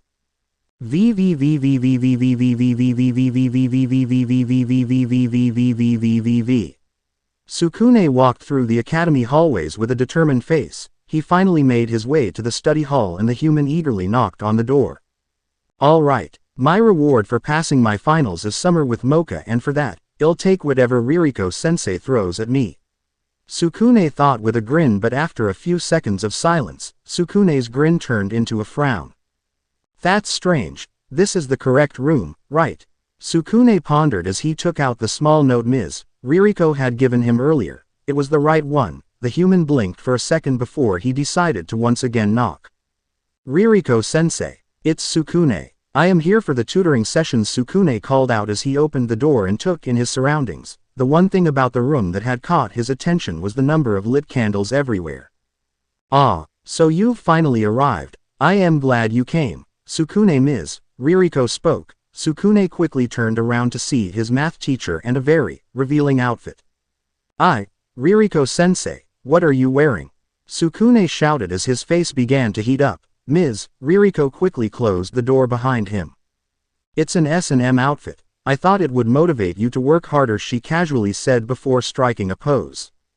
"What do you think?" Ms. Ririko spoke while Sukune's brain finally processed what he was seeing. "It's fine. But I don't think this is gonna motivate me to study," Sukune yelled before calming himself down. Ms. Ririko took a step forward and scanned the room. "I am assuming Naruto didn't show up, am I right?" The math teacher spoke as Sukune blushed and nodded. He said something about already having someone tutor him. Sukune replied while trying to avoid looking at his teacher's outfit. Ririko frowned at her pupil's answer. Oh well, you can't win them all, I'll take care of him later, but for now, Ms., Ririko thought as she let out a smirk. Let's begin then, shall we? The math teacher said while licking her lips. Sukune let out a nervous chuckle and slowly began to back away. Haha, well, Ririko-sensei, I am sorry, this was just a little weird. Sukune was cut off when a leather whip suddenly slashed his cheek. Weird, Ms., Ririko repeated as she glared at Sukune. How could this be weird? I am a teacher. A teacher is a respected leader in the educational realm, Ms., Ririko continued, taking a step closer to the human. Ririko-sensei, you're starting to freak me out, Sukune said. It didn't take long for Sukune to realize what situation he was in, but Ms. Ririko only continued to glare at him and held her whip. A student is the teacher's slave and slaves don't talk back to their masters. Now hold still, Sukune, I am sorry but my tutoring lessons aren't exactly painless, this is for your own good.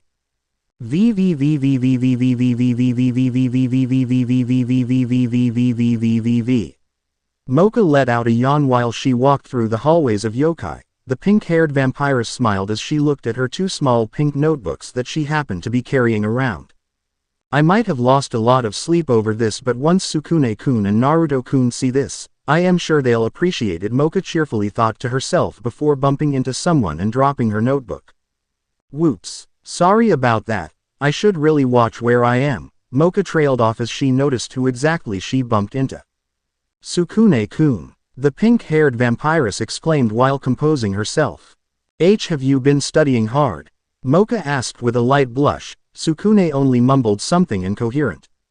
Well, anyway, I wanted to give you this, Moka said. Her blush deepened as she held up a notebook with Sukune's name. I've wanted to help you, at least a little. You've done a lot for me and helped me. I mean, you're a big reason school is fun every day, so I made this notebook for you. It covers all of the topics on your tests. The copy machine in the clubroom was broken, so I had to copy it by hand. I worked very hard on it. Moka closed her eyes. She waited for Sukune's reaction. After a few seconds, Moka put her arms down and stared at him. Sukune-kun, is something wrong? Moka asked as Sukune continued to give her a blank stare. And just what do you think you're doing, Akashiya? Ms., Ririko shouted as she swiped the notebook from Moka's hands. The pink-haired vampiress jumped in surprise and the math teacher scanned through the contents of the notebook. You just never learn, do you, Akashiya? But Ririko-sensei, I was Moka was cut off as Ms. Ririko threw her notebook in her face. Trying to lure Sukune away from his studies with this trash. It's inexcusable. The notebook hit the floor and Moka quickly picked it up. Come along now, Sukune, there is no need to worry now. Your teacher's here, Ms., Ririko said as she quickly left the hallway with Sukune following right behind her. Tears began to form in the corner of Moka's eyes while watched Sukune's retreating form, but the pink-haired vampiress held them back as she turned away to quickly exited the hallway. A sob wanted to escape her throat, but she only continued walking. Not too far from Moka's location, Naruto was walking around campus with Mizore behind him, but the shinobi's mind was clouded with so many problems. The first of which is the fact finals were still approaching and Naruto was still completely lost. Listening to Yukari ramble on and on about variables and formulas, it was mentally draining to him. At this point, Naruto would rather take a full hand-to-hand spar with Tsunade than do any more studying sessions, and as for training with Yuga, the Uzumaki hit a roadblock with trying to get the multi-layered Gale Jutsu right. Every time he tried to put another wind barrier on top of the first, the two winds would get too close to each other and cancel out, much to Naruto's frustration. The blonde was suddenly snapped out of his thoughts as Mizore suddenly stopped walking. So are we ever going to actually talk about it? The Yuki Onna spoke up, breaking the silence between the two. Naruto blinked for a second before turning over to her. Talk about what? Naruto raised an eyebrow. Mizore played with her sucker. It's been a month. You've been silent since I never really got my answer, you know, Mizore stated, while the shinobi tilted his head in confusion and scratched his cheek. Honestly, I don't really remember what you asked, Naruto answered. There is no way he could have forgotten, Mizore thought. She gave him a frown but decided to be blunt as possible with him. I told you that Mizore was cut off when the two heard shouting not too far from them. No, let me go. I already told you, you're practically hopeless. Both Naruto and Mizore turned over to see the commotion. Kurumu had tied Yukari with some rope and was dragging her along like cattle. They say you're one of the best students here and a child genius, so prove it. Kurumu said as Naruto walked over to them. Mizore looked visibly annoyed for a brief second before a blank look fell on her face and she followed the blonde. Alright, what am I looking at here? The Uzumaki asked while Yukari struggled to get out of her binds and stared at the blue-haired succubus. Kurumu, seriously, it's too late for you, no one can cram that much information in such a short amount of time. It's never been done before, Yukari spoke. Kurumu gave Naruto a half-hearted smile. Ah, Naruto, Mizore, what a surprise, Kurumu said. Yukari suddenly jumped and tried to run over to Naruto. Ni-san, get me out of here. She's completely losing it, I think all of that breast milk went to her head, shish. Quiet you, Kurumu shouted as she tugged on the rope. Naruto shook his head at their antics. He had gotten used to most of the weirdness, but this was a new level. So why is she tied up? Naruto asked as Kurumu nervously poked her fingers together. Well, I actually still need help with more than just algebra. I need some extra tutoring for literature and chemistry, maybe even history, Kurumu said in a sheepish tone. We all do, but you don't see us kidnapping someone because we need tutoring, Mizore pointed out as Naruto approached Yukari. The shinobi let a kunai fall from his sleeve and quickly cut Yukari loose. Wait, I paid for that rope. Kurumu protested while Naruto shrugged and slipped the kunai back into the sleeve. Not my problem, Naruto replied, and Yukari let out a sigh of relief. Thanks, Ni-san, Yukari spoke in a grateful tone and Naruto smiled at her. Don't worry about it, Naruto waved off. Kurumu grumbled angrily before tossing the rope away into a bush. But something actually caught Kurumu's attention, and from the corner of her eye, the succubus saw Moka looking fairly depressed. Hey, is that Moka? Kurumu said. The group turned over to see the vampiress walking by herself. Moka, over here, Naruto called out. Moka jumped slightly in surprise before noticing her friends all looking over at her. The pink-haired teen gave them a half-hearted smile as she approached them. You look a little down, what's up? Naruto spoke up and Moka frowned. Well, it's just, I ran into Sukune-kun but he was different, Moka answered. Kurumu turned to her. Different how? She asked with a concerned look on her face. I made a notebook for Sukune-kun to help him with his studies, but he didn't respond to me and I am not even sure he was paying attention. He just kept mumbling something I couldn't understand. Then Ririko-sensei came and took him away, Moka answered as she stared at the floor. Yukari frowned at this. I think one of us should go check on him, Yukari spoke up while everyone turned over to her. Why is that? Mizore asked as Yukari sighed.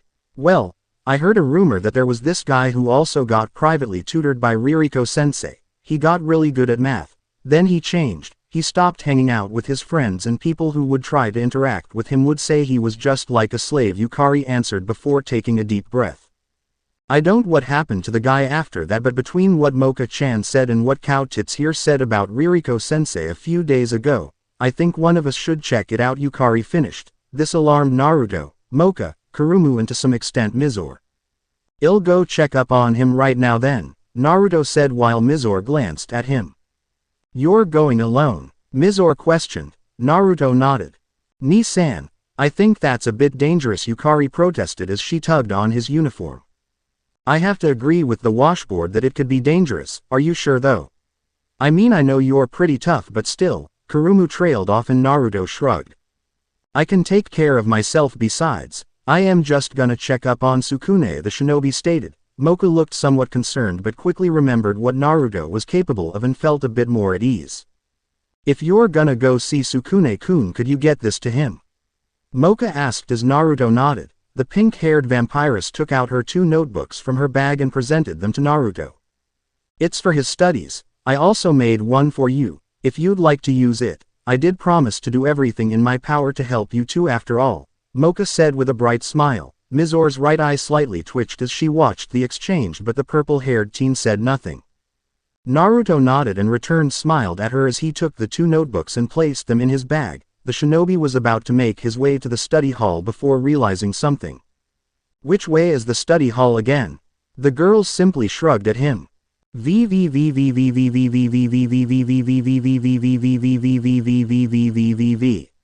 Naruto had finally found the correct room after at least half an hour of searching around campus and asking students for directions. Why do I have a bad feeling about this? Naruto thought as he approached the door. The blonde closed his eyes and turned the doorknob.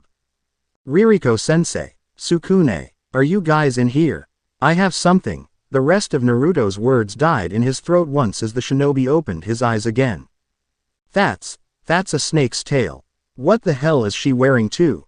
Naruto mentally yelled, but the blonde's ocean blue eyes turned over to Sukune. There was some sort of flower-like extension at the head of Ms. Ririko's tail that had wrapped itself around Sukune's head. A vague image of Orochimaru crossed the shinobi's mind as a shiver ran down his spine. Yukari was right. Ririko-sensei is forcing him to be her slave. Naruto thought.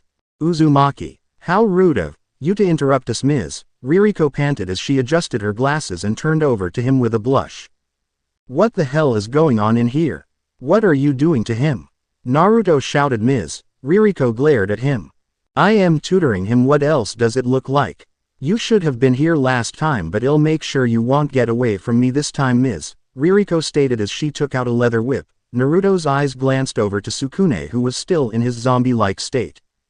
The shinobi dodged an incoming whip from his math teacher much to Ririko's surprise and dashed over to Sukune as fast as he could. Naruto was quickly able to get the flower-like extension off the human.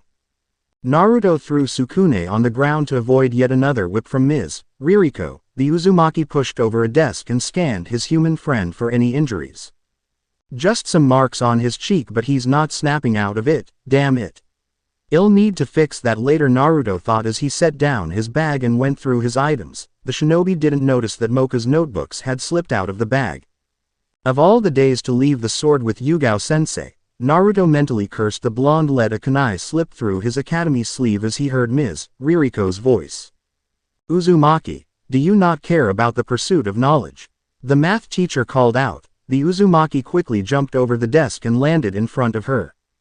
You put Sukune under your control. Naruto started with a heated glare as Ms. Ririko pulled back her tail.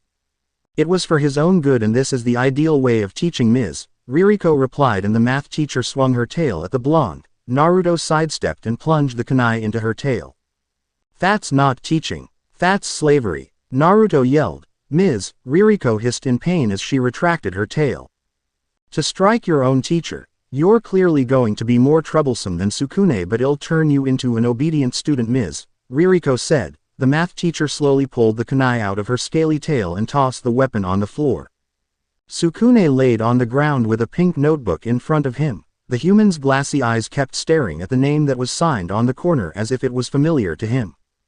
Moka, Sukune muttered under his breath, and he made a grab for the notebook.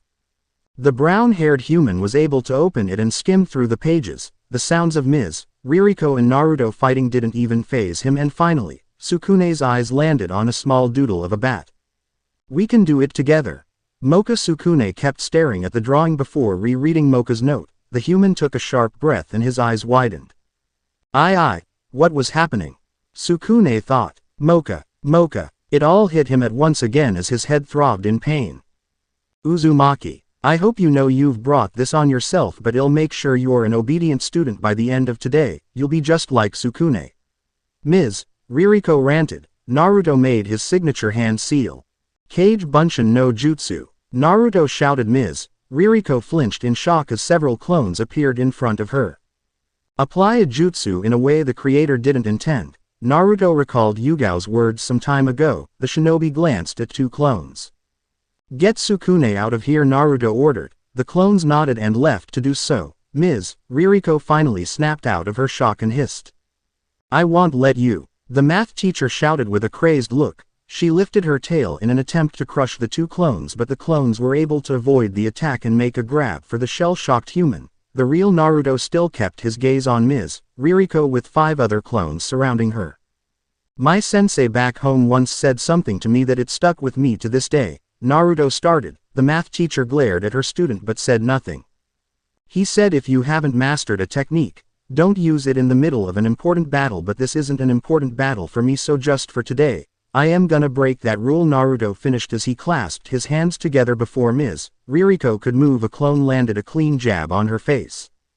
Another clone swiftly gave the math teacher an uppercut while another elbowed her in the ribs. Finally, the real Naruto appeared in front of her and slammed his palm on Ririko's abdomen. Wind style.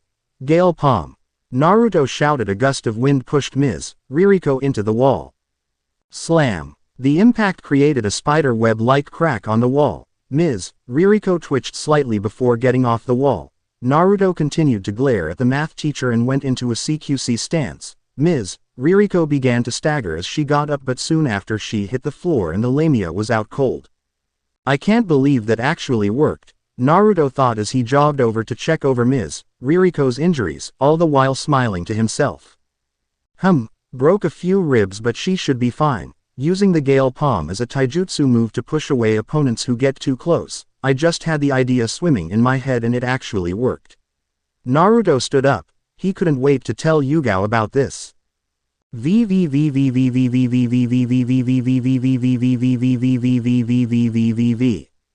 incident ended in Ririko being given 2 weeks of administrative leave due to her injuries. Aside from the group studying sessions and Naruto finishing up his wind jutsu training, it was practically quiet for everyone in the newspaper club ever since.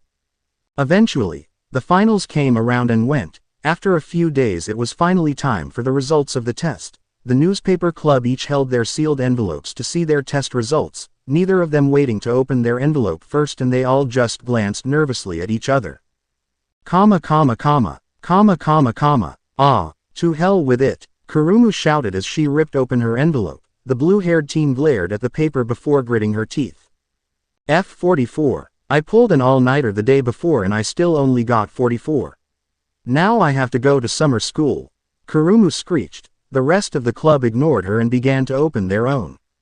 92. Moka smiled as she turned over to Sukune to show him her test results. The human returned her smile before glancing back at his own. Sukune gulped as he tore his own envelope open. He had forgotten everything he learned and had to study with Moka every day before the test, even staying up past midnight rereading all of Moka's notes. While he enjoyed almost every minute with the vampiress, he was still nervous to his core. The human blinked for a second before a smile broke out on his face. 86. Sukune exclaimed as Moka shot him a warm smile. Looks like it was worth making the notebooks after all, Moka thought. Her gaze turned over to her blonde friend who was getting his test results out. Let's see. 56. Naruto said. Moka let out a sigh. It was still a barely passing grade for Naruto by a single point actually. She was hoping it'd be higher given all of the studying they did, but given how Naruto didn't even know what an integer was, she wasn't surprised, though at least he passed. That was something at least. Mizore was up next and the Yuki Onna slowly ripped out the envelope. 58. Mizore stated in a blank tone. Yukari frowned as she got her test results. I missed the extra questions. How could I have only gotten 100%? Yukari shouted, while the rest of the group let out a short collective chuckle. Silence overtook the room for a few seconds before Naruto spoke. Guess we all made it, Naruto softly said. Yukari snickered at that. Almost everyone, Yukari pointed out with a smug grin as she glanced over to the sulking Kurumu in the corner. So what are we going to do? Summer vacation is gonna start in a few days, Sukune said. Just as Moka opened her mouth to answer, a male student peeked into the room. Uzumaki Naruto, the student said as the blonde shinobi perked up. Yeah, Naruto responded. The student walked up to the blonde with a purple slip in hand. I got a summons from the headmaster. He said to get your things and meet him in his office at once, the student stated. He handed Naruto the slip. The newspaper club glanced over to Naruto as the student walked out of the clubroom. The headmaster. Why would he want to see you, Ni-san? Yukari asked. Sukune stiffened for a second. Hey, man, you aren't in trouble for the thing with Ririko-sensei, are you? Sukune questioned as Naruto shook his head. Nah, I don't think so. I would have been called over earlier if it was that. The blonde quickly gathered his things and left to see the headmaster.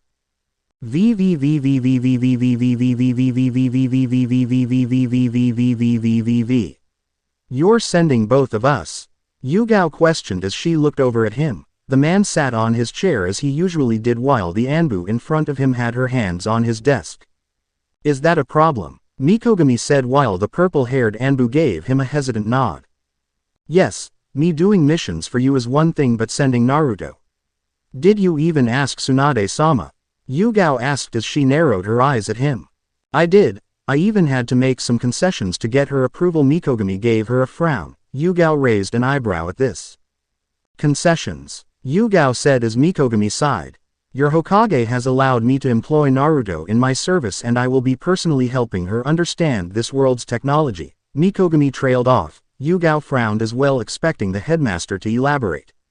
It's a win-win situation. Your Hokage wants Naruto to have some level of field experience, and since you can't go home, he trailed off. This is more or less the best we can get in terms of actual missions, the Anbu woman muttered. Mikogami's glowing eyes closed and he nodded. It's tweaked on your new monthly mission file, by the way, so you'll have to turn that in when this is all over, he spoke, taking out a purple folder with a Konoha symbol on it. Several minutes of silence went back before a door opened and Naruto walked in. The shinobi's eyes quickly made their way over to Yuga. Sensei, what's going on here? Naruto asked as Yuga folded her arms and turned over to Mikogami. I'll let you explain it, the Anbu said while the headmaster's glowing eyes scanned Naruto. You're going to the human world. I made living arrangements and did all of the paperwork. Everything is paid for, Mikogami said. Naruto's eyes widened. The human world, Naruto interrupted as Mikogami nodded. Yes, I can't have you around campus during summer break and Tsunade doesn't want you in Konoha yet, so, you'll be living in the human world until the next semester starts. The headmaster's eyes glistened and Naruto stayed silent for a few seconds. There's a catch, isn't there? I mean, you said you're paying for all of this, so, Naruto trailed off and Mikogami chuckled. There's always a catch. I am practically paying all of your unity bills and your rent, so I need a favor in return, a favor only two skilled shinobis can do, the man said in a cryptic tone. Naruto frowned and glanced at Yuga, who simply gave him an emotionless expression. The shinobi turned back to Mikogami with a skeptical look. What kind of favor? Naruto asked as Mikogami smirked. A special mission. The bus driver will give you the details once you're in the human world, but you'll need to start packing right away. By this time, tomorrow, you should be in your new apartment, Mikogami said as Naruto blinked. Tomorrow. But summer break doesn't start till the end of the week, Naruto pointed out while the headmaster nodded. I am aware of that, but it'll take some time for you to get settled in, and your club advisor, Shizuka Nekonome, said she has something planned for your club during the weekend. They expect you to meet up with them then. What do you say? Mikogami finished. The shinobi looked to ponder it. Naruto couldn't deny he was extremely curious to see the human world with his own eyes. All right, I'll do it. Tsunade adjusted her reading glasses and was completely lost in the book she had bought from Mikogami. At first, she had only purchased some corny romance novels from the man as it was one of her secret guilty pleasures, but after being confused at some of the terminologies that were used in those books, she decided to learn more about the world Naruto was in. So, an important factor with the idea of defeat in detail is to be more mobile than your enemy. Force them to divert troops, then bring a large portion of your mobile troops on the smaller enemy force, and that's how he was able to defeat whole armies with inferior numbers. Amazing, Tsunade thought. The Senju woman flipped through another page of her book, but she was suddenly pulled out of her reading when a familiar white-haired man appeared through the open window. Tsunade-hime, I see you're looking just as beautiful as always, Jiraiya spoke as he took notice of the stack of books on Tsunade's desk. The Senju woman nearly jumped and repressed the urge to throw her book at the toad sage. Damn it, Jiraiya, what did I tell you about using the windows? Tsunade scolded. Jiraiya was about to give his reply before noticing what she was reading exactly. Is that from? Jiraiya trailed off as Tsunade signaled for her Anbu to leave the room, and after a brief second they all did. Tsunade walked over to the open window that Jiraiya came in from and quickly closed it. Yes, it's from Mikogami, Tsunade spoke while Jiraiya stared at her. I knew curiosity would get the better of you at some point, the toad sage said with a sigh, and Tsunade bit her lower lip. Some of these things are completely unheard of. If it wasn't for the photos that are in these books, I don't think I'd believe any of it. I had no idea they were this advanced. Why didn't you tell me? This would have benefited Konoha greatly, Tsunade exclaimed. Jiraiya took a deep breath and tried to choose his next words carefully. Because it's a delicate thing, Tsunade-hime, The weapons they wield would cause a huge power shift here if it's not handled with care. Jiraiya softly started while the Senju woman looked up at him with curiosity. I don't understand, she spoke. Jiraiya began to go through her books. After a few seconds the Toad Sage found the right one and handed it to her. You've read this one already, right? The Toad Sage asked, and Tsunade read the title. The Complete History of the Great War. I only skimmed through it, Tsunade answered. Jiraiya nodded and opened the book. The Toad Sage flipped through the book before showing Tsunade a page. Right here, the main nations involved at the start of the war all wanted to show off their military and technological might. The problem was many generals had outdated tactics. Technology progressed faster than the mentality did, and it led to such a huge loss of life on all sides. Jiraiya explained as Tsunade was slowly starting to understand what Jiraiya was getting at. However, the Toad Sage continued. I believe if we introduce these weapons so abruptly it can shake the shinobi system to its very core. The shinobi world isn't mature enough for these weapons. We already had 3 great wars, each more devastating than the last. Imagine if we suddenly had this firepower. Jiraiya finished. Tsunade frowned as she began to picture a shinobi world like that. She could now see where Jiraiya was coming from and quite frankly agreed with him. But, Jiraiya suddenly spoke and Tsunade looked up at him. I didn't say we couldn't introduce anything from that world. I think there are a few things we can learn from them that would benefit Konoha greatly without, dismantling the current shinobi system, Jiraiya said with a smile. Tsunade blinked at him. Like what? She asked, and Jiraiya took a deep breath. More advancements in agriculture for one. While we aren't too dependent on trade for food like some of the other nations, I believe the more self-reliant we are, the better, especially with our Taki project. We can also start working on improving our infrastructure for Konoha in general. I know you are gonna like this one. We can start learning more about the medical world over there and bring some of that back here and do what we were previously unable to do, Jiraiya explained.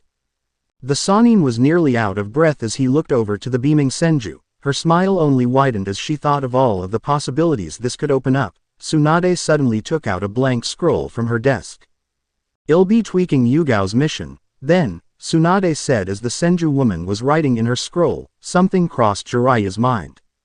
By the way, how is our little operation coming? Jiraiya asked while Tsunade placed the tip of her pen on her lower lip. Thankfully it was a total success. We were able to subdue him with ease and took him into custody, Tsunade started as she took a deep breath. The next step is going to be a bit more tricky, and I need you here for that. When we tried to get information out of him, we found he had a seal on his tongue preventing him from telling us anything. When you have the time, go check it out. I'll send Inoichi to properly break him when you're done, Tsunade explained. Jiraiya gave her a slow nod. Got it. Do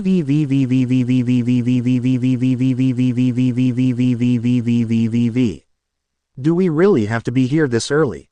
Naruto asked with a yawn as Yuga stood behind him with folded arms in a casual suit. Her coal black eyes found their way over to her blonde student. Yes, now stop complaining, Yuga replied, and the two waited at the bus stop. The blonde shinobi had a lot of things running through his head. At first, Naruto was annoyed he didn't get even the chance to tell his friends about any of this and why he was going to be leaving out of the blue. However, the headmaster did reassure him he'd meet up with them, so that put him at ease for now. The two waited for a few more minutes with Naruto pacing around and Yuga leaning on a nearby dead tree. Suddenly headlights could be seen from the tunnel and Naruto straightened himself out. The purple-haired Anbu let out a deep breath and stood up.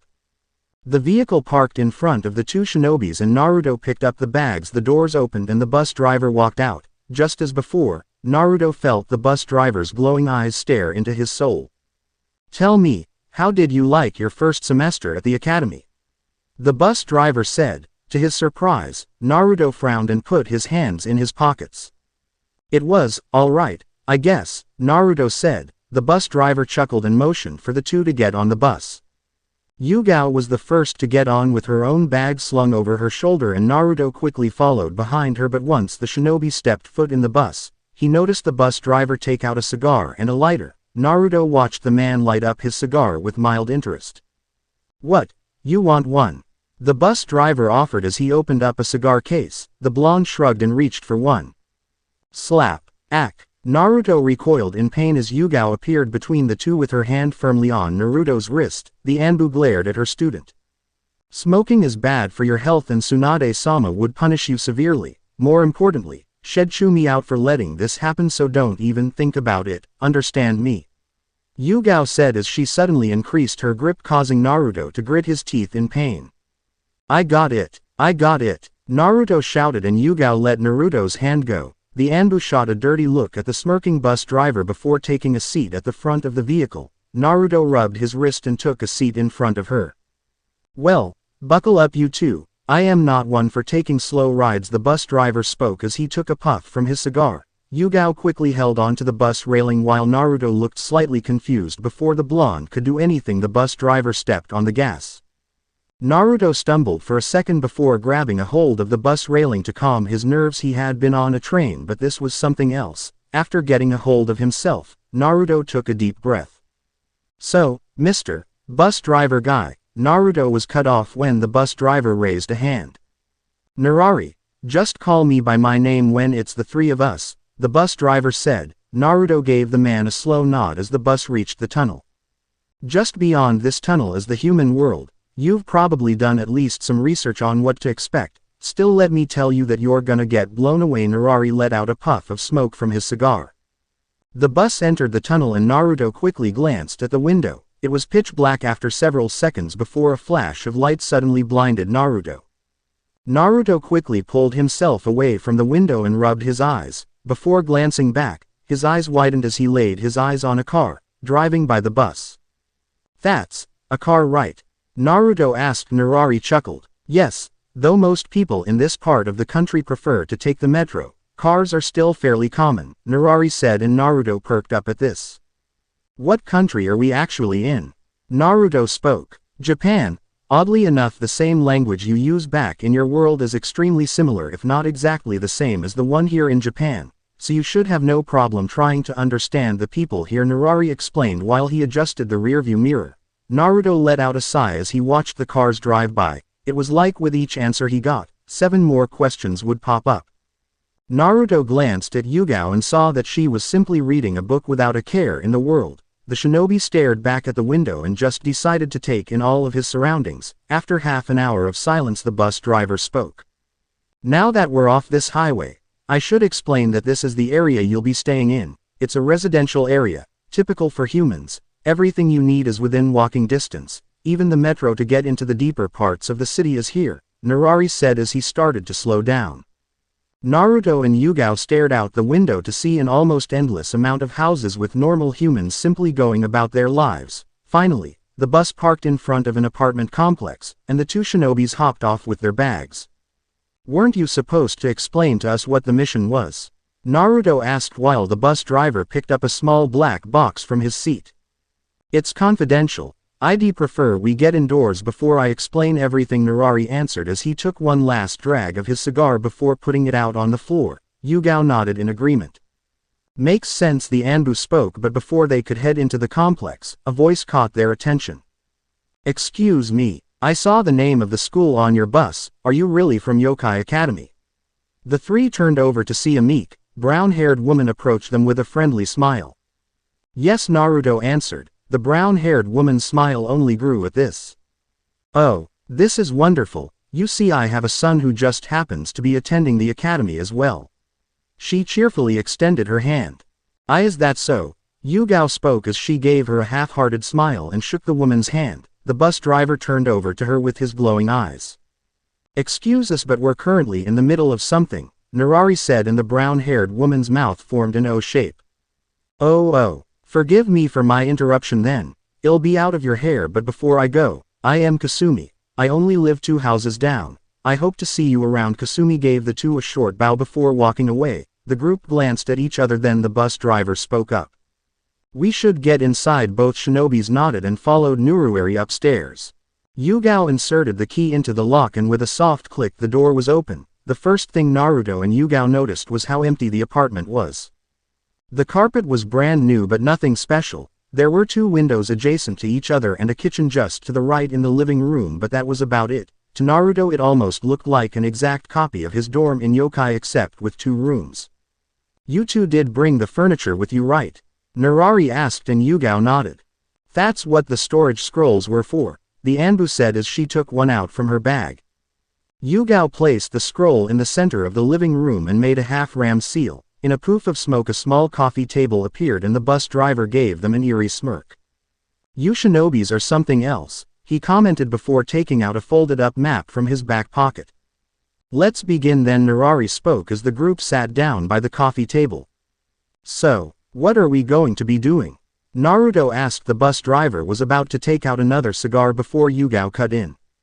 "No smoking," the Anbu said while Narari frowned but nodded and set down the map. "All right, first, I need to give you two some context. There is an organization in the human world that is firmly anti-human made up of high-level monsters. They are well connected with politicians. They also have both the finances and the manpower to make themselves quite the threat. You two are going to give them a black eye tonight," the bus driver said as he unfolded the map to reveal a factory. "Before you continue, I'd like to know what's the headmaster's issue with this organization so I know what we're getting into." Yuga spoke and Narari took a deep breath, his glowing eyes scanning both Naruto and Yuga. "Well, to start, you two have both seen what human weapons here are capable of, right?" Narari asked. Yuga nodded but Naruto shook his head. "I've only read a bit about them," the Uzumaki stated. The bus driver nodded at this. "Monsters are still heavily outnumbered by humans and their weapons have the potential to destroy this whole planet. This organization plans to throw the world into chaos and rule over the human world. As I said, they have the finances and manpower to make themselves a big threat," Narari stated before reaching for the small box he had brought with him. The bus driver slowly opened it to reveal it contained a revolver. Yuga simply glanced at the weapon. She had seen something similar during her first mission here but was still curious to get a full explanation. Naruto, on the other hand, continued to stare at it. "This is a gun. To keep it short, this is a weapon that can shoot out a projectile at such a high speed that it can penetrate the average human with ease. There are many variations of them in this world. Have you seen anything like it?" the bus driver asked. Naruto shook his head but Yuga nodded. "Yes, during my first mission by the coast, there was a couple of men in a uniform carrying them, though they looked a bit different," Yuga answered while Naruto shot her a look of surprise and Narari chuckled. "Those men were Japanese law enforcement. I wanted to show this for your mission, just so you know what you're dealing with. Most likely you won't be dealing with monsters but human mercenaries guarding the place," the bus driver continued. "Can you just get on with explaining the mission, please?" Naruto said with an impatient look on his face. Narari frowned before nodding and pointing at the map. "Fine. The organization has occupied an old abandoned factory with their own human mercenaries. From what the Headmaster's spies have gathered, they are going to move a large amount of cargo by truck, which is a vehicle just slightly larger than my bus. We have no idea where that cargo is headed but it must be pretty important if it's being kept under such tight security," the bus driver explained. Naruto blinked for a second. "Wait, spies? The old man has spies?" Naruto asked as Narari smirked. "Yes, he got the idea from your master, Jiraiya. It took a lot of time and resources when he got back here but he's managed to build himself quite the network of information," the man said. Yuga nodded at this before looking down at the map on the table. "So I am assuming this is the place," the purple-haired Anbu said and the man gave them another nod. "There aren't any high-ranked members stationed there and the guards shouldn't be too much of a problem. Though do be as careful as possible. As I said, these weapons can be extremely lethal if you let your guard down. There is something else," Narari trailed off. "It's not part of the mission but you'll be paid a handsome bonus if you're able to steal some important files so we might be able to find out more information about the organization," the bus driver finished. Both shinobis took in all of this information before glancing at each other and after a few seconds of silence, Naruto softly spoke. "When do we leave?"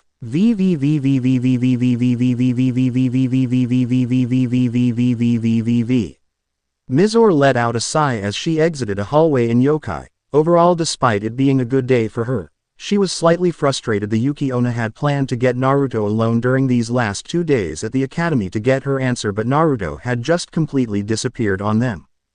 The Yuki Onna didn't even have any idea if he was coming back until Ms. Nekono assured her that Naruto would join up with them for their trip in a few days. "Mizore! Oi, Mizore!" a familiar blue-haired teen shouted. Mizore blinked before turning over to see Kurumu running up to her. "Could you please not be so loud?" You're already making a scene, Mizore said as Kurumu saw some students looking at them strangely. Alright, I kind of want to talk to you about something, Kurumu stated. Mizore raised an eyebrow at this. Okay, what is it? The Yuki Onna asked while Kurumu kept glancing around before leaning closer. It's about Naruto, Kurumu whispered. Now Mizore was interested in what Kurumu had to say. What about him? Mizore said as Kurumu gave her a slight smirk. Let's go get some lunch and I'll talk to you about it on the way, Kurumu stated, and the two began to make their way to the cafeteria. There was relative silence between them until the succubus finally spoke. I know you have a thing for Naruto, Kurumu said in a teasing tone and a cheeky grin on her face. Mizore simply shrugged at her. Well, I wasn't exactly trying to hide it, Mizore replied in a tone almost void of emotion. Kurumu silently cursed. She at least wanted to tease Mizore a bit with this. Kurumu took a deep breath. So, are you going to tell him? Kurumu asked. I plan to, Mizore answered. Almost instantly, Kurumu turned over to her. Okay, how do you exactly plan to do that? Kurumu questioned as Mizore tilted her head. Why do you need to know? Mizore said while Kurumu gave her a frustrated sigh. Because I really want to help you, the succubus replied. For a brief second a look of confusion found its way onto Mizore's face.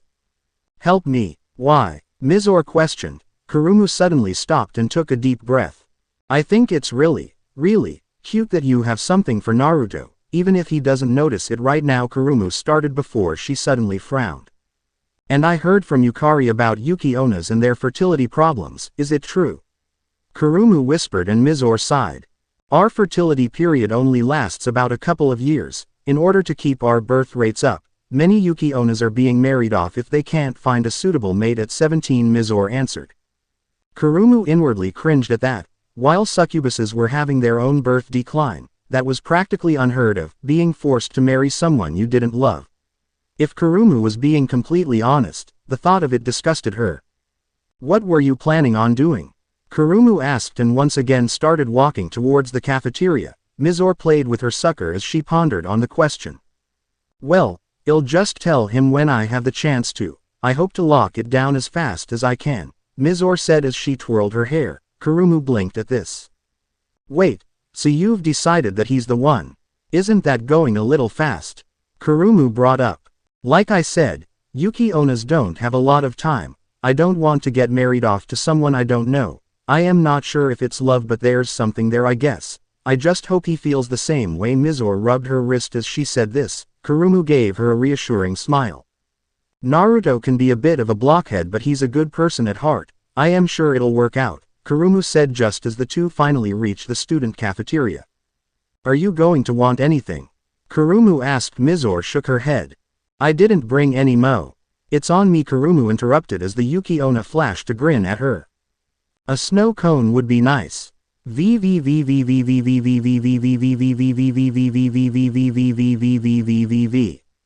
Naruto once again held on to the railing of the bus as Narari was now speeding through an almost unoccupied freeway. It was nearly midnight. A part of Naruto felt like he was going to be sick just because of how fast the bus going. Do you have to keep going this fast? Can't you just slow down a bit? Or be better yet, can't we just take the rooftops like we used to back home? Naruto asked. The bus driver shot him a creepy smile. But where would be the fun in that? Narari stood up from his seat and stared at the shinobi. Naruto noticed both of Narara's hands were in the air. Aren't you supposed to be controlling this thing? Naruto screamed. The bus driver frowned before suddenly grabbing the steering wheel and turning the vehicle just in time to avoid an accident with a nearby truck. Relax, Uzumaki. He might be reckless, but he hasn't gotten us killed yet, Yuga spoke while Naruto glared at her. Like that's reassuring, the shinobi scoffed while increasing his grip on the railing. Yuga sighed before going back to her reading. After few more minutes of the bus driver's reckless driving, the two shinobis finally made it to the outskirts of the factory just next to it. Most of the surrounding buildings seemed deserted. The streets leading up the outskirts of the factory were completely empty as well. Naruto's legs felt like they were about to give out as the shinobi hopped off the bus. Yuga simply casually exited the bus without a care in the world. Here we are. Before you two get started, I'll need to give you some equipment that'll help you out. The bus driver took out two earpieces. These are wireless radio transmitters. You've used these before, right? Narari asked. Both shinobis nodded and the man with glowing eyes smirked. Perfect, and before I forget here, the bus driver took out binoculars. These are gonna be useful to scout out the area, see if you can find a way to sneak in. There's one last thing. The man took out a suitcase and dug around. Both Naruto and Yuga stole a glance at each other before the bus driver took out 2 Anbu uniforms and masks. The headmaster said these will be perfect for concealing your identity. We don't need them to start tracking you 2 down back at Yokai. If you do get caught, make sure to eliminate the person. Narari spoke as he handed the 2 objects over to the shinobis. Yuga had a small smile on her face. She wasn't able to bring more Anbu uniforms or her mask over to this world, so this was a surprise but a welcomed one. Naruto, however, was stuck on something the bus driver said. When you say, eliminate the person, do you mean? Naruto trailed off as the bus driver turned his attention to the blonde. Kill them. Yes, you 2 are shinobis, it's your profession, isn't it? Narari questioned. Yuga nodded but glanced at her blonde student with a frown. Has he really not had his first kill? I already had mine when I was his age. This might complicate things, Yuga thought before putting on her Anbu armor over her black tank top. Why, yeah, of course it is, Naruto said. Yuga began to tie her hair into a ponytail. She looked over to the bus driver with a serious look. Let's get this show on the road then. Yuga put on the earpiece. The bus driver nodded in agreement and walked into the bus. I'll be parked nearby on the radio with you 2 if you have questions, Narari said and quickly drove away. Naruto watched the retreating vehicle and let out a sigh. The blonde stared at his Anbu mask before turning to Yuga. Hey, sensei, why is my mask just blank while your mask is a cat? Couldn't I have gotten something, cooler? It doesn't even have any features, it's just white with 2 eye holes, Naruto complained while holding the blank Anbu mask. Yuga completely ignored him and took in her surroundings. She glanced from building to building before finally looking over to the factory in the distance.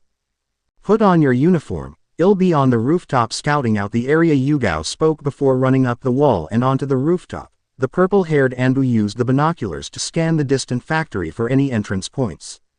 3 guards posted outside of the main gate, 1 in that guardhouse. Ah, perfect.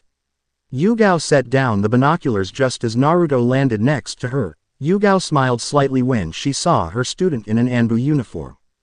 I never thought I'd say this, but that Anbu uniform kind of suits you, Yuga commented. The blonde shinobi looked down at his uniform before returning the grin. You really think so? Naruto asked. The Anbu nodded. If you weren't still a genin and if we were back home, I'd put in a recommendation for you to join Anbu. But enough of that, Yuga said before putting away the binoculars. After a brief silence, Yuga spoke up. Be honest with me, Uzumaki, have you had your first kill yet? Yuga asked. Naruto stiffened for a second before the blonde avoided eye contact with her. I haven't. Ero-sanin usually took care of any bandits or rouge shinobis that tried to get in our way during the trip, and Kakashi-sensei didn't really take the time to talk to me about it, Naruto said with a crestfallen look. Yuga glanced back at the factory before putting on her Anbu mask. Better late than never. I understand you're hesitant to kill, but I'll be here to help you with it. Just trust me, Yuga spoke in a surprisingly soft tone. Naruto gave her a slow nod before putting on the blank mask. The 2 shinobis threw rooftop to rooftop as they sprinted towards the factory. Just as they were about to reach the perimeter, Yuga motioned for Naruto to stop. The Uzumaki was slightly confused but did so regardless and waited. Yuga slowly crouched over and peeked over. There's a guard outside the fence, Yuga said as Naruto stared at the middle-aged man who was armed with a rifle and constantly scanning his surroundings. What are we gonna do? Naruto asked. Yuga simply made a tiger seal. Genjutsu. Temple of Nirvana, Yuga whispered as soon as those words left the Anbu's mouth. Feathers began to fall from the sky. The guard looked up at the night sky and stared at the falling feathers, completely mesmerized by them. The man stumbled for a second before he collapsed on the floor. Yuga jumped down from the rooftop. Naruto followed after her and the 2 silently landed on the ground. Yuga took out a kunai from her shinobi pouch and wordlessly gave it to Naruto. Kill him, she ordered. The Uzumaki glanced at the weapon and back at the unconscious guard. He swallowed some saliva on his throat and grabbed the kunai. Naruto kneeled by at the mont's downed form and brought the kunai just above the mont's chest. After taking a deep breath, Naruto swiftly pierced the mont's heart. Several seconds of silence went by as Naruto slowly tore the kunai out from the body and stood up. Naruto's breathing became ragged for a second and he turned away from corpse. Sensei. I think, I am gonna need a minute or two, Naruto said as he lifted his mask and leaned against a nearby wall. Yuga nodded at this and decided to get rid of the body as soon as possible. Taking in her surroundings, she saw there was a dumpster nearby. Perfect, Yuga thought. The Anbu slowly dragged the body near the dumpster and hid the body inside. She glanced back at her student to see he was still staring into the distance. It was a haunting look he had. Though, he's handling it better than I did, Yuga mused before she walked over to him. Listen, it's completely normal to feel what you're feeling. I don't think I've ever met a shinobi who didn't feel some sort of remorse during their first kill, but just remember this is part of the job. In fact, I'll tell you something Kakashi-senpai told me when I first joined Anbu. Yuga started. Naruto grew curious at that and looked up at her. Kakashi-sensei? Naruto questioned as Yuga nodded. If I recall correctly, he said, unfortunately, killing is one of those things that will get easier the more you do it. Cynical as that sounds, he's right. I'd be more worried about you if you weren't feeling bad about this. Our emotions is what separates us from monsters. They don't feel anything when they kill, so we. Sensei, you know some of my friends are monsters, right? Naruto abruptly pointed out. Yuga fell silent at that. Apologies, but you understand what I was trying to say, correct? Yuga asked. Naruto simply turned away to face the factory that was now not too far from their location. But, Naruto softly spoke as he turned back to her. How do you deal with this feeling of, the Uzumaki tried to get his words out. Disgust. Yuga finished for him as Naruto stayed silent. There were no other words to describe it. Yuga bit her lower lip before answering. A lot of shinobis cope with it differently. Kakashi-senpai reads his smut. Gai-san goes on and on about youth, even Hokage-sama drinks to deal with it, the purple-haired Anbu explained. Naruto slowly stood up and dusted himself off. Are you going to be okay? You're most likely going to have to kill another guard. Are you going to be able to handle that? Yuga spoke as she eyed her student. Yeah, I think so, Naruto replied. He slowly put his blank mask on. We still need to get this done after all, Naruto said. Yuga smiled slightly. That went far better than she had expected. All right. There's a small side door on the far right that's being watched by only 2 men. I have an idea on how we could deal with them, but first we need to set something up, Yuga said. The Anbu quickly put her mask up and dashed up the building with her student following behind her. The Anbu quickly hid next to a wall. Several feet away from her was the fence and several guards walking back and forth. She slowly peeked over and motioned for Naruto to do the same. You see that water tower up there? That guard has a good view of most of the factory. We can take it out and use it as a distraction, Yuga said. She took out a kunai from her shinobi tool pouch. Naruto blinked behind his mask as he realized something. Sensei, can't you just use genjutsu to knock them all out like you did with that guard? Naruto pointed out. Yuga took out an explosive tag as she opened her mouth to reply. I am using this job to field test some of your training and see how far you've come. While not exactly the same, I've done my fair share of sneaking missions like this and no amount of training can compare to the real thing, so it's better to pick up the experience here, Yuga explained as she took out some ninja string and tied it to the kunai. We can practically get away with using genjutsu to sneak by in this world, but back in Konoha, not so much. Sensor shinobis can pick up on genjutsu in an instant, Yuga added as she handed the kunai to Naruto and pointed to the water tower. Take the shot, Yuga said. Naruto stared at the kunai for a second before tossing it towards his target. The steel weapon dug itself into one of the wooden legs of the water tower and Yuga smirked as the guard on the water tower didn't hear a thing. Perfect, Yuga said before motioning for Naruto to follow her. The 2 shinobis practically lurked around the perimeter until they had found themselves at the side door and hid behind another wall. Yuga turned over to her student. The second I activate that explosive tag, I want you to take out those 2 guards. They won't see it coming. Well, move in, make a grab for the files in the building, then take out the truck. Ready? Yuga said. Naruto gave her a hesitant nod and took out 2 kunais from his pouch. He peeked over and prepared himself as the purple-haired Anbu behind him made a half-ram seal. Katsu, Yuga whispered. Ka-boom. The 2 guards jumped in shock and turned to see a huge cloud of smoke on the other side of the factory. Just as they turned away, two kunais flew in the air and struck them in the back of their heads. With a soft thud they fell dead on the floor. Naruto exhaled as he glanced at the dead guards. He quickly snapped out of it when he saw Yuga bolt for the side door and quickly followed her. "It's locked, Uzumaki. Focus some wind chakra into a kunai that should make it sharp enough to cut through the lock," Yuga ordered. Naruto nodded and quickly took out another one.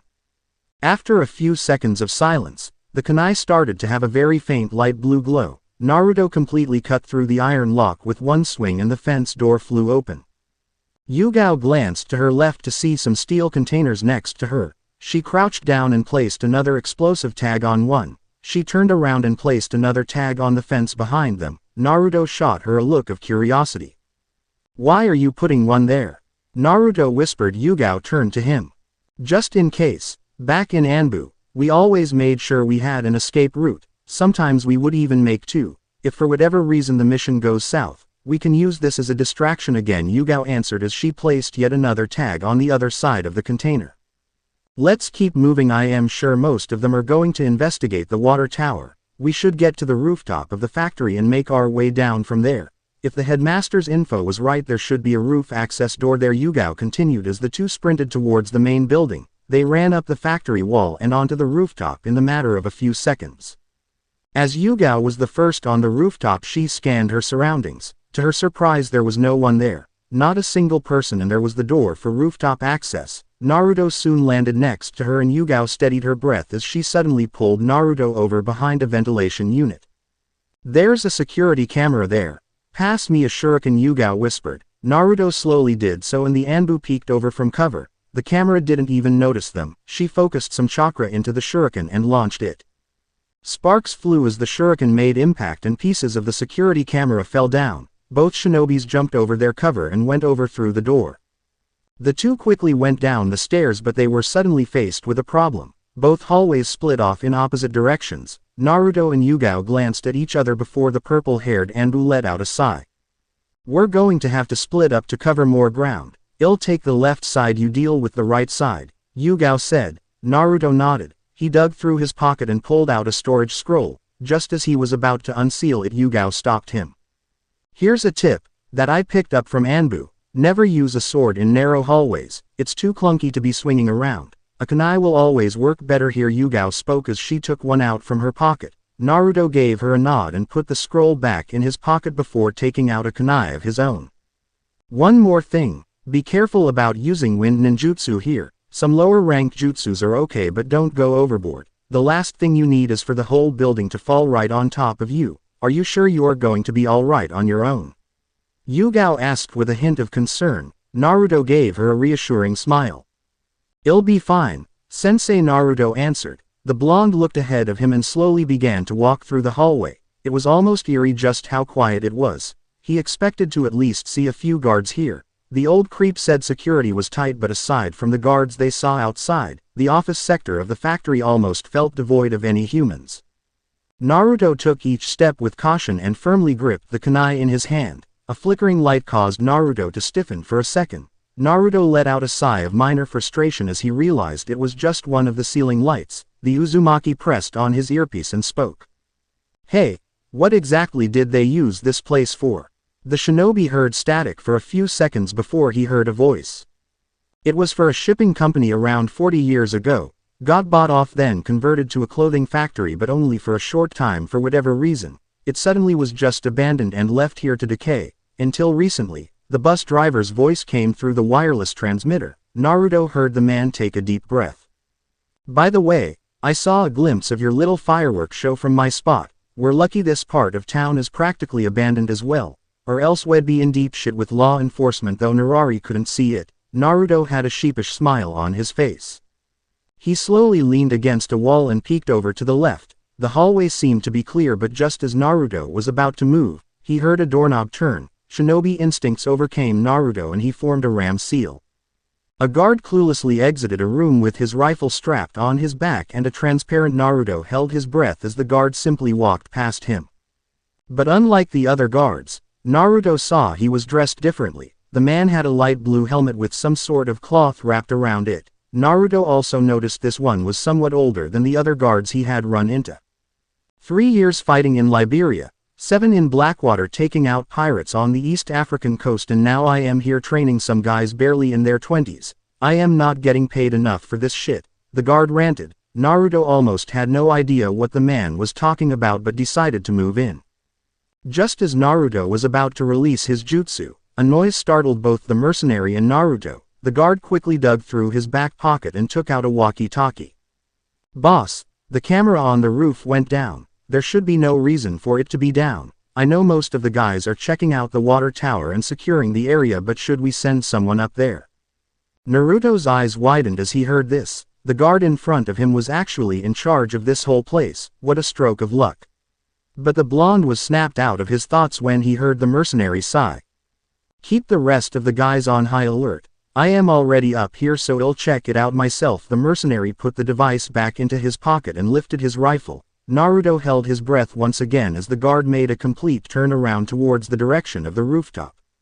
Naruto released the jutsu and rushed the mercenary with a kunai in hand. The man let out a gasp as he turned around to see Naruto running at him. The guard tried to aim his rifle at Naruto, but Naruto was too fast. Time almost seemed to slow down as Naruto grabbed the barrel of the rifle and pointed it away from him. With another swift motion, the shinobi brought his elbow onto the man's chest and forced him against the wall. Naruto pressed his kunai against the guard's neck and spoke. "Drop your weapon," Naruto ordered. The guard reluctantly did so. "You're probably the one who blew up that water tower. I thought Kaz was just fucking around with the grenades again," the man spoke. Naruto stayed silent for a few seconds. "Who hired you?" Naruto questioned in a monotone voice. The guard started chuckling, much to Naruto's surprise. "I know how this works. I've done this stuff before. If I tell you anything, you'll just kill me right after," the mercenary shot back. Naruto paused for a moment. This was the first time he had ever interrogated someone, and while it would be nice to get some advice from Yuga, that wasn't an option as both of his arms were holding the man in place. "You said you weren't getting paid enough for this," Naruto stated. "That's underselling it. I wasn't expecting much given how it's just a security job, but we're practically getting scraps," the mercenary replied. It somewhat put Naruto on edge just how calm the guard was. "Where are these secret files your employer has?" Naruto questioned once again as he pressed the tip of the kunai on the man's neck, just enough to draw blood, and the guard's lower lip quiver for a second before he spoke. "Listen, I can cut you a deal. I hate this job. These guys are the most undisciplined grunts I've ever had to deal with. That guy you blew up at the water tower. He had a fetish for grenades and nearly blew up the whole factory by tossing one next to the fuel tar." The guard stopped when Naruto shook his head. "I don't think you're in a position to make any deals," Naruto replied. "Kid, I've been in this line of work for nearly 30 years. I know even with that mask on, you can't be older than 16 because of your voice. I can also tell you're inexperienced at interrogation. You're strong and fast, I'll give you that, and I've never seen anyone fight like that, but you hesitated when I gave you my first answer, which pretty much screams you don't know how to interrogate. You need your information. I'll give it to you," the guard said. Naruto stayed silent. "I'll tell you where the safe for those files are and the combination for that safe. All I want in exchange is to live and get out of here scot-free. You said it yourself, I am not in a position to ask for anything more," the guard stated. Naruto smirked slightly behind his mask. It sounded like a good deal to him. Less bloodshed and he'd get the information he needed. "Deal. Now talk," Naruto ordered. "It's 3 doors down in a conference room. The safe is to your right. You can't miss it. The combination is 601. There. I said everything I know," the guard said. Naruto nodded and put the man in a chokehold. Kid, wait, we had a deal," the man wheezed out as Naruto put more pressure on his neck. "I am still going to hold up my end. You'll be up in a few hours and I'll be long gone," Naruto said. The guard tried to gasp for air before slowly fading into unconsciousness and went limp. Naruto set his body down and pressed on his earpiece. "Sensei, I got information about the files. Can you take care of the cargo?" Naruto asked. Almost immediately he heard a male scream from the other end, followed by a sigh. "Fine, I'll take it out. Just make sure you get those files. I really want that bonus. By the way, that scream you just heard. That was the guy watching the security cameras." An awkward silence set in between the two as Naruto didn't know what to say about that, but after a few seconds he spoke. "I guess I'll keep moving." "Yeah, I'll meet up with you on the rooftop again once I deal with the truck. Naruto grabbed his kunai and made his way to the conference room. Slowly opening the door, Naruto saw it was completely dark and he turned on the light switch next to him. The whole room had a pale white wallpaper with a single round table in the center and some chairs sticking out. The Uzumaki scanned the room before his eyes fell on the black safe tucked away in the back. He smirked and made his way over. Naruto crouched down and began to unlock the safe, and after a few attempts, he was finally successful and found the yellow file folder in front of him. Despite the fact it was not part of his mission, Naruto decided to read through it, just to sat his curiosity. By the terms of our agreement, your men will oversee our station once a week. This outpost might not be as important as some of our other assets, but it is still a nice small chip to have for Fairy Tail. Treat it with care, M. Fairy Tail, so that's their name. I wonder who M is, Naruto mused before slowly taking out a storage scroll and sealing away the files. Naruto slowly creeped out of the conference room and pressed on his transmitter button. Sensei, I got the files, are you? Naruto stopped as he heard yet another male scream. Done. Yeah, I was just dealing with the last of these guys while you were getting those files. Naruto blinked for a few seconds. Wait, you did all of this? That fast? Naruto asked. On the other side of the call, Yuga simply shrugged. It's not like back home. These guys are normal humans, they're susceptible to even the most basic genjutsu. One false call with one of the guards' walkie-talkies, then a well-placed jutsu, and I got rid of half of them before wiping up the rest. The truck is rigged with explosive tags. I already got rid of the driver too. Just meet me on the rooftop. Yuga spoke and Naruto let out a half-hearted chuckle before turning around and heading back onto the rooftop.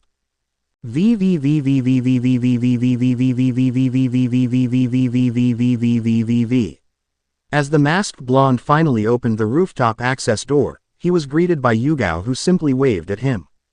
So what did you learn from this mission? Yuga asked as Naruto approached her and scratched the back of his head. I don't really know how to interrogate, Naruto answered. Slowly the blonde removed his blank mask and Yuga did the same. I might need to get some pointers from Anko when it comes to teaching him that. She'd probably have a better idea on how to properly do that, Yuga mused as she stared into the starry sky above them. Anything else? Yuga spoke and Naruto frowned.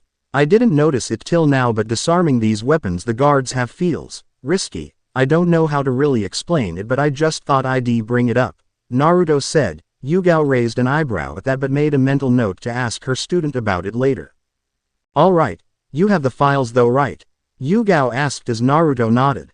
Great, I'll detonate the explosive tags when we're at safe distance, Yuga stated. Naruto smiled at this and the two shinobis soon jumped down from the rooftop. Naruto looked at all of the bodies around him. He frowned as he did but said nothing. Just ahead of them, a pair of headlights could be seen approaching them and Yuga motioned for the vehicle to halt. The bus driver took another drag from his cigar as he stepped out of his bus. Only took you guys an hour to clear this whole place out. You did better than last time, Ms. Azuki, but what about the cargo? He asked. Naruto opened his mouth to reply before an explosion shook the ground. Ka-boom. Naruto stumbled slightly and turned back to face the factory. He saw a huge cloud of black smoke rise high into the air and some parts of the factory start to fall apart. For a brief second, Naruto thought about that last mercenary in the office area before shaking his head, and he whipped his head to face Yuga, who held up a half-ram seal. Taken care of, the bus driver sighed as he took another puff from his cigar. An explosion that big was going to attract someone, but regardless, it wasn't their problem anymore. Oh well, mission accomplished. We should head out then, just in case we just alerted some unwanted attention. Hop on.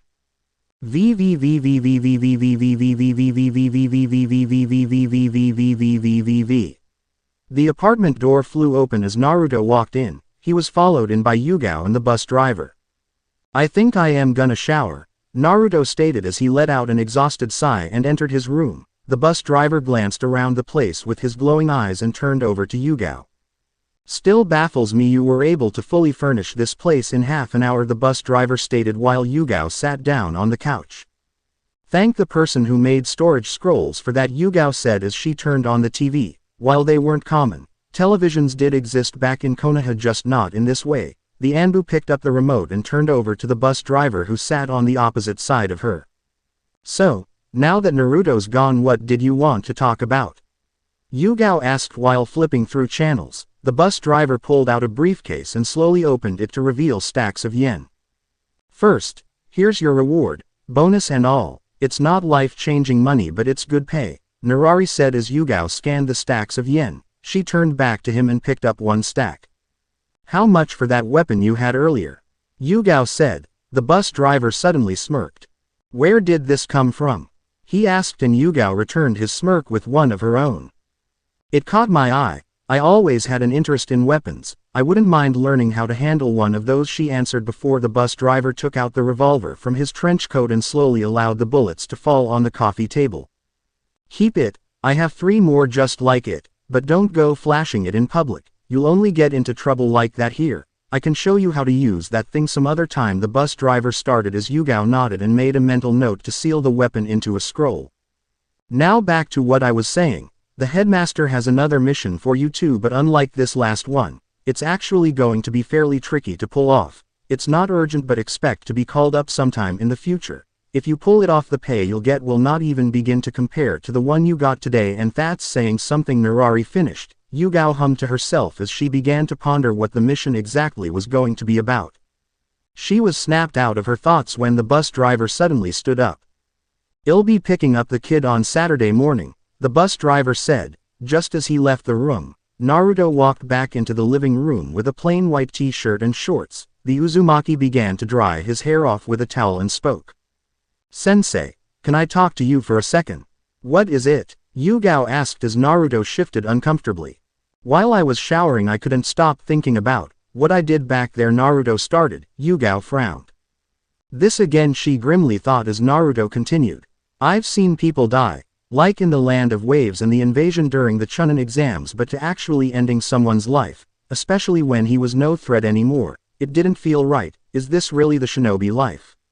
Naruto finished. Yuga nodded. As a shinobi, you have to do things you don't exactly agree with. I think I'll use a story of mine as an example, Yuga spoke. Naruto looked up at her as the Anbu woman took a deep breath. I was only about 2 years younger than you. Kakashi-senpai was leading us through an abandoned laboratory on the outskirts of Konoha. It once belonged to Orochimaru. This wasn't anything new. The Sandaime always sent us on search and destroy missions. During that mission, we found several children that had gone missing in Konoha, but they were different. Only afterward did we find out it was because of their bodies not being able to handle a new version of the curse mark that Orochimaru was trying to develop. Yuga paused as she remembered that night. We were trying to reason with them, but they were too far gone. They had basically become mindless killers. A few even lashed out at another Anbu and slightly injured him.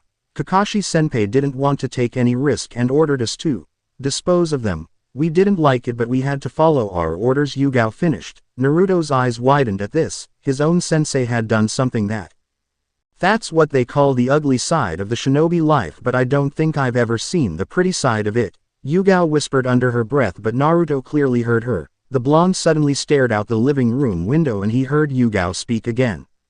As I said back at the factory, try not to overthink it. Naruto turned over to her with a confused look. Tsunade-sama told you to enjoy yourself in this world. Focus more on that, Yuga spoke as Naruto smiled and nodded. Hi, sensei. I think I am gonna hit the hay. Thank you, Naruto said. The blonde shinobi slowly walked back to his room. Thanks for watching.